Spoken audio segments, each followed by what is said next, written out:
Bearing Demons. City Shifters The Den, Volume 4.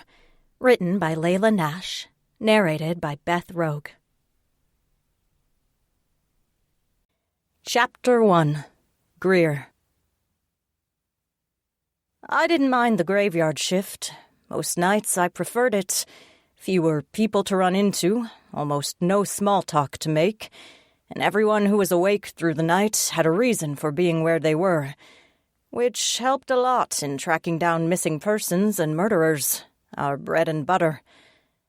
I handed a cup of coffee to my partner as I climbed in the passenger seat of our unmarked car, and Jones took it without comment. He wasn't the talkative type, after a career in the Army and 20 more years as a cop, and he liked to drive, so we were well suited to each other. The clock had passed 3 while I was in the diner getting coffee, and the pancakes called my name with a promised calorie boost before sunrise. Jones held up the squawking radio. "Got a call. GSW in an alley a couple blocks from here. Patrol is all hemmed up down by the river. Some trouble after a basketball game. They asked us to take it." "Then what the hell are you waiting for?" I smiled into my coffee as Jones grumbled and swung the car around, jumping a curb to show his irritation. "What, you got a date, Jones? We still have 4 hours left." "Sarcastic asshole," he said under his breath, but there was no heat in it. We'd been partners for almost 3 years. He was the only one in the department I could stand for any length of time. His wife was a saint, and they had 3 of the most beautiful kids I had ever seen in real life. And he'd saved my life once, so I owed the man. Jones turned on the flashing lights as he sped through the near-empty streets into the worst part of town, all abandoned warehouses and burned-down houses and empty lots.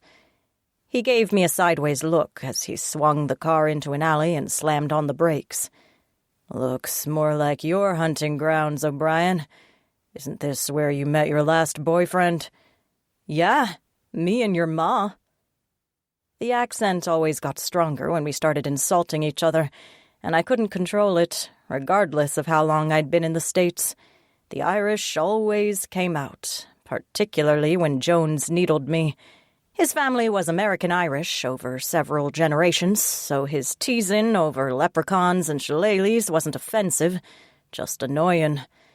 I ignored his snicker as I pulled out my flashlight and unholstered my gun before kicking open the car door. My chest hurt, a familiar pressure rising, and I bit back a groan. Just my luck. It always felt like heartburn, but worse.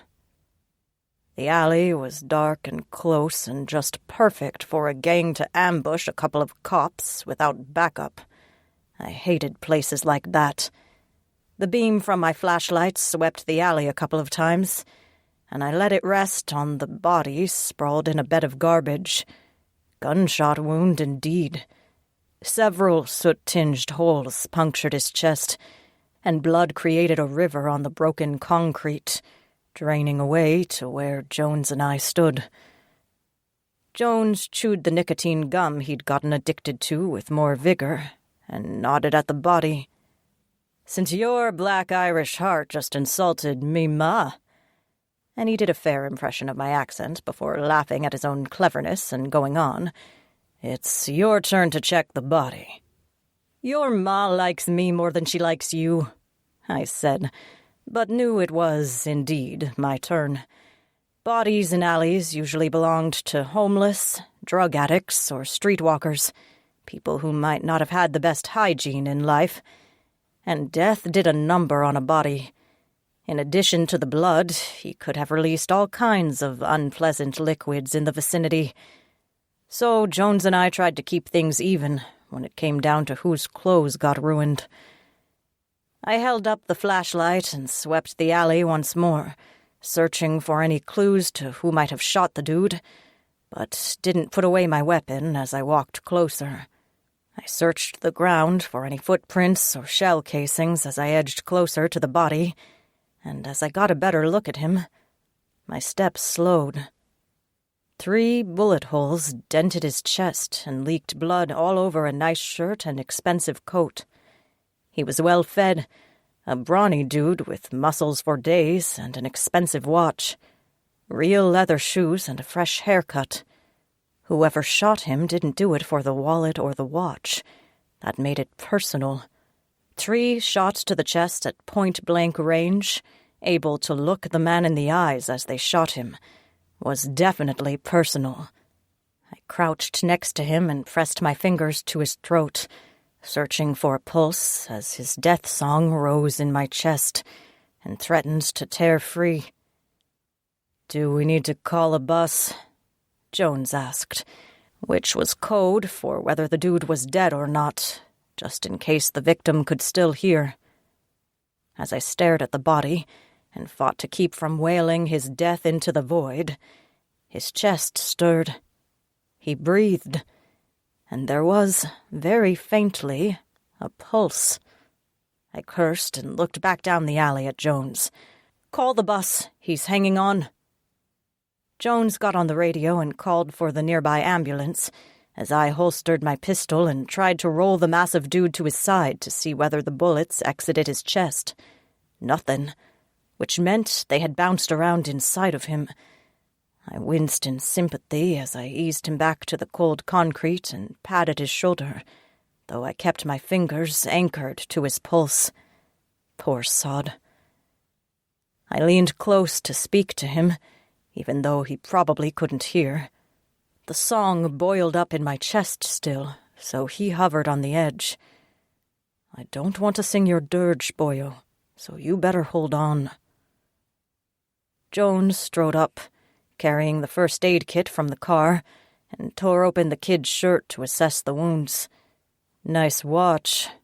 Wallet's still in his back pocket," I said, studying the kid's face. He was handsome, maybe. Someone's son and brother. Maybe someone's father. The urge to sing him on to the next world nearly choked me, and I knew the kid was on the edge of forever. I shook my head. "I don't know if he's going to—" "They're always alive when we hand them over," Jones said, sounding grim as he started to apply pressure to the kid's chest. "Always, O'Brien." "I know." As the pulse flickered and faded, I leaned over to start doing chest compressions. Had to keep the heart going until we handed him over to the paramedics. They always took forever on nights like that, when it was cold and late and snow threatened. "They're a minute out." Jones started to say more, but something stirred deeper in the alley. He straightened, weapon out, and shone his flashlight toward where a dumpster vibrated.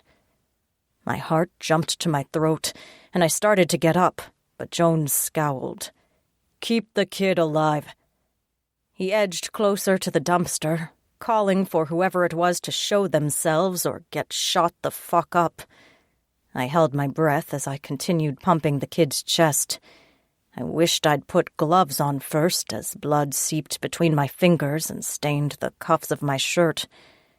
Jones had almost reached the dumpster when it moved again, wheels screeching, and a couple of dogs ran out. Big fucking dogs. Huge. Big enough to be wolves or jackals or something. They disappeared down the alley and into the darkness, and Jones shook his head as he holstered his weapon and returned to stand over the body.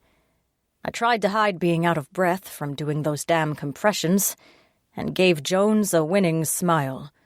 "Hero tonight, aren't you? Scaring off a couple of strays." "Fuck off," he said, then strode to where the ambulance rolled up, sirens blazing, next to our parked car. The lights always played tricks with my eyes, so I looked down at the body instead of up. Otherwise, the paramedics might have seen more than I wanted. Jones directed them to where I still knelt next to the body, and he smiled as he said, "Detective O'Brien offered to ride in the bus back to the hospital to ID the victim and take a statement." "The hell I did? I said as I retreated from the body and let the professionals take over. "You owe me, Greer," Jones said. He went to get the crime scene tape from the back of our car and started stringing it around. "Someone's got to process the scene, hero." An irritated growl escaped before I could swallow it back, and I tried to wipe some of the alley muck and blood off my hands and jeans. Another pair ruined. Damn it. I hated shopping for jeans. And my chest still hurt, the man's death song trying to escape, as the paramedics worked to keep him alive. I followed as they rolled the gurney back toward the ambulance and slapped a bloody handprint on Jones's shoulder as I passed. "I'll call you from the hospital, partner." "Keep him alive," he said, and turned his attention to the scene and the 2 patrol cars that showed up to help. "And you're paying for my dry cleaning bill, asshole." I made a face and climbed into the ambulance after the paramedics loaded the gurney, and I tried to take up as little space as possible in the back, perching on a jump seat near the doors. The paramedics continued to work over the body as the ambulance careened through the city. It felt like an eternity of choking back the man's death song as he held on to life with his fingertips. And then we spilled out into the emergency room bay at City General. Doctors and nurses met the paramedics as they wheeled him in and transferred him. I just stayed out of the way. The language the doctors and nurses spoke flowed by me in garbled streams, though I knew it had to be English, and I kept my gaze locked on the man's face. They cut off the remains of his shirt and the expensive blazer, attaching things to his chest, and the beepin' and wailin' of monitors disrupted the relatively calm emergency room. They worked over him for what felt like forever, but by my watch it was only 10 minutes, maybe 15. The alarms beeped in one long tone, and the nurses wore resignation like a familiar garment. The doctor checked the time and turned off the monitors. One of them handed me the victim's wallet, his dark eyes tired. "Looks like you have a homicide on your hands, Detective." "Thanks for trying," I said, choking on the song. A hum escaped as they dragged the curtains closed around the body on the bed, and I stood at his feet, staring at what had once been a living, breathing man. Someone's son, someone's brother. It repeated every time I faced another death and remembered when I'd complained about the singing to my mother. She'd called it a gift, singing for someone's son, someone's brother. I opened the wallet, frowning. Someone named Malcolm McNevin. Well, that surname explained a lot, particularly when the song was so strong in my heart that I had to let it go, and whispered the melody under my breath, so at least his family would know of his passing. He had one of the old names, and no telling how he ended up in the middle of America and shot in an alley. The old names brought the strongest songs, the most painful singing, and somewhere across an ocean, his family would know that he passed.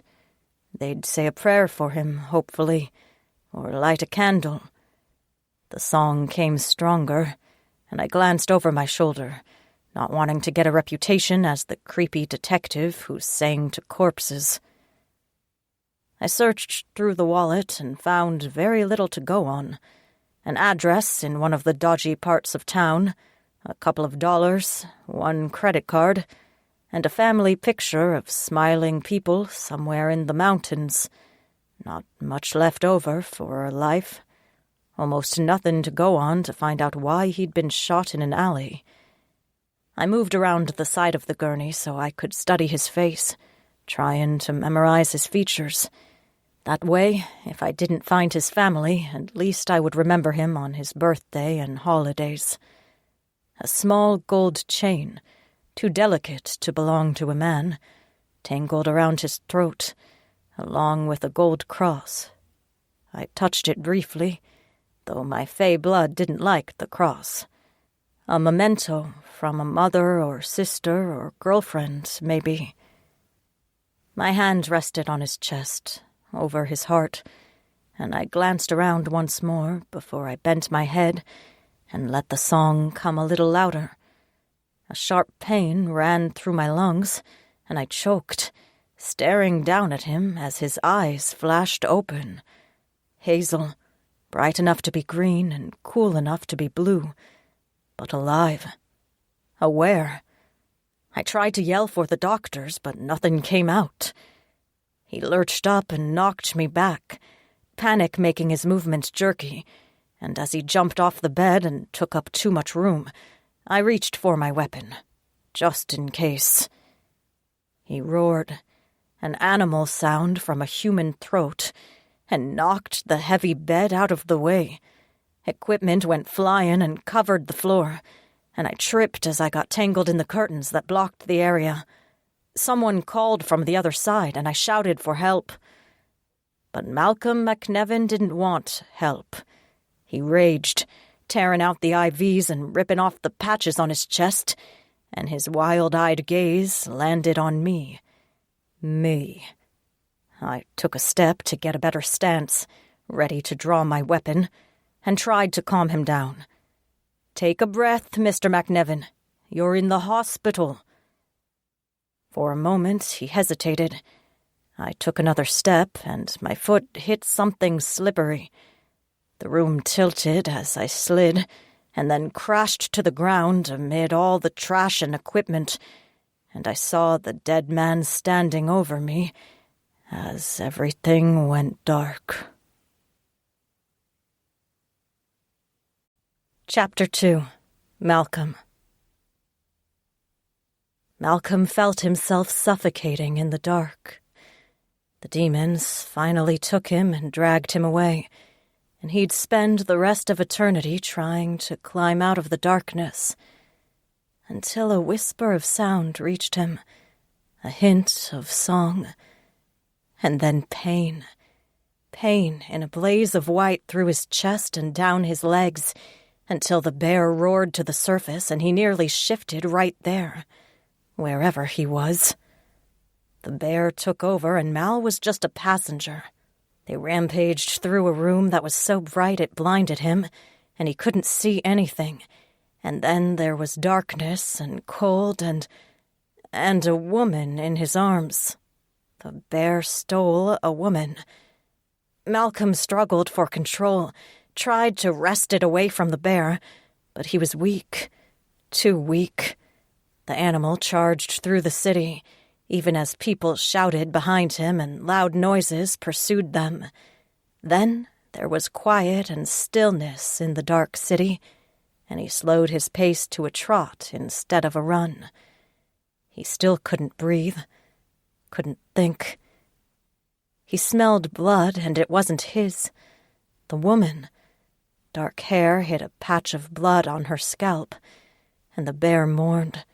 She was hurt. Maybe he hurt her by accident when he woke up. She smelled wonderful, familiar and exotic at the same time, and he held her closer. She was cold. He needed to find a safe place for her. Malcolm hated the clipped thoughts, the short attention span, the fractured time when the bear took control. He wanted to put the woman down, figure out who she was and why he'd grabbed her, and then call Sasha to help him clean up. But the bear still sensed danger in the night, from whoever pursued them from the bright white place, and whoever hurt them originally. Malcolm couldn't remember what happened after he left the revival, but there was a dark, smudged memory of an alley. Dogs or wolves or coyotes leaping at him, then a loud noise. He looked up and found himself at the warehouse they used occasionally to deal with interspecies conflicts, and edged inside. It wasn't much, and it wasn't warm, but it was better than just jogging through the night when his sides hurt and his lungs ached and his muscles burned. He needed food and water, and the girl needed medical attention. Malcolm studied her face as he carefully put her down in a chair, and the bear breathed her in. She was special. Very, very special. Malcolm paced, suddenly aware that his wallet and shirt were gone. He touched his chest, the sore spots where the bullets hit him, but scars stretched and held. At least his phone was still in the pocket of his jeans. He managed to dial Sasha's number, and the grumpy Russian answered on the 6th ring. Da. Malcolm tried to control his breathing, but the bear wasn't great at conversation. Problems. I need help. At the warehouse. The Russian still sounded half asleep as he moved. Da. Okay. I will come. Stay there. Malcolm hung up and crouched in front of the girl's chair, sitting on his heels as he watched her breathe and counted each breath. It took 453 before Sasha walked into the empty space, his steps echoing through the dank building, and the Russian flicked cigarette ash to the floor as he looked around. What is problem, brother? The bear finally retreated. He trusted Sasha's bear more than Malcolm himself, and Malcolm wrested control back. He gasped, shoving to his feet, and staggered toward the shadows, too ashamed to remain in the light. I was walking back from church and cut through the alley near Baker, and then something attacked me, shot me. He touched the purple-blue wounds on his chest, wincing at the memory. Who? Sasha's attention remained on the unconscious girl, though, and Malcolm bristled. The Russian was a brother bear, but that didn't mean Malcolm trusted him with that intriguing girl. I don't know. They looked like dogs, maybe coyotes. Sasha's upper lip curled in a hint of a snarl. Yobani zasranets, coyote. They tried to kill the boss. Now they try to kill you? Is problem. Malcolm paced, staggering, and ran his hands through his hair as the panic started to return. He couldn't remember what happened, couldn't remember who attacked him or why, couldn't think of how he found the girl. I don't know what happened. I think I died. I think I died. And then there was this beautiful song, this amazing music, and when I opened my eyes, I was in a white place. Maybe white place is hospital, Sasha said, one eyebrow arched as he tapped another cigarette out of his pack. The smell always made Malcolm want to sneeze, but the Russian approached the girl and moved the lapel of her coat. Who is girl? Where did you find her? I don't know. Malcolm paced faster, though the bear wanted to growl and knock the other man away from her. Don't touch her. The Russian eyed him, but pointed at something on the woman. Did you see? She has a gun. Badge. Bad girl to take.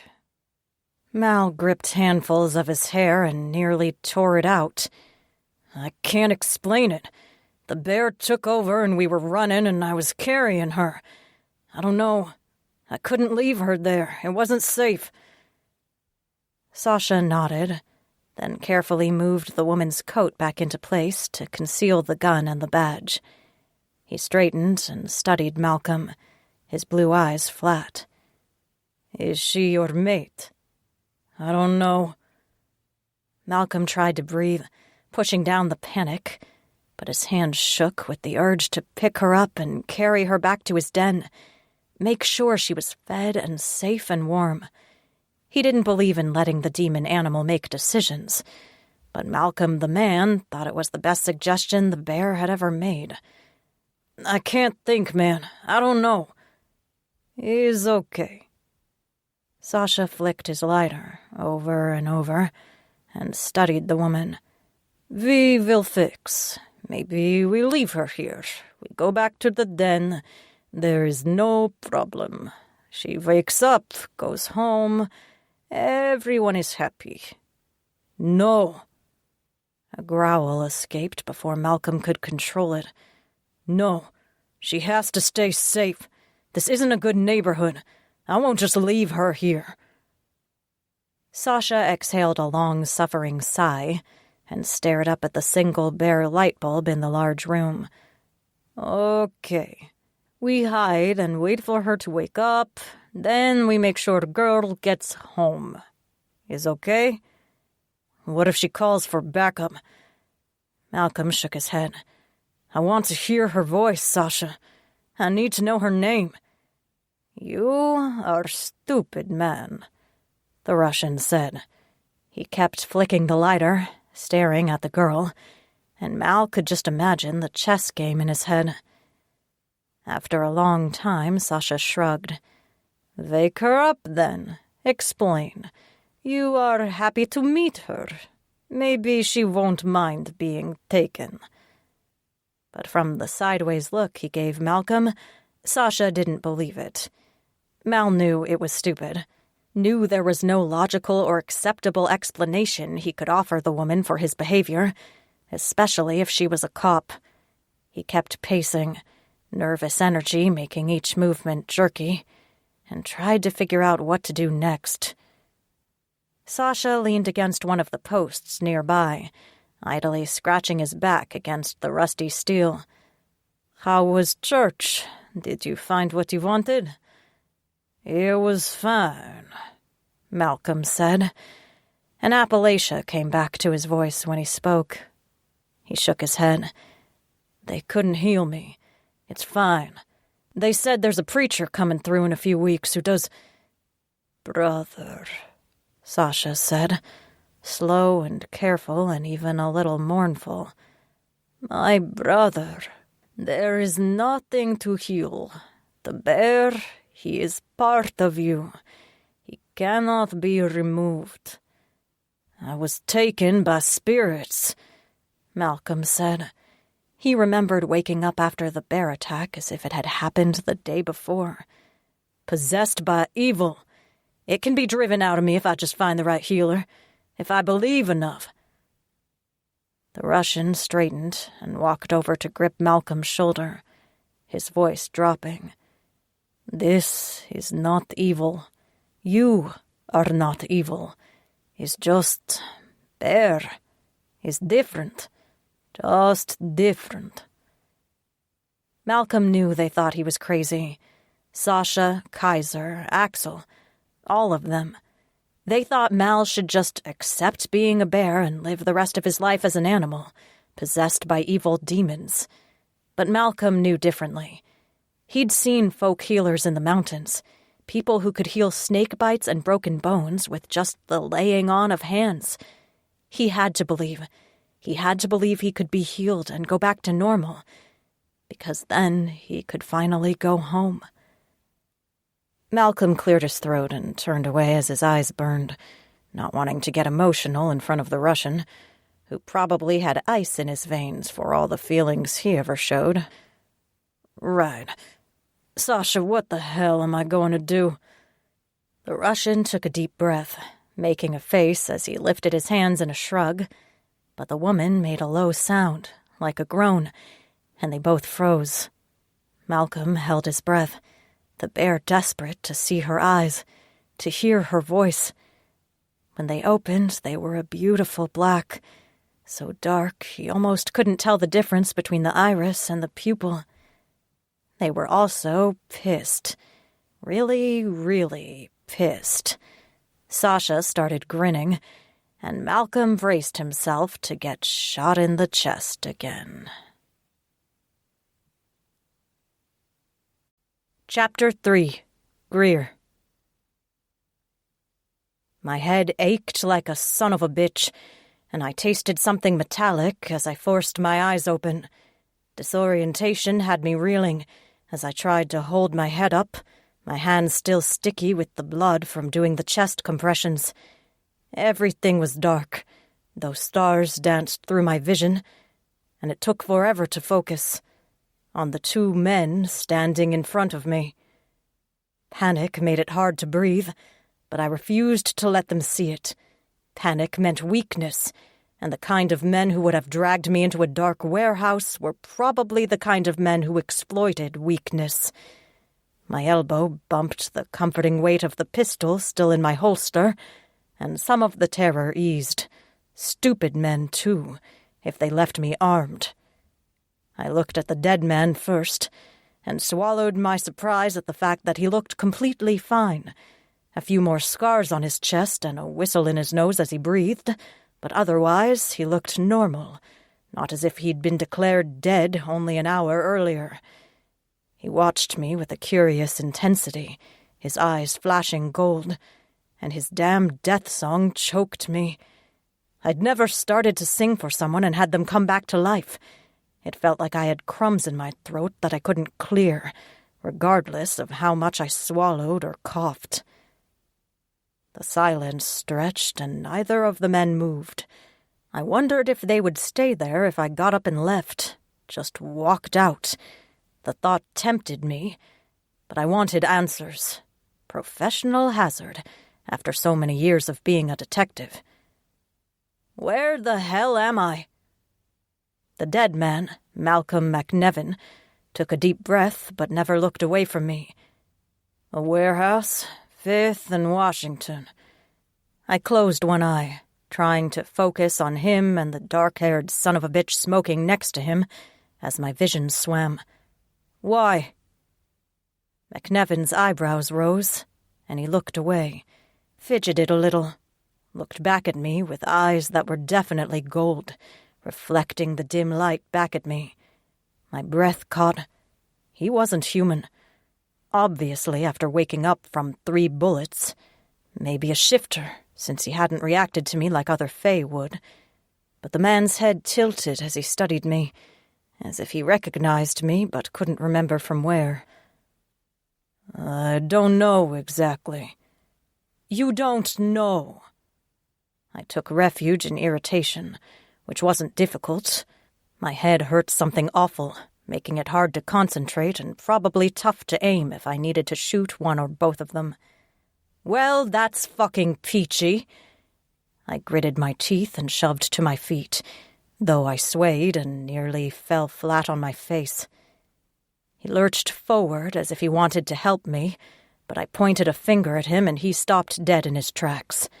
Thank all the Marigna, whoever were, my hand stayed rock steady as I leveled a dark look at him. I dragged your ass out of an alley, kept you alive, and got you to a hospital where you were declared legally dead, and then you knock me out and drag me out here, and the best you can do is, I don't know? What the fuck is wrong with you? The dark-haired one started to smile, lighting a cigarette before folding his arms, and McNevin cleared his throat. I apologize. I can't exactly explain what happened because I don't remember most of it. Can I... What is your name? My heart jumped and sank at the same time, for no reason I could tell other than the smooth honey of his country accent. Some kind of Southern, maybe, although I had a hard time deciphering the nuance of some American accents. He sounded like sweet tea and sunny front porches. My name, I said, voice flat. Regardless of how interesting Malcolm McNevin actually was, no good could come of him knowing who I was. From there it was a short jump to him finding out what I was, and then I'd have to move on again. I pulled the badge from my belt and held it up so he could see it and there would be no mistake. My name is Detective. Got it? Yes, ma'am, he said, and his canine teeth looked a little longer than normal for a human, and some kind of mischief danced in his eyes, still too gold, the kind of mischief that made my stomach squirm and heat gather in my cheeks. The handsome son of a bitch. But he ducked his head a little, almost bashful, and glanced at me again before looking away. Can we drive you somewhere, ma'am? I hated when people called me ma'am. It made me feel like an old lady. I concentrated on staying on my feet as my head ached and the warehouse tilted a little around me, and I shot him a dirty look. No. The dark-haired man's smile grew a little as he watched me, though I couldn't see what he found so funny. I looked at him without blinking. "You got a problem, Ace?" "No problem," he said, holding his hands up, and something flashed in his fingers. For a heart-stopping second, I thought it could have been a gun or knife, something threatening. I reached for my pistol, though I stilled as he flicked the metallic thing and showed it was only a lighter. His Russian accent grew stronger as he lit another cigarette, squinting through the smoke. "Is no problem for me. You are scary girl." "You have no idea," I said, and I meant it. Banshee, generally only saying to announce the deaths of people descended from certain bloodlines. But that wasn't all we could do. We all carried a song that could wreak havoc around us, bring chaos and death if we weren't careful. Keeping that song in my back pocket made me braver than a woman in my position should have been, and it gave me the courage to look back at Malcolm McNevin and ignore the intensity of his expression. "Here's what you're going to do, Malcolm McNevin, so I don't arrest your ass and haul you to jail for assaulting a police officer. You're going back to the hospital to pay your bill, then you're going to make a generous donation to the police officer's memorial fund. Then you're going to stay out of trouble, and if I see you again, I'll levy charges. Got it?" "Yes, ma'am," he said, and he would have sounded meek if it weren't for a sudden blaze of hunger in his fair eyes, like he was only biding his time until he tested my resolve. I glared at the Russian, even though it was gratifying for such a huge guy to think I was scary, then turned on my heel and strode back toward where I hoped a door waited in the darkness. Neither one of them moved, and I waited until I was outside on the dark street and the solid metal door shut behind me, to exhale all the fear and pain I'd kept back. Holy fucking shit. I started walking, not wanting to wait around in that part of town without my bulletproof vest and at least half of a SWAT team, and pulled the cell phone out of my jacket pocket. I dialed Jones, bracing for a lecture, and instead got my second panicked man of the night. I rubbed my forehead and looked around to orient myself, then headed in the direction of a diner we both knew. "Meet me at Louis', and bring some aspirin. My head is killing me." The cold air helped clear my head a little, though my back and side ached from hitting the floor at the hospital. I only looked back once to make sure Malcolm McNevin didn't follow me out of the warehouse. I could feel him still, his song stuck in my heart, and shook my head. Just what I needed. At least I didn't have to do the paperwork for a homicide. Chapter 4. Malcolm. Malcolm didn't remember much after the detective got up, jammed her finger in his chest as she told him what to do, then stormed out of the warehouse as if she hadn't been held captive by two huge bear shifters. All he knew was that he was in love. In terrifying, dizzying, heart-breaking love. She was perfect, astounding, a little scary in her intensity. When he looked in her eyes, he felt himself drowning. Even Sasha muttered about her being scary like KGB as they drove through the city. Malcolm blinked, and then they were at the gym, the converted warehouse where he lived with the other bears. And then he was in the elevator, and half a second later in his apartment, where Kaiser, the alpha bear, waited with Owen, the medic. Malcolm took a breath to ask what everyone was doing in his apartment, but Sasha clapped his shoulder and steered him toward the kitchen table. "Sit, so Owen can fix, and talk before Kaiser's head explodes." Kaiser gave him a dark look before turning his ire on Malcolm himself. What the hell happened? What time is it? Malcolm's thoughts scattered like wild birds. He couldn't concentrate on anything, especially after Owen snapped on latex gloves and started evaluating the dents from the bullet wounds in Mal's chest. What are you all doing up?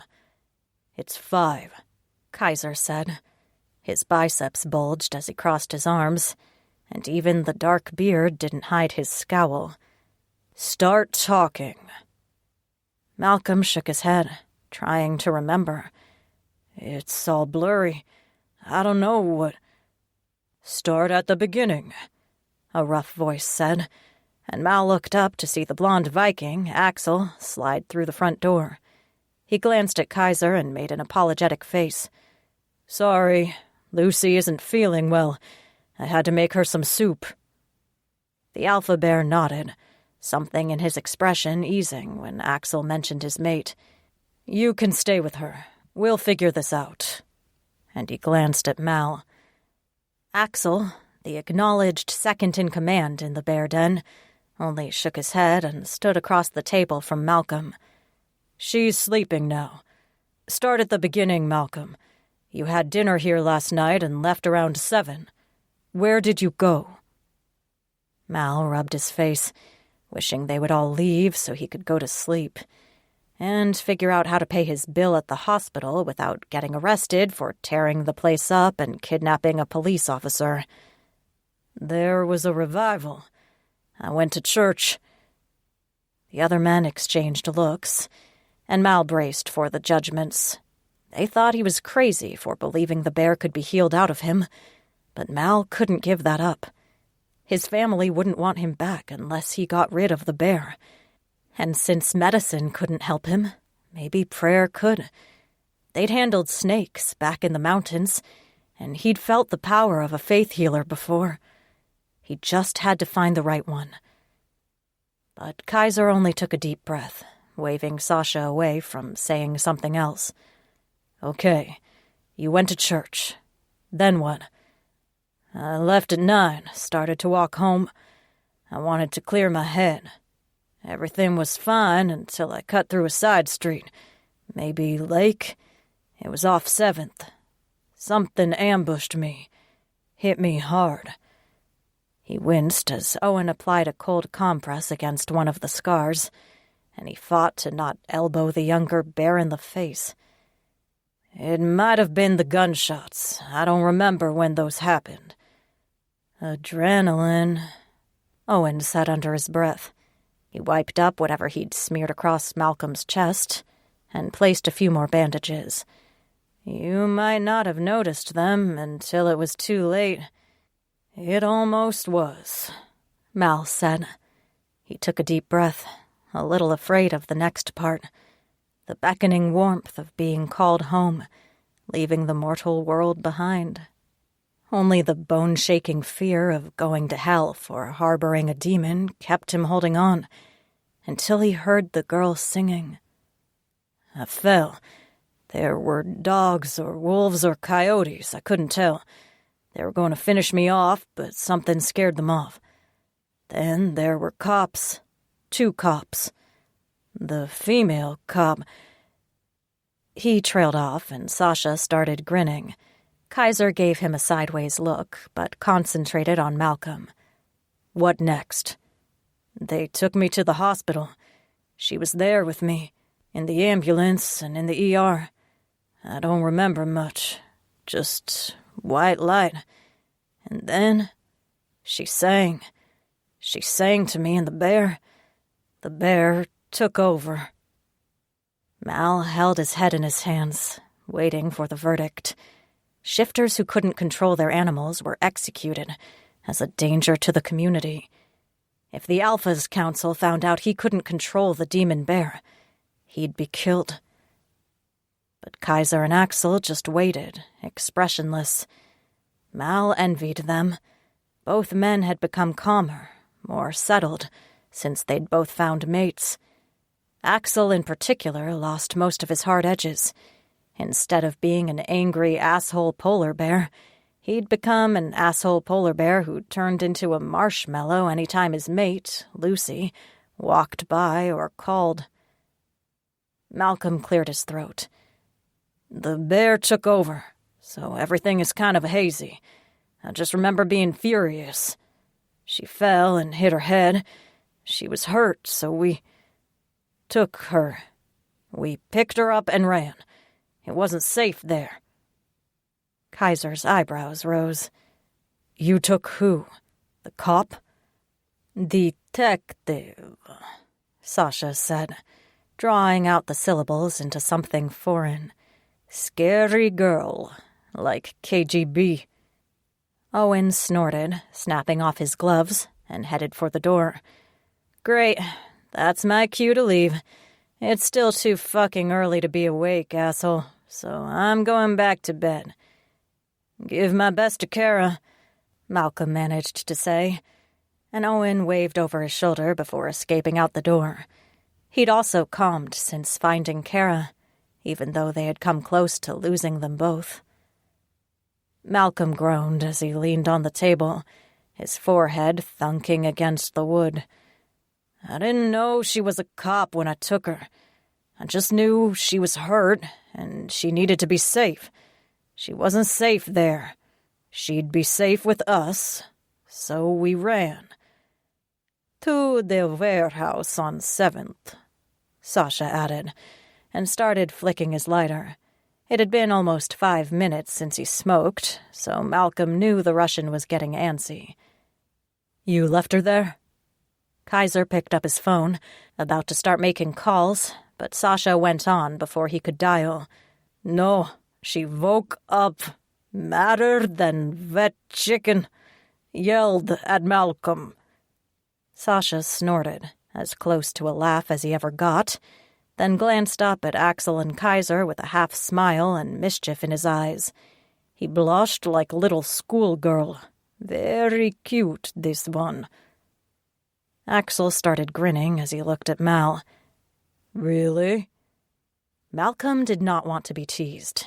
At all. Can we talk about maybe finding the people who shot me?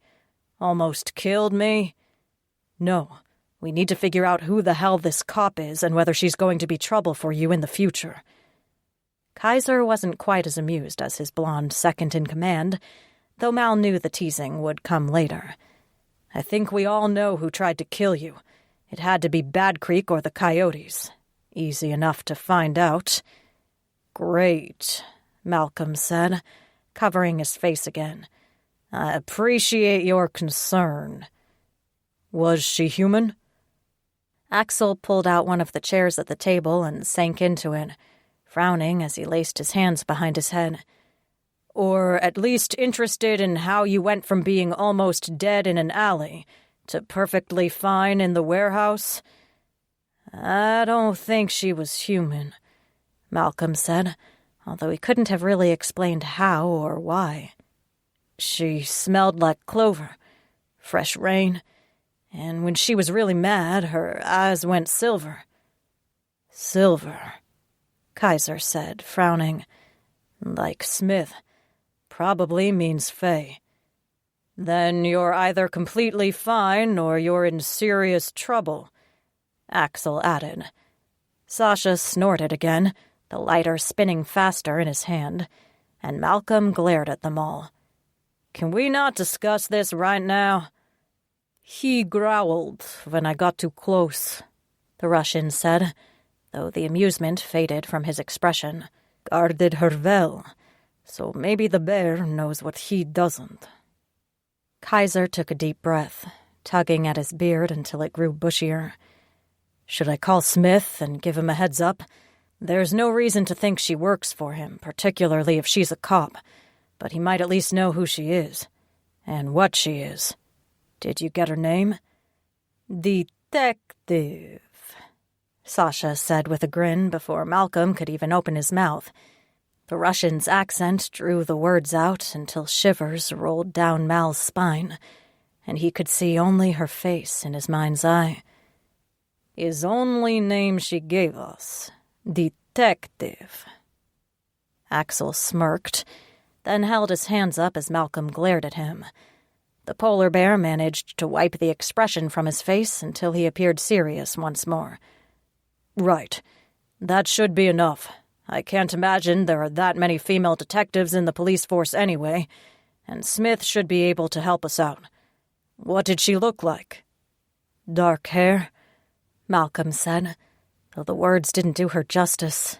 Hair so dark it was between black and rich mahogany. Eyes so dark they almost swallowed his soul as well. "Dark eyes." "Spitting fire," Sasha added, though he jumped back when Malcolm got to his feet. The Russian cleared his throat and held his hand up near his shoulder. "Maybe so tall?" Malcolm paused near Kaiser and tried to sound serious. "Please don't look for her. I need to get some rest and figure out what I want to do." The alpha bear looked at him for a long time, dark eyes weighing and measuring. Then Kaiser sighed. "Fine. We'll wait to find the girl. Get some rest and we'll call up the Chases. See whether we need to do anything about Bad Creek. We should talk to Evershaw, since it might have been the coyotes." Axel's expression turned grim. "He's still responsible for those sons of bitches." "Great." Malcolm waited until the three men shuffled out, still muttering about who to call first. Then he headed for his bedroom. He didn't even bother to shower before falling face first onto his bed. Every molecule in his body ached to rest, demanded to sleep. And yet, as soon as his head rested on the pillow, his brain jolted awake with the memory of the girl. And her song. The sweet melody of her voice haunted him, drifted through his brain like a memory he couldn't quite recall. Malcolm held his breath, praying she wouldn't haunt him forever, and tried to relax into sleep. Chapter 5. Greer. The waitress at the diner took one look at me and immediately got a fresh pot of coffee. It helped warm my frozen fingers as I waited for Jones. He drove up just as I ordered pancakes, needing something in my stomach to combat the nausea of a close call, and I tried to remain calm and collected as he strode up, wild-eyed. "Hey, Jones," I said, then squeaked as he hauled me out of the booth, stood me up, and hugged me until my ribs creaked. I blinked, startled at the emotion.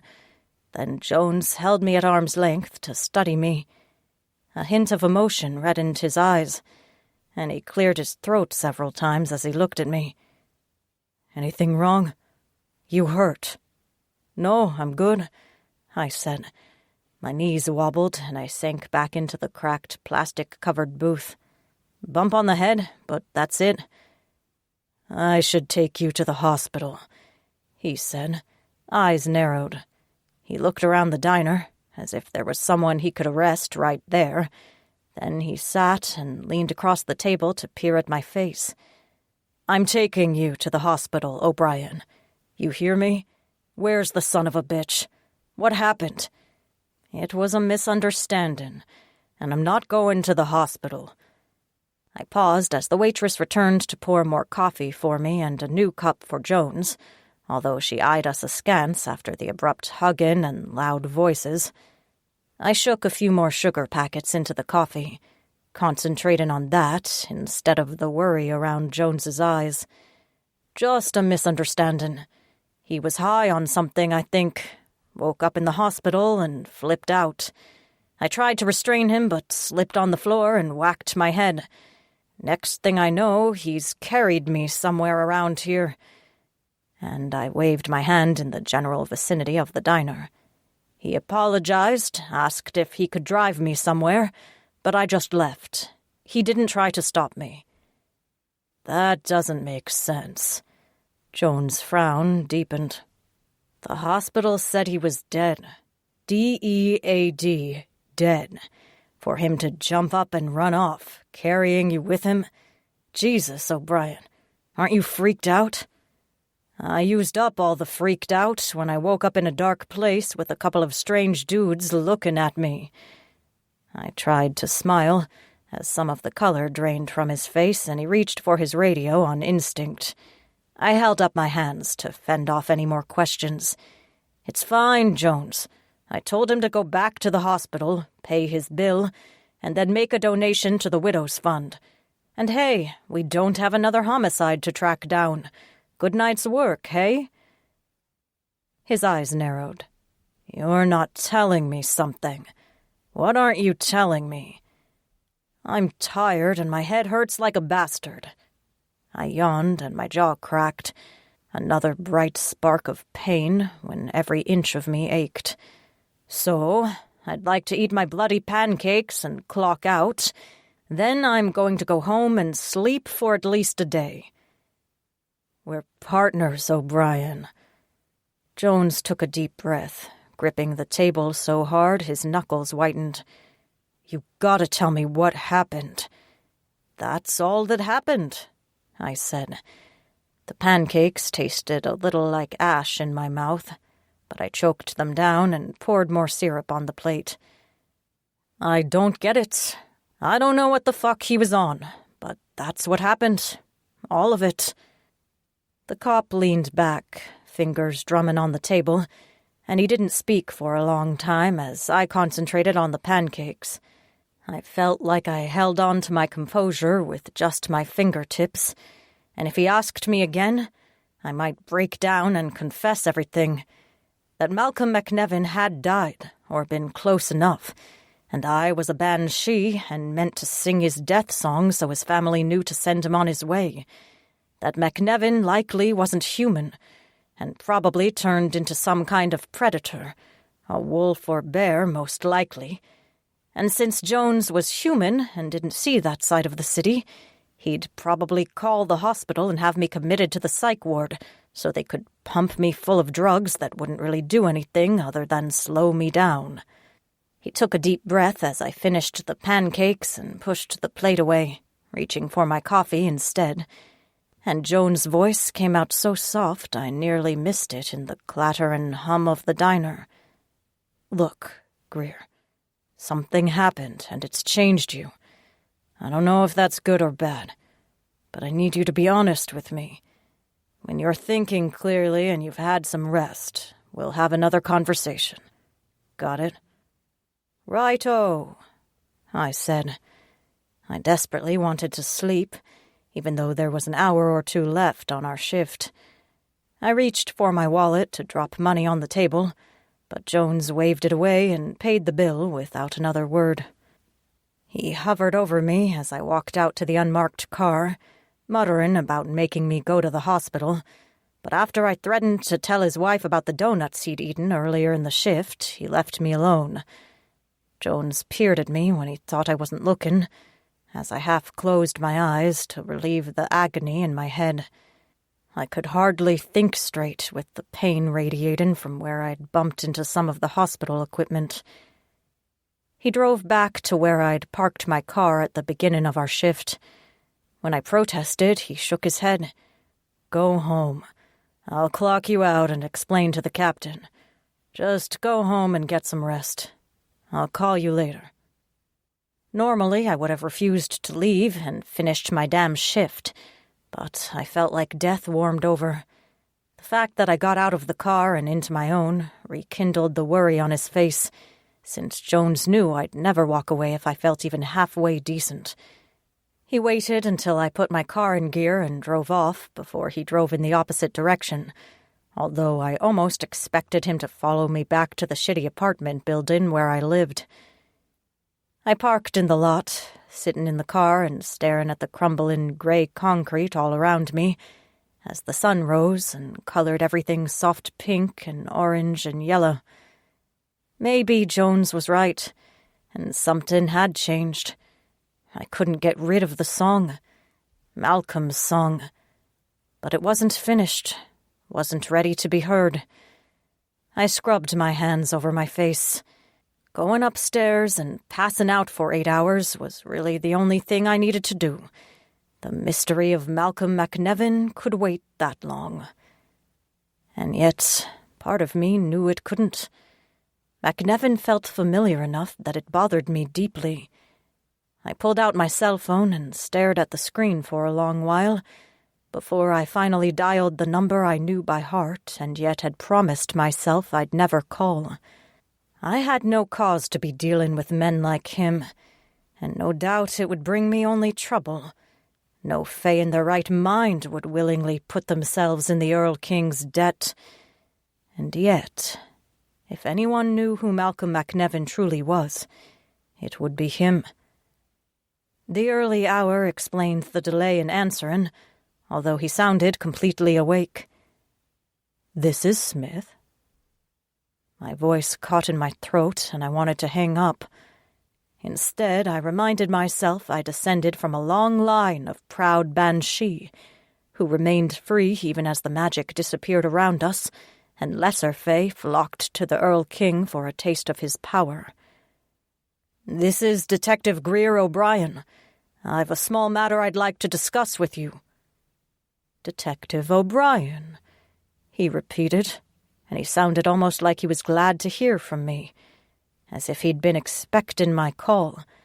"I must admit it's rather early, and I find myself with a full schedule.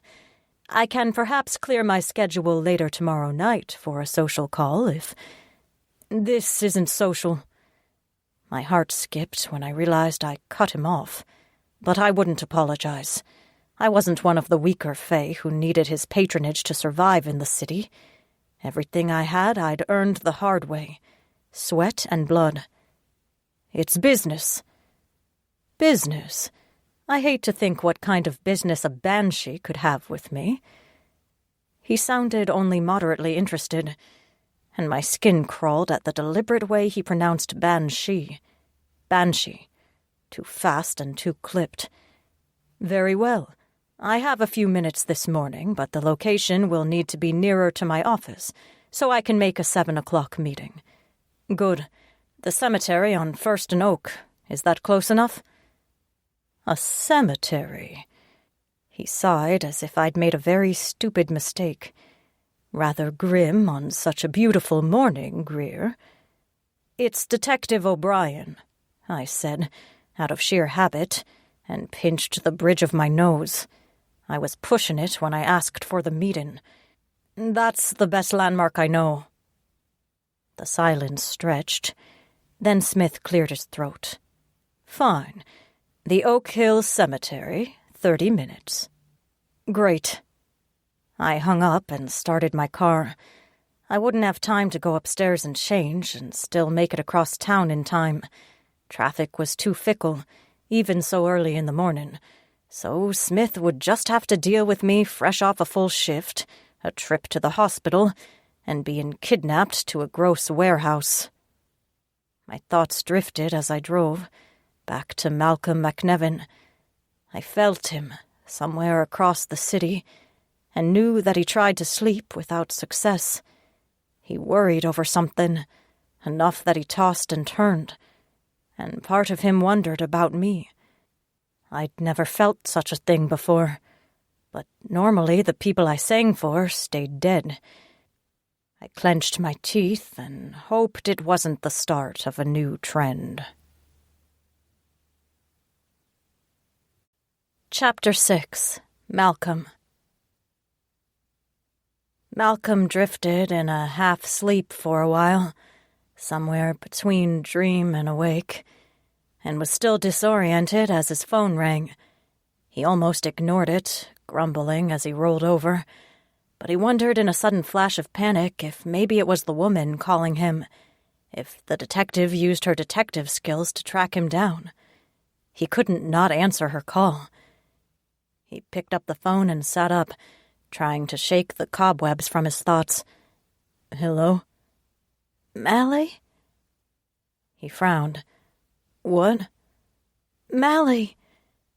The connection crackled, like whoever was calling still used an ancient landline. The voice went on. Definitely female and probably young, but the tinny distortion prevented him from deciphering the speaker. "Mal, is that you? Can you hear me?" She whispered, too, so that didn't help. Malcolm glanced at his phone and saw the number, his heart jumping to his throat at the familiar area code. Home. Who is this? It's Maureen, she said, and Malcolm's heart broke a little. One of his little sisters. She'd been maybe 10 when he left for good. Is Molly with you? What? Why would Molly be with me? The line crackled again, and it sounded like Maureen moved around. Something thumped, and Malcolm panicked, thinking he'd lost the connection. He'd missed them desperately. But then she whispered once more into the phone.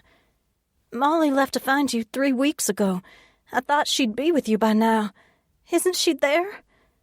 He couldn't breathe, couldn't think. Good Lord above. Innocent Molly, who would be 18 or 19, on her own and trying to find him in the city. How did she know how to find me? We found your letter to Mama, she said. Molly and I both wanted to go, but she said she would get there first and then send me money for the bus ticket. Haven't you...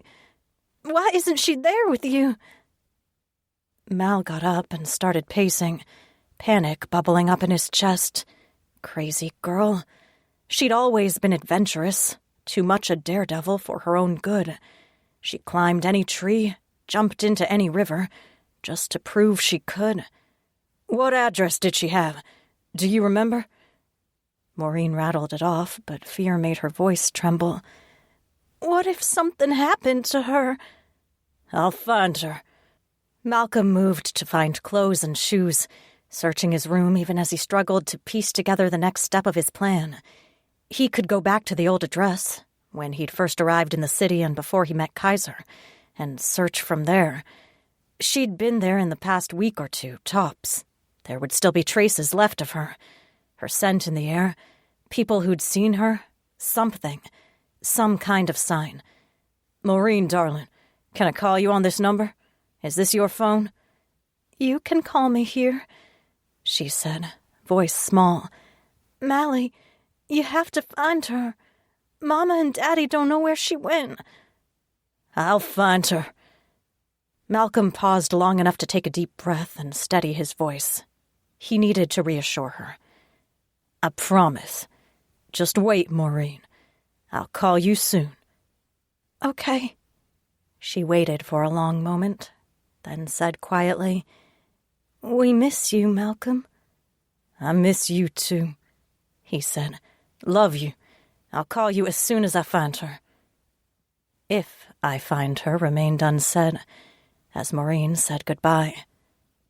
The bear roared inside him, panicked over someone from his family being in danger. He well knew the dangers for an innocent soul from the mountains showing up in the city with no one to look out for them. He'd been the same but worse, half mad from being newly possessed by the demon bear, and unable to control himself.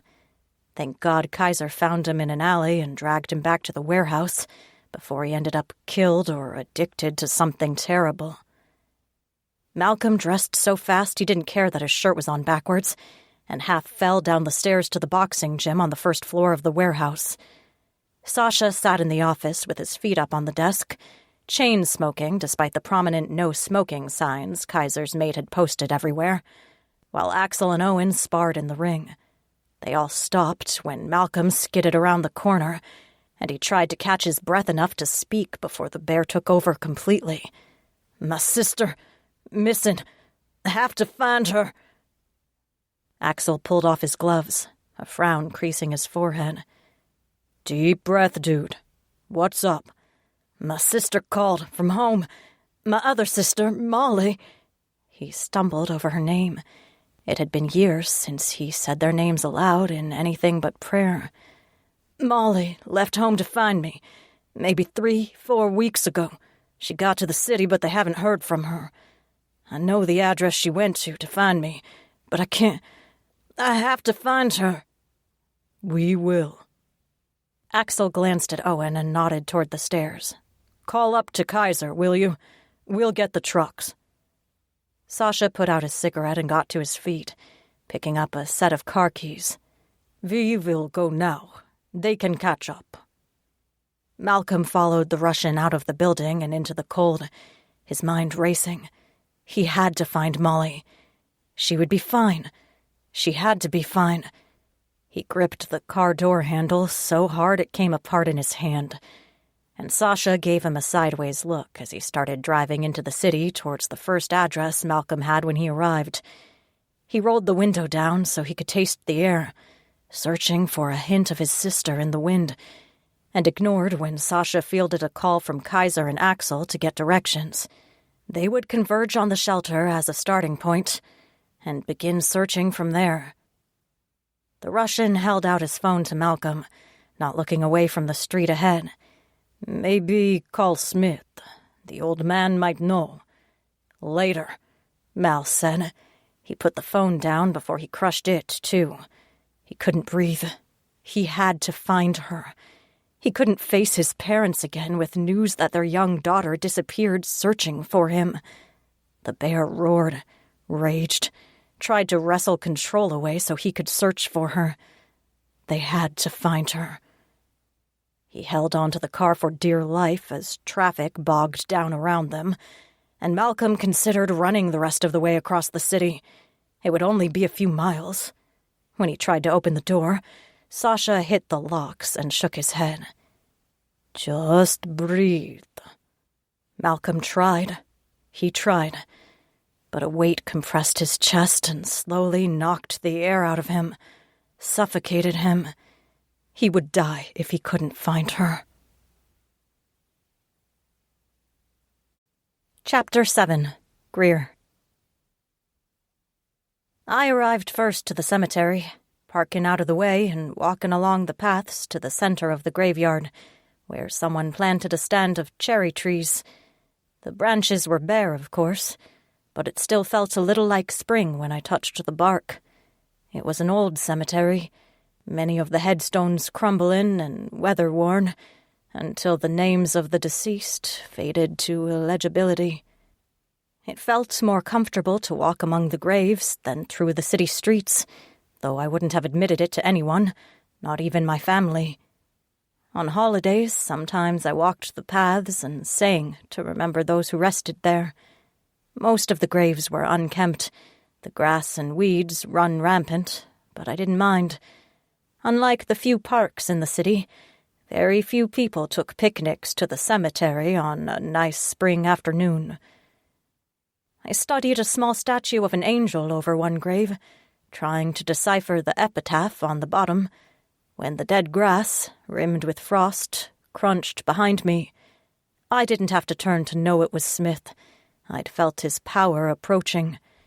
The Earl King was not someone I ever wanted to meet or hang out with, and so it had been a rude surprise when I moved to the city and discovered that was where he'd made his home. He'd been the boogeyman in all my bedtime stories. I didn't want to see the man at the coffee shop on my way to work. I didn't turn from my study of the angel. Thank you for meeting me. He sounded amused. You're welcome, and you must know it is not ideal for someone like myself to spend too much time here. There are restless spirits among the deceased. I would not like for them to get the wrong idea. I don't need much of your time. I shoved my hands in my coat pockets and turned, willing myself not to react. His everyday look appeared normal, benign. Anyone's fit grandfather, maybe, with gray hair and steely gray eyes. Tall, but not too tall. Clean-shaven, pleasant enough. But underneath it, the truth waited. Eyes with vertical pupils, dark and dangerous, with small sharp teeth and a universe of power gathered around him. There was an incident last night. This morning, really. Smith raised his eyebrows and gestured at the small path next to that particular statue, waiting until I started walking to mosey along at my side. What kind of incident? A man was shot in an alley. My partner and I responded. I transported him to the hospital with the ambulance, and he was declared dead there at 3:57. I wanted to fidget, to check my gun again, but kept my hands in my pockets. No sudden moves, no threatening moves. I cleared my throat. And then he came back to life, tore apart the ER, grabbed me and carried me off to a warehouse, and subsequently let me go on my way. Smith made a thoughtful noise. Strange behavior, that. Yes. I wondered what Jones would do if I introduced him to Smith. No doubt the veteran cop would get along with the Earl King, since they seemed to share the same sense of humor, although having them teamed up would be an utter fucking disaster for my life. He was completely healed from the bullets. Miraculous, some would say. But we are not some, he said with a slight smile and a wink. You want to know who he is? I know who he is. I pulled the man's wallet out of my pocket and handed it to Smith, not looking at him. Malcolm McNevin. I want to know what he is. Malcolm. Smith sounded faintly surprised and stopped in his tracks. My heart sank. Smith definitely knew him. He frowned, studying the driver's license, then replaced it and handed the wallet back to me. He's two-natured. A shifter. I'd guessed it on the first try. I nodded, tucking the wallet back into my pocket. I'd have to return it to him eventually. The Morrigan only knew when. And that left me with a conundrum. Ask the Earl King for help and be in his debt, or walk away and figure out what to do about Malcolm McNevin myself. Smith knew it too, a hint of a smile creeping across his face.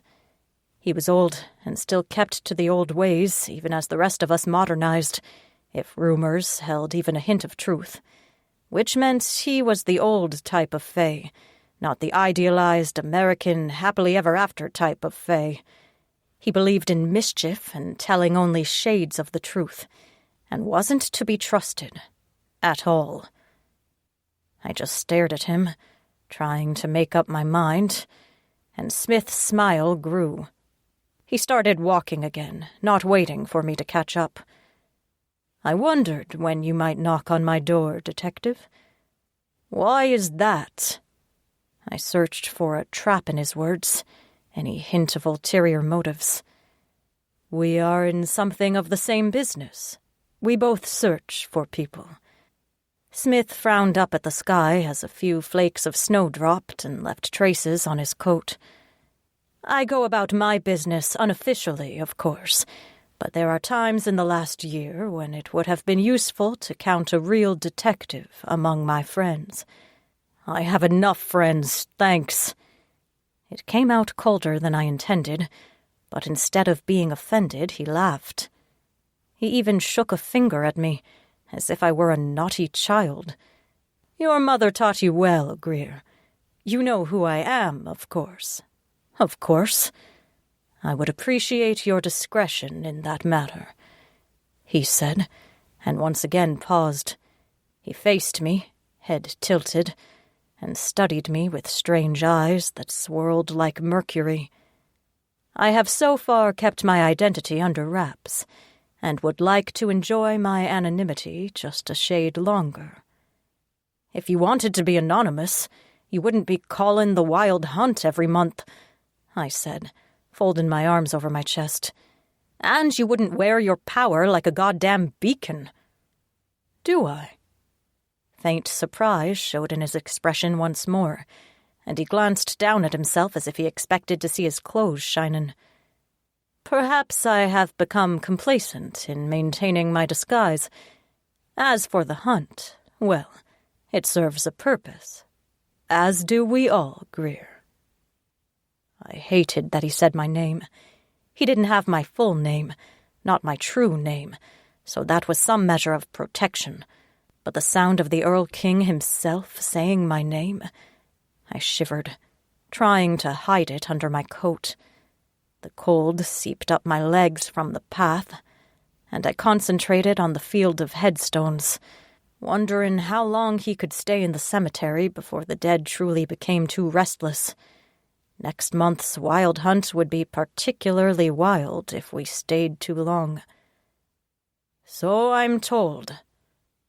I have found an alternate purpose here, he said at length, gaze far away, looking at something not in that world, maybe. Helping others, as hard as that might be for you to believe. You know me from an older time, Greer, and your people fear me because of what happened between the old and the new. I do not want a repeat of those struggles here, and it has been made clear to me that the old ways will not return. So, I intend to perhaps right some wrongs, if presented the opportunity. I assist the shifter and fae community, finding things that are lost, finding people who are lost. There is a great deal of trouble brewing in this city. I would not be surprised if some of it has washed up on your shores.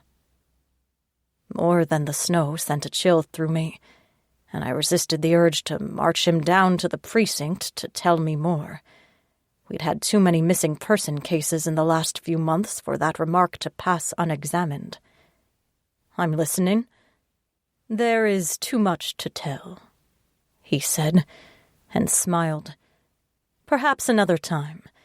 As to the matter of Malcolm McNevin, he's a friend, a good man, a grizzly bear, I believe, although it does not sit easy with him. He was turned young, but not young enough, and it happened violently. But he will not pose a threat to you or yours. Thank you. I nodded and turned, ready to head home for that shower and nap, but hesitated as Smith's phone rang. He answered, still watching me, and sounded so pleasant it made my skin crawl. Good morning, Kaiser. What can I do for you? The older man listened intently, then sighed. That is unfortunate. Have you filed a missing persons report? That would be the first step, since the young lady is human. As it happens, I have someone here with me who might be able to help with that. Can you meet us at the Oak Hill Cemetery? I gritted my teeth, about to tell him to go jump in the river, but the words caught in my throat. You didn't curse out the Earl King, because he might curse back, and his curses tended to stick for good. Besides, if I helped friends of his, that meant I helped him. Having him in my debt wasn't a bad thing, necessarily. It still created a bond, a tie, but one that I could control. Maybe. He hung up and tilted his head back the way we'd come. A friend of mine has discovered his sister is missing and needs help locating her. She's human and arrived in the city between 2 and 3 weeks ago. I would greatly appreciate your assistance in helping him file the correct report. Perhaps you can look into it. I would be in your debt. And when he smiled, his teeth were pointier than any humans had a right to be. I scowled, shoving my hands in my pockets and striding toward the main entrance, where I'd parked my car. Neither of us wants that. Indeed. I'm not on duty, I said, glancing over my shoulder and nearly tripping as I caught him watching me with a predator's gaze. I hardened my expression. I'll give your friend a phone number to call. Someone can help him downtown. That will suffice, although I imagine you might want to pursue this case personally. Smith took his time, trailing a few feet behind me as he paused to study a headstone or two. I just wanted to leave. I wanted to be home. Malcolm McNevin was a grizzly bear, which explained a great deal about him, and he didn't like it, which only raised many more questions. I ran a hand through my hair, wincing as I jostled the knot on the side of my head. My fingers came away bloody, and I scowled more as I cleaned them on a semi-used tissue in my pocket. As 2 large SUVs pulled up in front of the gate, I tried to find my detective mask, the calm, reasonable, no-nonsense persona that allowed me to see some of the most horrible things in the world and remain aloof. concerned, but only professionally. I'd almost achieved it when the first men stepped out of the SUV, and I recognized the dark-haired Russian from the warehouse. My heart plummeted to my feet, and I almost desecrated the holy ground by barfing all over the sidewalk. And then Malcolm McNevin, expression pinched and hands clenched at his sides, stepped out and caught sight of me. I froze in my tracks, unable to move forward or back, and Smith materialized at my side. He squeezed my shoulder, laughter in his voice. "As I said, a friend of mine. I thought you would be interested in this for personal reasons." I clenched my jaw until my teeth creaked, and it took a few years off my life to resist hitting the old man. From the way Smith smiled, he deserved to get cold-cocked, and with all the bullshit he fed me about the old ways not returning, it seemed he still liked to cause mischief wherever he could. But instead of decking the bastard, I squared my shoulders and approached the crew of 5 enormous men who stared at me, and wished I had Jones at my side instead of the damn Earl King. He didn't give me much reason to keep his identity a secret, but I saved that ace for later. Chapter 8. Malcolm. They searched the shelter and interrogated the employees and a few of the regulars, but only one of the managers remembered anyone who matched Molly's general description, and she'd left at least a week, maybe 10 days earlier. Malcolm didn't want to lose hope, but panic displaced the optimism that he'd find his sister immediately. They couldn't sense any trace of her around the shelter, or in 6 soup kitchens in the area. None of the hookers they found had heard of her, though it almost killed Malcolm to ask if his sister had become a streetwalker. Mama would have killed him instead if she knew the thought crossed his mind. But even if Molly hadn't gotten dragged into something terrible, the hookers saw everything, knew everyone on the street, and they hadn't seen her. He barely kept the bear under control as Sasha drove them to meet Kaiser at the old cemetery, where he said Smith was meeting someone who might be able to help. Malcolm couldn't breathe at the thought of finding Molly in the graveyard. He clenched his hands and prayed harder than he had for anything in his life, including getting rid of the demon that possessed him. He needed Molly alive. He'd sacrifice himself. He'd live with the damn demon and suffer the consequences for his immortal soul, so long as Molly survived. Sasha parked the truck near the cemetery's entrance, and Malcolm peered through the window to spot Smith and his friend. Kaiser got out of the SUV in front of them, gesturing for them to approach, so Malcolm slowly opened the door and took a deep breath of the fresh morning air, and immediately froze as he smelled clover, fresh rain, and a really, really pissed-off woman. The detective stood a stone's throw from the SUVs, a ferocious scowl on her face, and Smith grinned as he walked up to greet Kaiser. She still looked as if she'd bitten into a lemon as she shook Kaiser's hand, and Malcolm's bear wanted to tear into the Alpha for touching her. Sasha started chuckling, muttering to himself in Russian, and leaned back against the SUV to smoke and watch the chaos unfold. Malcolm took a deep breath and approached the furious detective and the gray-haired man, and he tried to focus only on finding Molly. He nodded to Smith. "Thank you for your help, Smith." And then he looked at her. He wanted to lean closer so he could smell her hair, though the sharp tang of blood disturbed the air, and he wondered if she'd been injured. Again. Her dark hair tangled around her shoulders, but she tossed it out of the way as she leveled a hard look at him. "I'm Detective O'Brien. Your pal Smith tells me there's a missing person." Kaiser glanced between them, gaze sharp, and Malcolm did his best to ignore the Alpha Bear's attention as he concentrated on the detective. "Yes, my sister, Molly McNevin, left home between 3 and 4 weeks ago. She intended to come here, To the shelter over on Pine, but no one can remember her there. Where's home?" She pulled out a small notebook, flipping open a leather cover so she could scribble cryptic notes on the paper. "Appalachia?" he said, and when she gave him a narrow look, he cleared his throat. "Kentucky. She took the bus." "Right." O'Brien glanced at her watch, then back at the notebook. "Age? Description? Do you have a photo?" "She's 18. Almost 19, I think. I haven't seen her since she was 6, though. I don't know." He felt like a failure, a total ass. He didn't even have a photo. He should have asked Maureen for a photo, for emails and phone numbers, for any other information. "She was blonde then. Green eyes."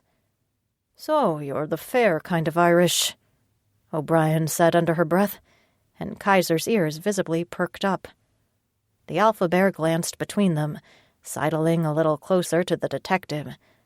"The fair kind of Irish?" "Oh, yes," Smith said, before the woman could answer. "Greer and I, we're the dark kind of Irish. Old Irish, you know." "Old Irish?" Kaiser glanced at Malcolm with a faint smile. "I didn't realize you and Greer had so much in common." "We don't," she said, voice flat. "And it's Detective O'Brien. You'd do well to remember that." Malcolm's bear quieted as her accent slipped and he heard the hint of Irish. Pissed off Irish. The bear calmed as soon as she started talking, even though concern for Molly remained near his thoughts. Malcolm felt like he could breathe for the first time since Maureen called. "I can get a photo of Molly." "That would help," she said, ignoring the gleeful expressions on both Smith and Kaiser. She was clearly the only adult in that crowd, and Malcolm treasured her presence. She was like a rock as a river raged around her. "Why did she come to the city?" "Looking for me." Malcolm took a deep breath. "I haven't seen them in a while, and Molly came to find me. She went to the only address they had for me, from years ago." The detective frowned, staring at the notebook as she thought, then glanced up. "I can file the report, but we'd like to keep things unofficial," Kaiser said, his voice low. "If at all possible. We greatly appreciate your assistance, but the less paperwork, the better." Her eyebrows arched, and Malcolm wanted to grin as the alpha bear found himself on the business end of her pissed-off detective look. Kaiser leaned back a little, although he didn't retreat. Greer clicked her pen with a finality that made Malcolm's blood run cold, and her eyes flashed with a hint of silver as she studied the alpha bear. "Really? Who are you again?" "I'm Barrett Kaiser." "Barrett Kaiser." She didn't write it down, but Malcolm had no doubt she would remember that name for a long time. "And what do you do for a living, Mr. Kaiser?" "I own my own business," he said, and a hint of uncertainty crept into the alpha bear's voice, like he didn't know quite where things were going, but suspected he wouldn't like where they ended up. "So you're not a police officer?" "No." "No, you're not. And you're not a detective who's solved over 100 missing persons cases?" "No, I'm not," Kaiser said. Malcolm was pretty sure he heard Sasha giggling somewhere behind the SUVs, but both Owen and Axel had backed up. Greer was only maybe 5'8", tall for a woman, though she could barely look Kaiser in the throat, and still she had the bears in near-full retreat. Malcolm loved her. Greer snapped the notebook shut. "Right. I'm the detective. This is my job. So if you want me to find young Molly McNevin—" And again her accent flared up, making Malcolm shiver. "You'll let me follow procedure. Procedure that exists for a reason. I won't break those rules because it means a slim chance of finding your pal's sister alive. Got it, boyo?" Kaiser's shoulders flexed. He didn't like being challenged, But Malcolm could tell from the look on his face that the alpha bear didn't know what to do. He would never confront a woman, definitely not one who wasn't a shifter, and most certainly not one who was some unknown kind of fae and friends with Smith. But Kaiser folded his arms over his chest and ground his teeth. "We're bears. I don't know how much you keep up with the shifter population, but we've had some recent conflicts with the coyote pack and a rogue wolf pack outside the city. They might have the girl. We think they've been taking other girls. But they're armed to the teeth and holed up in a compound outside the city. So if you go official, you'll get shitloads of cops killed. If that's what you want, fine. We'll do whatever paperwork you need. But if you don't want to walk into a wolf pack and end up chewed up and spit out, then unofficial is probably the way to go." Greer's dark eyes narrowed as she put away the notebook, clearly unimpressed with the alpha bear's logic. Her voice cracked like ice breaking on ice. "So, you've got it all figured out, and you've no use for me then. But if these lads are so much trouble, why are they still here?" "That is a story best left for later," Smith said, easing forward to stand next to both of them. "Suffice to say, Greer, we don't want to see Molly end up in that situation. And if she's there now, we need to find her immediately." Greer looked at him, and more silver arced through her eyes. "You knew about this? How many women have they kidnapped?" "We don't know." Malcolm steeled himself to be on the receiving end of that irritated look, but she only looked tired when she faced him. He took a deep breath. "Please, however you can help me find her, please." Something in her expression changed. Her gaze drifted to something behind him, and a muscle jumped in her jaw as the debate played across her face. Malcolm held his breath but didn't dare look away. Finally, Greer grimaced and looked back at him. "Fine. Get a picture of her, her cell phone number, email addresses, anything else we can use to track her. I'll consider keeping this off the books. How soon can you get the information?" "I'll call my sister now." Malcolm searched for his cell phone, on the verge of panic when he couldn't find it. Greer held up her hand, glancing once more at her watch. "Take your time. I'll meet you later this afternoon, after I check the runaways list and the Jane Does." "Jane Does?" Malcolm didn't want to know. He had an inkling already what that meant, but he needed to hear her say it, even though it made his stomach turn over. "The unclaimed deceased," she said, and he felt more grateful than he should have that she chose her words with care. Greer nodded to him, about to turn away, then paused. She handed him his wallet back before turning on her heel and striding off. "Smith can reach me when you're ready to meet."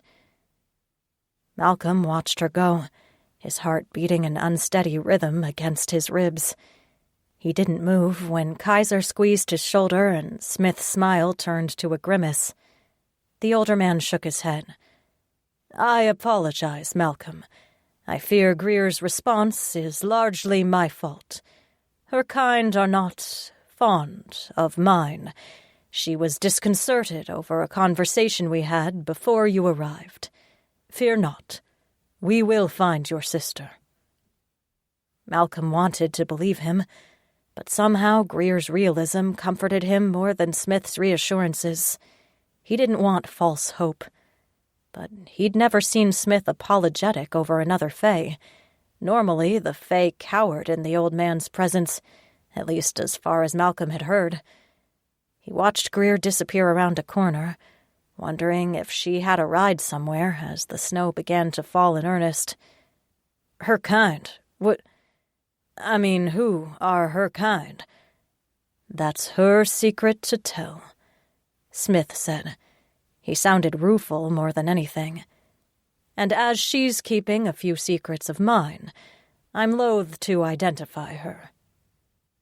Mal didn't turn as Smith and Kaiser spoke in low voices, as the guys loaded into the SUV, as the snow obscured where Greer had gone. His heart thudded in his ears. The bear didn't care what or who she was, or what kind of secret she was keeping for Smith. The bear loved her. Malcolm was pretty sure it was the only thing he and the beast had ever agreed on wholeheartedly. Chapter 9. Greer. I wanted to go home. The car almost found its way to the apartment complex without me thinking about it, but I knew time was limited if we were going to find Malcolm's sister. I worried that maybe she'd been taken advantage of. The pimps watched the bus station for newcomers, those who looked a little lost and overwhelmed. They would have picked her out in a heartbeat if Malcolm had described her accurately. Young, cute, naive. Exactly the profile for a trafficking victim. So I parked at the precinct instead of home and walked in past the day shift so I could dig through my desk for a pile of missing persons reports and arrest records. One of the day shift detectives, Paulson, caught sight of me and raised his eyebrows.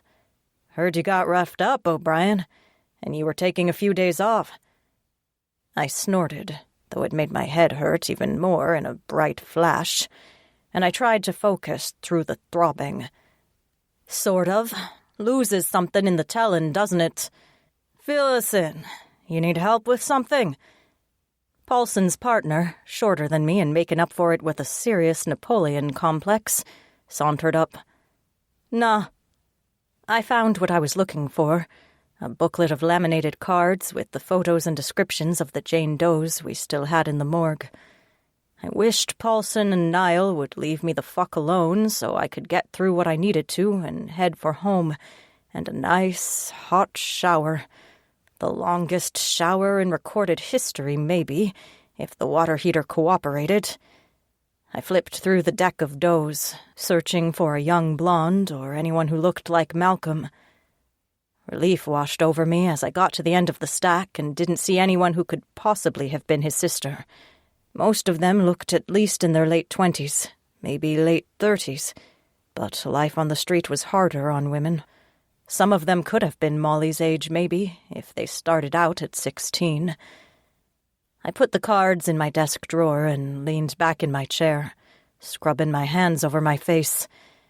I hadn't felt a song in a long time, months maybe, before Malcolm McNevin died in front of me. If Molly died in the city, I would have felt it. When I looked up, Paulson and Niall still stood over my desk, waiting for an answer. I focused on the two of them, even as my vision blurred a little from fatigue or the pounding in my head. "What?" "Doc wanted to talk to you when you came back." Paulson nodded at the hallway behind me, where the captain's office sat adjacent to the psychologist's. "She thought you might have flipped after the guy tore up the ER. "Not fucking likely," I said. I stared at my desk, trying to remember what else I needed to look for before I headed home. Molly wasn't dead, or at least she had not turned up that way. She wasn't on our runaway list. I smacked the side of the computer as it slowly chugged back to life, and took my irritation out on the keyboard as I searched for recent arrests. Maybe someone picked Molly up for prostitution, panhandling, public intoxication, anything. I felt as if I chased a wisp, a rumor, the girl with no picture. And I paused, frowning at my computer screen as it spat up a list of recent arrests. I chased a rumor on my day off, after a bitch of a night, on behalf of a man who'd kidnapped me. That didn't make sense. Not at all. Even when I added the influence of the Earl King. I took a deep breath and shook off the feeling, instead searching the arrests for a hint of Molly McNevin. I could think it through after my head stopped hurting, but if my confusion prevented us from finding this girl, I'd regret it all of my days. "O'Brien, seriously, what the hell is wrong with you?" In the past 3 months, no sign of any Molly being arrested. No McNevins, No one who matched her description in their mugshot. I pinched the bridge of my nose. I'm tired. It's the end of my shift, and a friend called to say he thinks his sister is missing in the city. I'm trying to give the guy something to work with until he can file the official report. Cut me some slack. I'm tired. They traded looks. Then Paulson held up his hands. Okay, just check in with the doc before you leave, okay? Sure, I said under my breath, even though I knew there wasn't a chance I'd do as they asked. I had no time to talk to the psychologist, particularly with Malcolm's song still lodged in my chest. No telling what that meant for my self-control, since I'd ended up back at work to search for his missing sister, when normally I would have just given him Paulson's number and called it a day. 30 minutes later, I hadn't found a single piece of information on Molly McNevin in the city. She hadn't registered a lease or a license, hadn't signed in at any of the shelters or clinics. If she arrived in the city, she sank without a trace the moment she stepped off the bus. I gathered up a stack of flyers and newspaper clippings on missing persons and headed for the door. I managed to slide past the psychologist's office without being spotted, although I could see the captain at her desk. She looked like she would gesture for me to come in, but I managed to dodge out the door without making eye contact. Sometimes the fey magic worked in my favor, and I could wish really hard for luck to help me out. But it only worked sometimes, so I tried not to rely on it at all. I didn't remember much from the drive back to my apartment, my brain on autopilot as I navigated the thinning traffic. The paperwork went into the second bedroom, my office, and then I headed for the bathroom. The water had just gotten hot when my phone rang. Smith's number popped up, and I considered ducking under the shower head, so at least I could feel like a normal human being when I met up with handsome Malcolm McNevin and his crew of musclehead friends. But time was more important than comfort, at least for detectives. So I answered the phone, already searching for fresh clothes. "This is O'Brien." "We've got the information you requested," Smith said, voice as smooth as caramel. No wonder he talked people into all kinds of bad deals and they didn't know until it was too late. "Please come by my office if you're available." "Yeah," I said, though it was mostly a sigh. I took down the address he gave me, impressed at the expensive address in the business district, and glanced at my watch. "Give me 30 minutes to make it over there." "Of course." Smith hesitated, then cleared his throat. "Perhaps it was unkind of me not to warn you that Malcolm was my friend with the missing sister. I apologize for that. Some habits die hard." I stopped in my tracks, frowning at myself in the mirror. I'd never heard of the Earl King apologizing. Words escaped me, and as I searched for a response, any response, Smith coughed a polite laugh and went on. "We will see you in a short while." He hung up, but I didn't move as I tried to find the trap in his words, the double meaning, the shades of truth and lies, searching for what he gained from the admission. Perhaps he wanted me to relax my vigilance so he could spring a greater trap? My magic, my skill, they weren't things the Earl King could benefit from, really, unless he wanted to test the bloodline of certain people by killing them and seeing if I sang. A gruesome process for a small benefit, as far as I could see. I shook off the thought and got dressed instead. My hair, still dingy and a little crusty from the head wound, looked almost presentable in a severe bun, but at least it was out of the way. I didn't have nearly as much trouble with my hair as the Gorgons, from what I'd heard, but that didn't make it easy when the damn stuff grew back faster than I could cut it off. I pulled on casual clothes, opting for at least some degree of comfort in my favorite jeans, and tucked my weapon into the small of my back with the badge on the front of my belt. going plainclothes had its advantages. On my way to the door, I glanced over at the bottle of whiskey waiting for me on the kitchen counter. It wasn't much for company on days like that, but it was better than an empty apartment and a stack of missing persons files to peruse. It took some of the sting out of reading the newspaper clippings. I stopped for coffee on the way and ignored 2 calls from Jones, no doubt trying to convince me to go talk to the psychologist before they put me on administrative leave. And when I thought I saw a wolf sniffing around my car outside the coffee shop, I wondered if Jones was right and I needed a short vacation in the loony bin. I shook it off. Probably just a stray dog, marking its territory on my tires. Chapter 10. Malcolm. Mal had nearly paced a track in Smith's hallway by the time Greer arrived. He almost sent her straight back home to get some sleep, since clearly she hadn't rested at all in the 2 hours since she left the cemetery. But the detective hardly registered his presence as she walked into the conference room in the back of Smith's hoity-toity offices. Greer took the head of the table without asking permission or even looking around to see who else might want it, and both Kaiser and Smith stopped in their tracks as they looked around the room. Mal had never seen either of them stumped, but Greer managed to flummox them both without trying.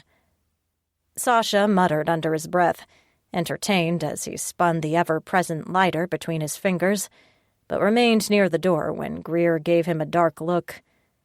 Kaiser took a seat and left the opposite head of the table to Smith, who sank into it as if he'd never questioned where he would sit. Greer took out her notebook once more, her eyes almost black with the dark smudges under them. "You have more information?" Malcolm felt suddenly protective of her. He hadn't wanted to call the full meeting and have everyone standing around in Smith's offices. He could have emailed her the information, or called, and the bear wanted to get that meeting over with as soon as possible, so he could take her someplace warm and comfortable and make sure she slept for the next day. He slid prints of the 6 photos Maureen sent him across the table to her. He'd taken a seat to Greer's right, not too close, but close enough he could still protect her if anything happened. The moment she came into contact with Smith and the bears, Greer became a target. Bad Creek had almost taken Kaiser's mate, and Malcolm had no delusions that the alpha of Bad Creek would ignore someone as intriguing and powerful as Greer. "These are the photos. Several close-ups and just the one full length. My sister's looking for more, but these are the most recent." Greer made a soft sound, too feminine to be a grunt, as she studied the photos. "She's pretty," she said, almost under her breath, as if surprised or regretful. Malcolm nodded, his heart aching. "She looks like our mother. Spittin' image." The detective continued to study the photos, and he wondered if she could memorize Molly's image just from that. Malcolm cleared his throat. "And this is Molly's cell phone number. I tried calling it, but it was shut off. The voicemail full." He handed her the small note with the phone number and email addresses, which Greer took without a word. A clock on the wall ticked loudly as the silence stretched. Kaiser raised his eyebrows at Malcolm, as if to goad him into talking to her more, but Mal was content to wait. He liked watching her expression as she thought, pondering the photos. Greer's index finger brushed over Molly's face in one of the photos of her on horseback, riding the trails in the mountain up near his granny's house. Something changed. The air shivered, and Greer abruptly stacked the photos neatly and set them aside, face down. Her dark eyes found his, and he couldn't breathe. Greer spoke evenly. Her words weighed and measured before they were spoken. "I have some good news and some bad news." His heart sank, and he gripped the arms of his chair, bracing for the worst. He tried to reassure himself that Greer wouldn't have looked at the photos if she'd discovered Molly's body, but bile rose in his throat and filled his mouth until he feared he might embarrass himself in front of her by being sick. Greer didn't make him suffer, at least, because she barely paused before going on. The bad news first, then. There's no trace of her. She hasn't been arrested. She hasn't registered for utilities or an apartment. None of our informants have reported a new girl who looks like her. No trace at all. And the good news? Kaiser asked, when Malcolm couldn't speak for the relief rolling through him and the crash of adrenaline. The detective didn't blink. The good news is that she's not among the Jane Does, either. So she's still among the living, which may be good or bad news depending on where exactly she is. Thank you, Malcolm managed to say. I've not really done anything, she said, attention back on the notebook. The heavy quiet returned as her fingers drummed on the table, clearly debating something. Then she leaned back in her chair and surveyed all of them. And there's another thing. The bears held their breath, Owen scooting his chair closer to the door. The kid had a well-honed sense of self-preservation after years in the military. If he headed for the exits, Malcolm debated following suit and figuring out why later. Greer rubbed her face, exhaling in a whoosh as if she'd been holding it for a while. As I'm sure you know, I'm not human. I know she's alive because I would have felt something if she passed, much as I knew when Malcolm McNevin knocked on death's door and got turned around again. I would feel it if she'd gone on, and I haven't, so she hasn't. She's still with us, and if she's with us, we'll find her. A hint of color climbed her cheeks when she said his full name, because the accent returned and colored the rest of what she said. Malcolm loved it. He did not, however, enjoy the way his fellow bears started to grin. From the flush on Greer's face, neither did she. "Thank you for that," he said, to make sure none of the others pressed for details on what she was exactly. "And for your help, especially after the last few hours and the difficulties we've put you through." "You didn't die," she said, close to a shrug. "So you saved me several hours of paperwork, and even longer trying to figure out how you ended up dead in an alley. Consider us even." "Done," Smith said. He glanced over his shoulder at where a few of the office assistants waited with bags of takeaway food, then got up to let them in. "Wonderful. Lunch is here. We hope you don't mind, Greer, but we ordered before you arrived. There's plenty to share. I seem to recall that your people are particular in their tastes, so we can special order if there's nothing here that suits you." Greer shook her head, waving away the plate and utensils Malcolm tried to hand her. The detective put away her notebook and started to rise. "Thank you, no. I'll not be eating with you." "Please do stay," Smith said, shooing the assistants out of the room as soon as the bags of food occupied most of the conference table. "We have much to tell you about the possible culprits in both Molly's disappearance and Malcolm's injury."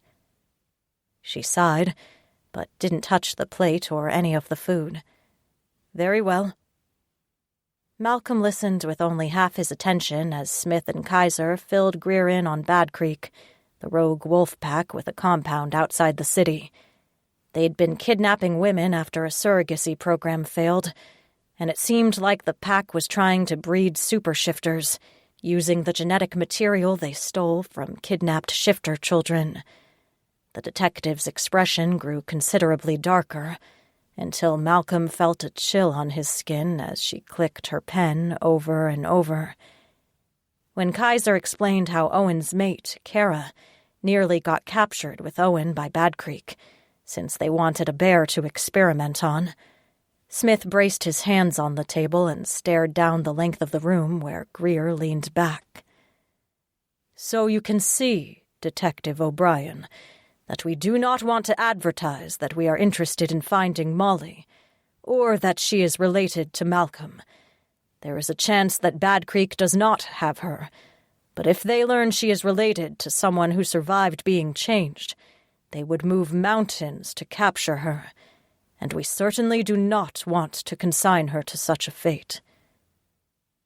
Greer tapped her pen on the table for a very long time before she pointed it at Smith, then Kaiser. "Tell me if I've got this right. This group steals children, experiments on them, probably kills them, then hires surrogates to bear babies derived from the kidnapped children, and some of the surrogates die in the process of having the babies. Or this group kills them when they refuse to hand over the baby. And now they're kidnapping women related to shifters because these women are strong enough to survive this. Do I have that right?" "Yes," Kaiser said, shaking his head. The beard didn't hide his sorrow. "And did it not occur to you, at any point, to report kidnappings and murders to the police?" "Well," Kaiser started, then cut off. He looked at Smith. The older man put down his silverware and dabbed at his mouth with a napkin. "To do so would have risked exposing shifters to the general public, so the risk was deemed too high.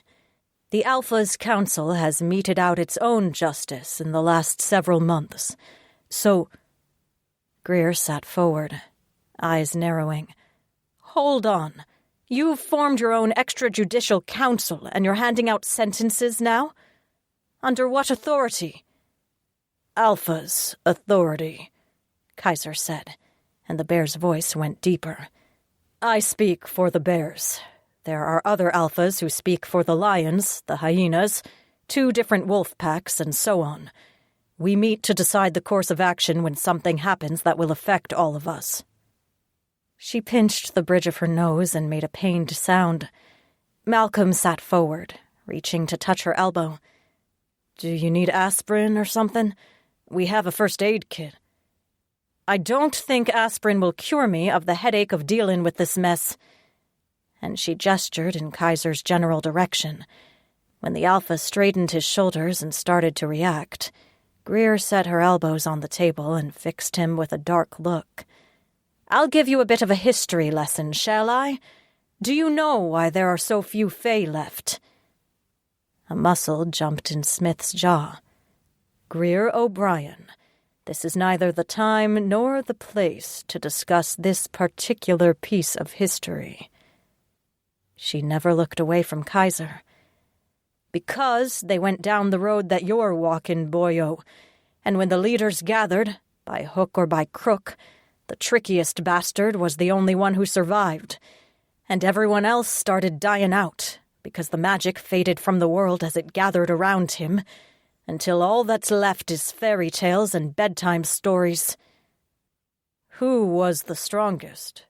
Axel asked, blonde eyebrows drawn down as he studied her.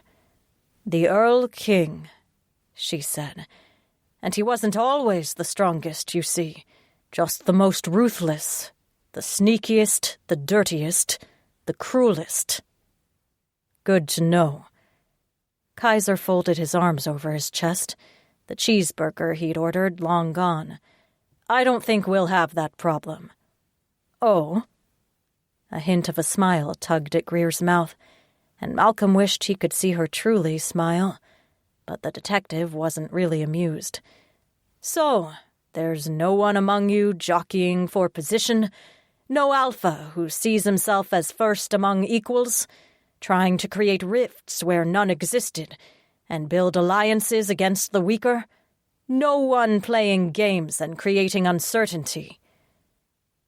And once more, the clock ticking on the wall was the loudest sound in the room. Malcolm slid her a tray of Thai curry, wanting to feed her. "You should eat." "Can't," she said, still studying Kaiser and Smith as they frowned at her. "Why not?" Her mouth twitched and something in her expression eased as she studied him. "Old rules they are, but sometimes they hold true. The sharing of food creates an obligation, an agreement of sorts. Breaking bread means camaraderie, or at least the pretense of it. Once you've broken bread with a man, you're not supposed to raise your hand against him. At least, not right away. Are you planning something I should be concerned about? Smith asked, and Greer's smile turned more genuine. Smith didn't look nearly so amused. Who, me? The detective managed to feign innocence, though no one at the table believed it for a second. She rubbed her forehead as she leaned back in the chair, shaking her head as she stared up at the ceiling. If you're telling me you've been complicit in the deaths of others, Mr. Barrett Kaiser, by rights I should arrest you and drag your ass to jail. We may not always like the victims of crimes. We might even think they deserve what came to them. But everyone deserves justice. The only reason this city doesn't descend into chaos is because we enforce the law. The hard plastic fork snapped in two in Kaiser's hand. The people who may have died did not respect the law. Live by the sword, die by the sword. Detective. Silver flashed in Greer's eyes as she glanced at him, though she sounded resigned rather than angry. So said the Fae, right before the Earl King drove them underground once more. The air filled with static at the other end of the room, and the hairs stood up on Malcolm's arms as he watched Smith's eyes turn silver and foreign, his pupils elongating vertically. Kaiser eased his chair back, as did the other bears, and everyone watched the older man as he and Greer considered each other down the length of the room. Malcolm watched Smith more than Greer, though, and wondered if her guardedness around the investigator was a hint that the shifters trusted too easily. Maybe Smith had been connected to the Earl King. Maybe he knew the truth of what happened with the Fae. Mal remembered Smith turning into a beacon of fire, summoning horrific, deformed beings to attack the Bad Creek compound in order to free his friend Meadow. Smith had helped all the shifters at one point, but they didn't know much about him. Malcolm braced himself to leap in front of Greer if Smith made an aggressive move, and held his breath. Chapter 11. Greer. I wondered if I'd lost my mind completely, challenging Smith in his own office. But the news that shifters had apparently been rampaging around the city murdering their competition pushed me over the edge. I'd become a detective because I believed in the law, and equality under the law. Whoever was responsible for the deaths Kaiser mentioned should have stood trial and gone to jail. Dying by the sword wasn't right. Smith's temper rose, but he'd learned greater control than I imagined, because he didn't strike me dead right there. Too many witnesses, maybe, and one more protective than the others. I didn't miss, and neither did Kaiser, the sharp-eyed son of a bitch. That Malcolm readied himself to protect me from Smith, the muscles standing out in his arms as he gripped the table. I didn't mind, not really, even though I could take care of myself. It was a nice change to sit next to someone who would have confronted the Earl King, even unwittingly, just to protect me. But Smith didn't do anything other than gather his temper. He rested his palms on the table and spoke to a half-empty carton of fried rice. Perhaps someday you will reconsider. I would not want you to ever encounter any of these people, Greer, but if you knew what they're capable of, I've no doubt you would support the use of unofficial justice. And we'll disagree on that until hell freezes over, I said.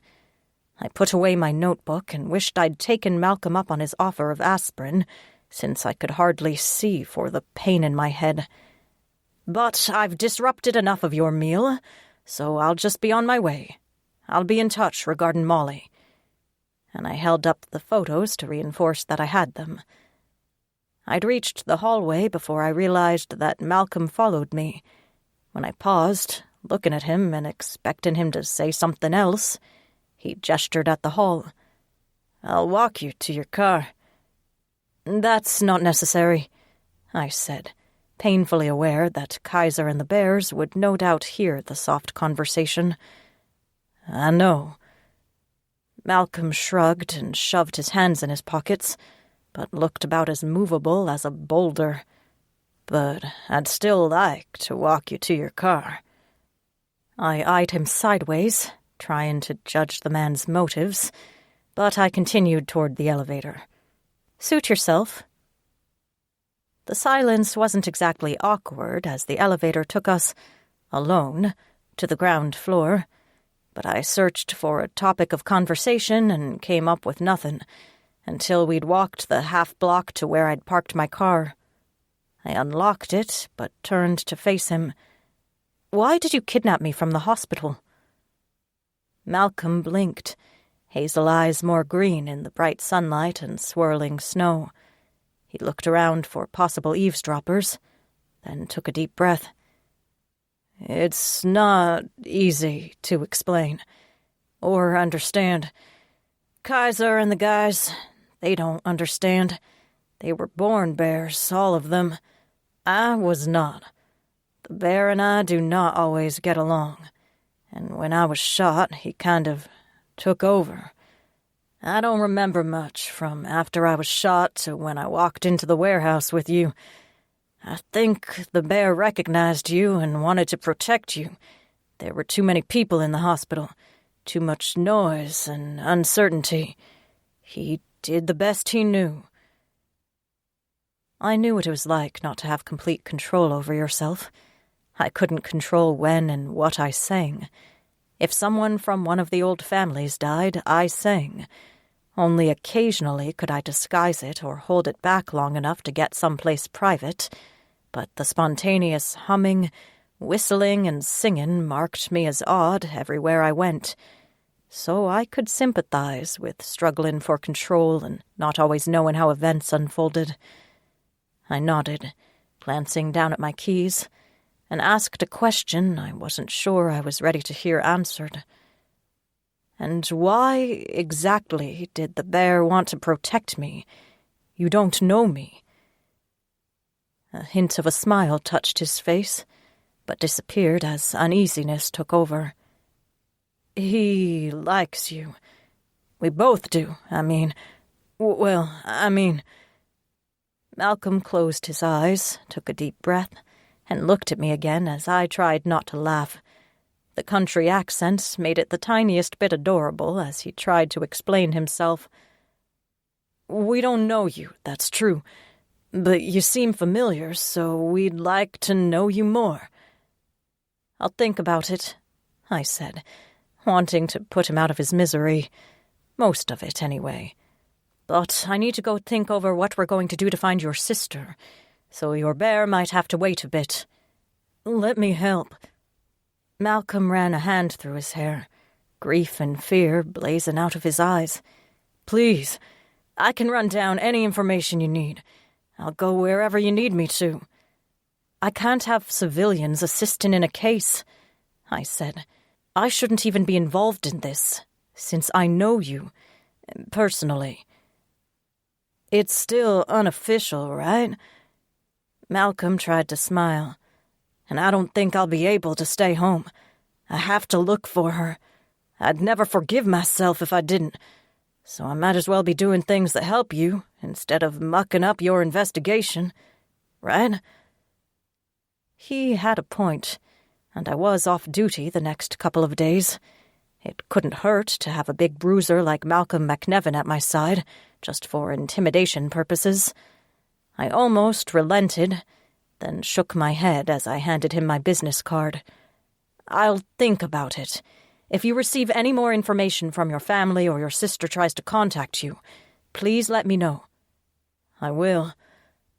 He held the business card by the edges, almost tentative, as I got in the car and the engine chugged to life. Malcolm watched as I pulled out, careful on the slick roads as the snow started to pile up, and he was still in my rearview mirror as I made one last turn toward home. It took far too much concentration to drive through the growing snowstorm, which only made my head ache more, so I could hardly walk by the time I parked the car and headed for my apartment. Once inside, I took the longest shower ever, standing under the spray until the water went cold and sent chills through me. But at least my hair was clean, and the knot on my head stopped bleeding. It was only early afternoon, but I collapsed in bed and slept until the sun had long since set. I regretted not taking Malcolm up on his offer of lunch at Smith's office, because I woke to my stomach rumbling. I studied Molly's photos as I heated a can of soup. She was a pretty girl, exactly the kind of girl the pimps would go for. She'd make a lot of money for them, but if she was anything like Malcolm described, chances were she hadn't gone quietly, which meant they probably got her hooked on something, maybe heroin, to keep her compliant and begging for her next fix.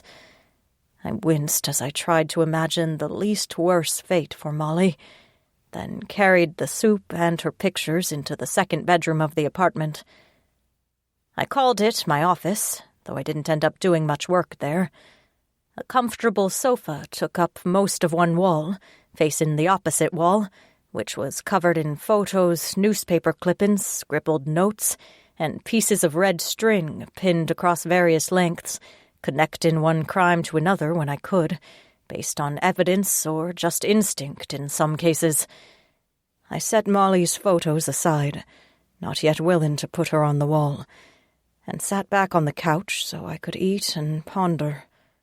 The wall contained all of my unsolved crimes, all the missing persons and murders the department still had on the books, some long gone cold, decades or more, and some as recent as a week or two. After the shower and fresh pajamas and some soup, I felt almost normal. But something Kaiser said bugged me. If that asshole wolf pack kidnapped women around the city, then chances were some of my missing persons, and potentially some of my Jane Does, were victims of that pack. We would never be able to find them if the entire enterprise behind their disappearance existed outside of human society. My chest ached to think about it. Maybe my missing girls were all buried somewhere, or burned up by those lupine sons of bitches. I stared at the photos on my wall, at the newspaper clippings, at the statements from their families and friends, and wished I had better magic. Singing when someone died didn't do me much good as a detective, although I had an affinity for the dead that surpassed most other fae. That didn't make it a comfortable or useful power. Despite the red string draped across the wall, I couldn't make more connections between the missing and what I'd learned from Kaiser and Smith. Even the half-full bottle of whiskey didn't bring inspiration, although it eased the headache that still plagued me and made the world a little softer around the edges. I stared at the wall, but didn't see it, my heart hurting almost as much as my head. I didn't want to tackle all the problems Kaiser brought up. I was tired. As much as I loved my job, it never got easier. Every day felt like a marathon of emotional turmoil and self-control, struggling to protect the innocent and convince the guilty to confess so I could throw them in jail forever. And with what the bears hinted at, there could be dozens, maybe hundreds of crimes to add to that wall, to write up and investigate and try to solve, even knowing that the ones involved were not inclined to aid the police, because they were probably guilty of worse. Melancholy settled over me as I sipped the whiskey and contemplated the wall. I might have sat there all night, but a soft knock disturbed the quiet. It made me frown. When the kids who lived in the apartment across the hall bugged me, they usually pounded on the door and rang the bell before running away. This was too respectful, not demanding like Jones's knock either. I picked up the baseball bat that propped against the wall next to the kitchen and held it at the ready as I checked the peephole, and held my breath as I saw Malcolm McNevin standing at my door, a paper bag in his arms with the scent of Thai food drifting under the door. I meant to back away and pretend I wasn't home. He knew I was there, of course, with his superior senses, but if I walked away without answering, that was an answer as well. Except my stomach growled, and I could see him smile through the peephole. I still hadn't decided what to do when Malcolm said, "I thought of something else I should have told you." Of course. He appealed to my detective side, the clever bastard. So I slid the safety chain off and undid the deadbolt, letting the door open just a crack so I could peer at him through the haze of the hallway lights. "What's in the bag?" His smile grew still more, and he held it up. "Thai food. You looked like you wanted to eat it at Smith's, had the company been different, and a bottle of home brew." Home brew? I should have left him in the hall until he handed over the food, but my stomach growled again, and I let the door swing the rest of the way open. "Keep talking." Malcolm grinned and carried the bag into the kitchen, starting to unload the food and a mason jar of pink-orange liquid with what looked like canned peaches. "My family has a small ancestral business distilling liquor. Mountain brew.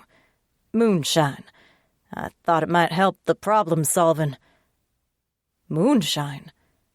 I bit back a smile as I leaned against the kitchen island and watched him busy himself pulling out food and searching for plates and utensils, but I schooled myself into a stern expression when he faced me. "So you brought illegal liquor to a detective's house that you distilled somewhere in the city limits? Malcolm McNevin." I shook my head, though I started blushing like a fool when he grinned at the way I said his name. Malcolm held up the jar, then splashed a little into 2 glasses I normally used for my whiskey. "I thought it was only illegal to sell it, right? If it's for personal use, surely there's no problem." "You're killing me." But I took the glass when he offered, and paused to inhale the fumes coming off the liquor. It smelled of peaches, and the taste exploded in my mouth with a bright blaze of summer. It was smooth and a little sweet, strong enough that I felt it all the way down my throat. He watched me closely, sipping his own moonshine, and I tasted mine again before I nodded. "It's not whiskey, of course, but it's not bad." "It gets better the more you drink," he said. I laughed, putting the glass down so I didn't spill, and braced my hands on the island as I shook my head. "You're trouble, Malcolm McNevin, and don't think I didn't notice." He grinned, holding up the plates of food. "Maybe, but at least I brought dinner. Over there." And I pointed him at the kitchen table. I grabbed the jar of moonshine and the glasses as I followed, and poured more for both of us as I sat. Maybe he was right.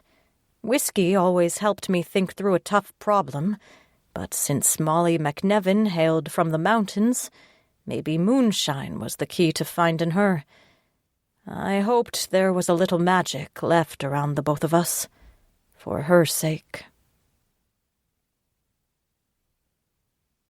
Chapter 12. Malcolm.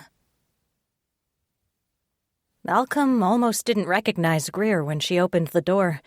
She'd let her hair down to start, and it tangled around her shoulders in an alluringly tousled mess.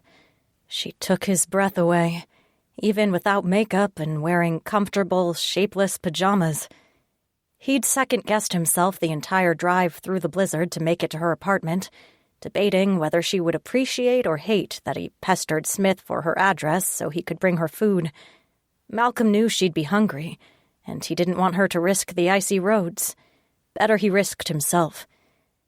And then she sipped the moonshine, and something eased in her expression. She even closed her eyes as she tasted the peaches, making a noise of appreciation.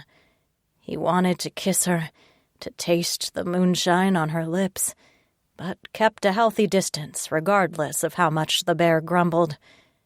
He smiled to himself, pleased, as she dug into the Thai food and demolished a good part of it before pausing to breathe and drink more of the liquor. Malcolm leaned back, holding his glass, and watched her watch him.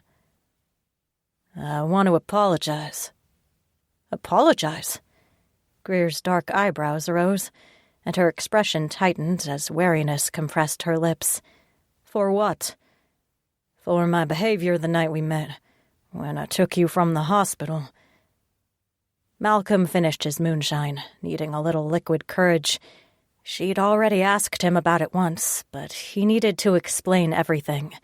He'd argued with the bear the entire drive, trying to understand his own actions. "I heard you sing to me. I was in a very dark place, and I felt myself... I think I was dying. But I heard singing, and I thought it was the angels come for my soul, but it was you. And that song pulled me back and kept me here." Her cheeks reddened. "You heard that?"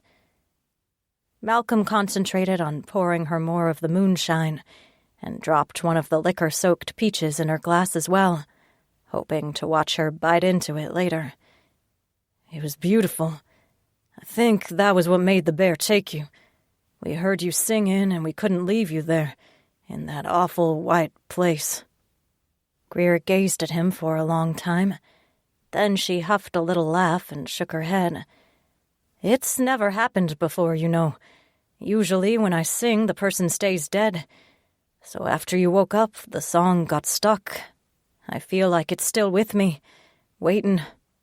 The bear took notice.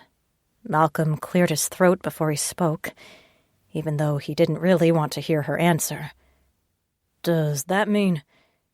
am I going to die soon?" "I doubt it." She reached for more of the curry, and Malcolm retrieved the rest of the food from the paper bag on the island so he could refill her bowl. Greer smiled, stirring the rice with her spoon. "If you were going to die, the song would have to be sung, you see. Right now, it's just like a muscle ache after a workout. It lingers, but it'll go in a few days. Or so I hope." "Then I hope that as well," he said, raising his glass in a toast. She laughed as she clinked her glass to his, and flushed again. Her eyes sparkled even as she tried to maintain a stern expression. "Now, Malcolm McNevin, tell me true. What brought you to my door tonight? I'm not likely to fall for your charms, just so you know." Malcolm laughed, holding up his hands. "And I'm a gentleman and would never expect a woman of your caliber to lower her standards to even entertain the idea that—" "Oh, stop!" Greer laughed more, her entire face pink, and she tilted her head, watching him with a hint of mischief in her dark eyes. "Tell me the truth. Even gentlemen spin their words." The bear wanted to tell her. Malcolm wasn't so sure it was a good idea, but the moonshine made everything easier. "Because I like you, and I thought you would be hungry. We wanted to feed you." He wondered what she thought of him, that a demon took up space in his soul. And sometimes Malcolm forgot he was just I and the bear was he. They were not we. Ever.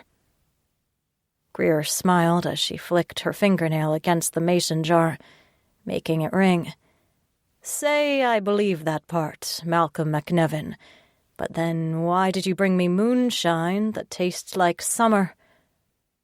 His chest swelled with pride that she liked the moonshine, since it was his special recipe.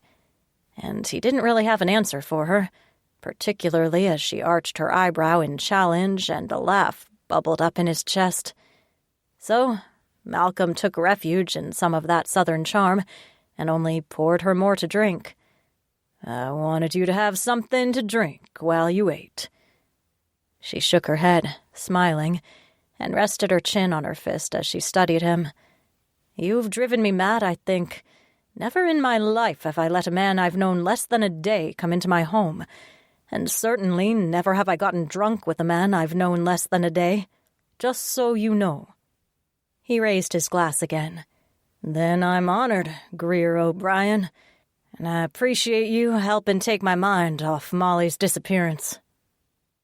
"Well, then," she said, and took a deep breath. She frowned at the table, as if debating something very important, then started to rise. "I should show you."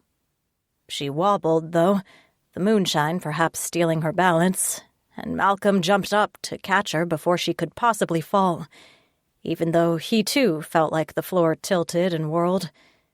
Greer leaned against him, her cheek flat against his chest, right over his heart, and he heard her sigh. She didn't pull away, didn't straighten up or push him aside. She leaned into him, and her arms went around him, and Malcolm held her as tightly as he could, burying his nose in her hair. Her voice came out muffled and soft, almost a sigh. "I thought you were a gentleman." "We're still standing up, aren't we?" he said, mostly a grumble, and tried not to think ungentlemanly thoughts as her scent curled into his brain and drove the bear mad with wanting. Greer laughed, then carefully untangled herself, though her palms slid across his chest and stomach before she retreated, and Malcolm had to hold his breath to keep from groaning in desperation. She tilted her head toward the back of the apartment. "Before you get too many impure thoughts in that fair head of yours, I've something to show you." The bear perked up, hoping whatever she planned to show him had something to do with the soft curves he felt under her pajamas. But Malcolm fought for self-control. They were drunk, and she was right. They'd only known each other a day. Even though the bear was certain enough that this mysterious girl was meant for them, Malcolm needed to take his time. But he followed her to what appeared to be the smaller bedroom, carrying the moonshine with him. Malcolm stopped in his tracks in the doorway, stunned, as Greer flopped onto a battered couch, the only real piece of furniture in the room. He stared at the far wall, covered in photos and bits of newspaper and string, and tried to process what the hell he was looking at. Greer looked at it as well, taking a deep breath. "These are all the cases I still have to solve, you see.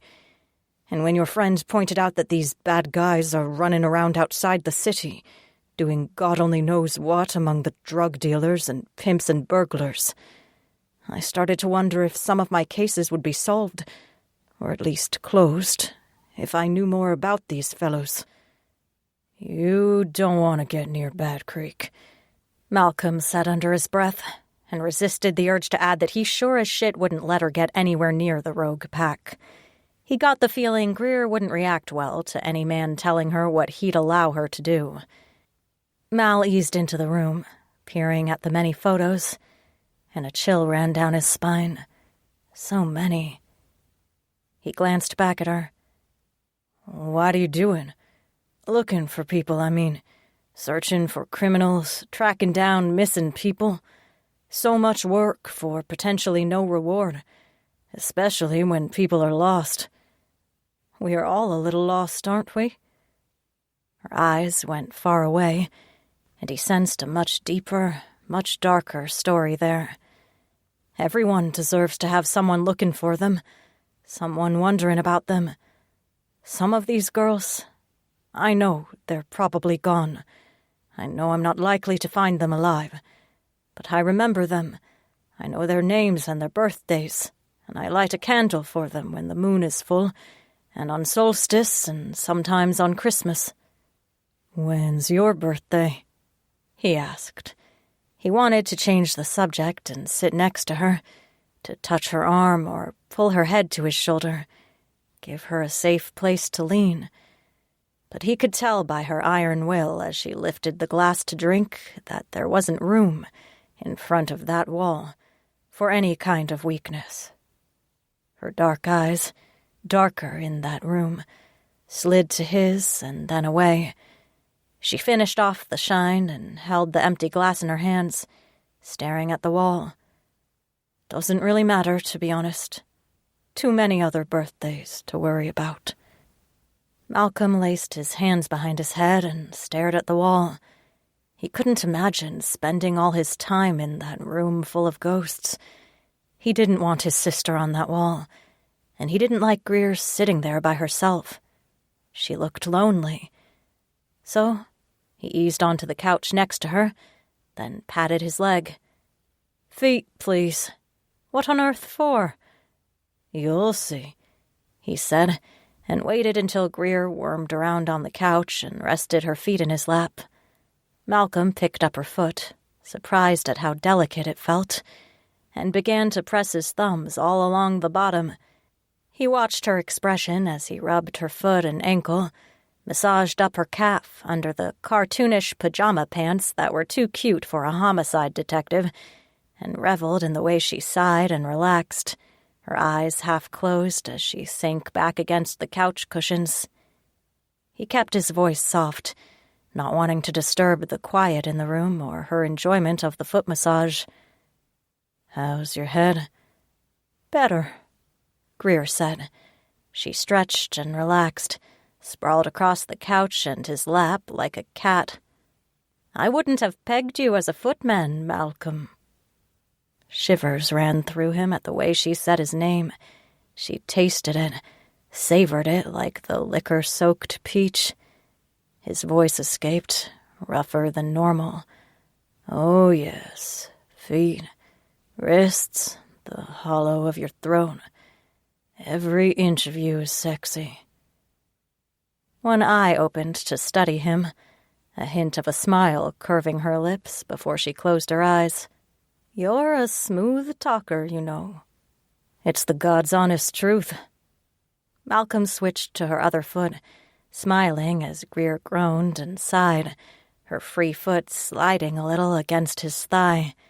She'd be putty in his hands if he could give her a back rub. "And it looks like you could use a little taken care of." Greer snorted and started to sit up. "Right. I'll book us a spa weekend as soon as that wall is empty." Malcolm watched as Greer wobbled to her feet, holding her arms out for balance. Then she put her fists on her hips and gave him a look. "It's late, and you're too drunk to drive, so clearly that part of your plan worked. You can sleep here, but I've no intention of doing anything with you. Maybe cuddling, but that's it, boyo." He tried not to smile. "Like I said, as a gentleman, I would never dare to presume." Greer laughed, staggering for the hallway, and Mal got up to catch her waist to steady her. Greer gave him a dark look over her shoulder. "And you'll keep your clothes on, like a gentleman." "You have my word," he said, though he couldn't resist a wink and leaning down for a kiss. The moonshine had been a very good idea. Chapter 13. Greer. I woke up slowly and with a puddle of sunlight warm in my foot. The heater never worked in the apartment, but I was toasty warm, even with the thin blankets. I yawned and started to snuggle back into the pillow, but paused as it started to move. I sat up, blinking away a slight haze, and held my breath as I looked down at a sleeping Malcolm, sprawled across my bed. Malcolm. It took a moment for the night before to come back to me. Dinner and moonshine, a foot massage, and then bedtime. He still wore his clothes as promised, and grumbled a little under his breath. Not quite a snore, but more than a wheeze. A contented bear noise, maybe. I pinched the bridge of my nose and extracted myself from the sheets and his legs, moving carefully so I didn't wake him. If I stayed there another second, I would have snuggled right back up to his side and reconsidered my rule about not sleeping with the man the same day I met him. At least we'd reached the second day of our acquaintance, and I double-checked on my watch to make sure. I hadn't felt so rested in months, maybe years. It couldn't have been his doing, but as I paused at the foot of the bed and considered the slumbering bear, I wondered if maybe there was something to having him around. A good night's sleep was difficult to come by, particularly with the odd schedules I had to keep for the night shift. I tried to put a faint uneasiness out of my mind, born from a desire to never rely on anyone else, and shuffled into the kitchen to make coffee. It couldn't mean anything that I didn't dream when he was there, or that I'd actually slept more than a few hours at a time. Any of that could have been coincidence. It felt like I couldn't get used to having him around. The second I did, I knew something would happen to take him away.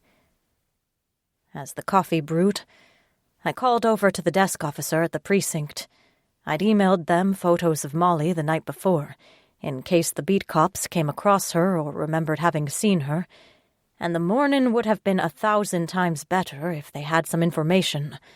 The sooner we found Molly, the sooner I could be certain that Malcolm wanted to be with me for me, and not because I was the fastest way to finding his sister.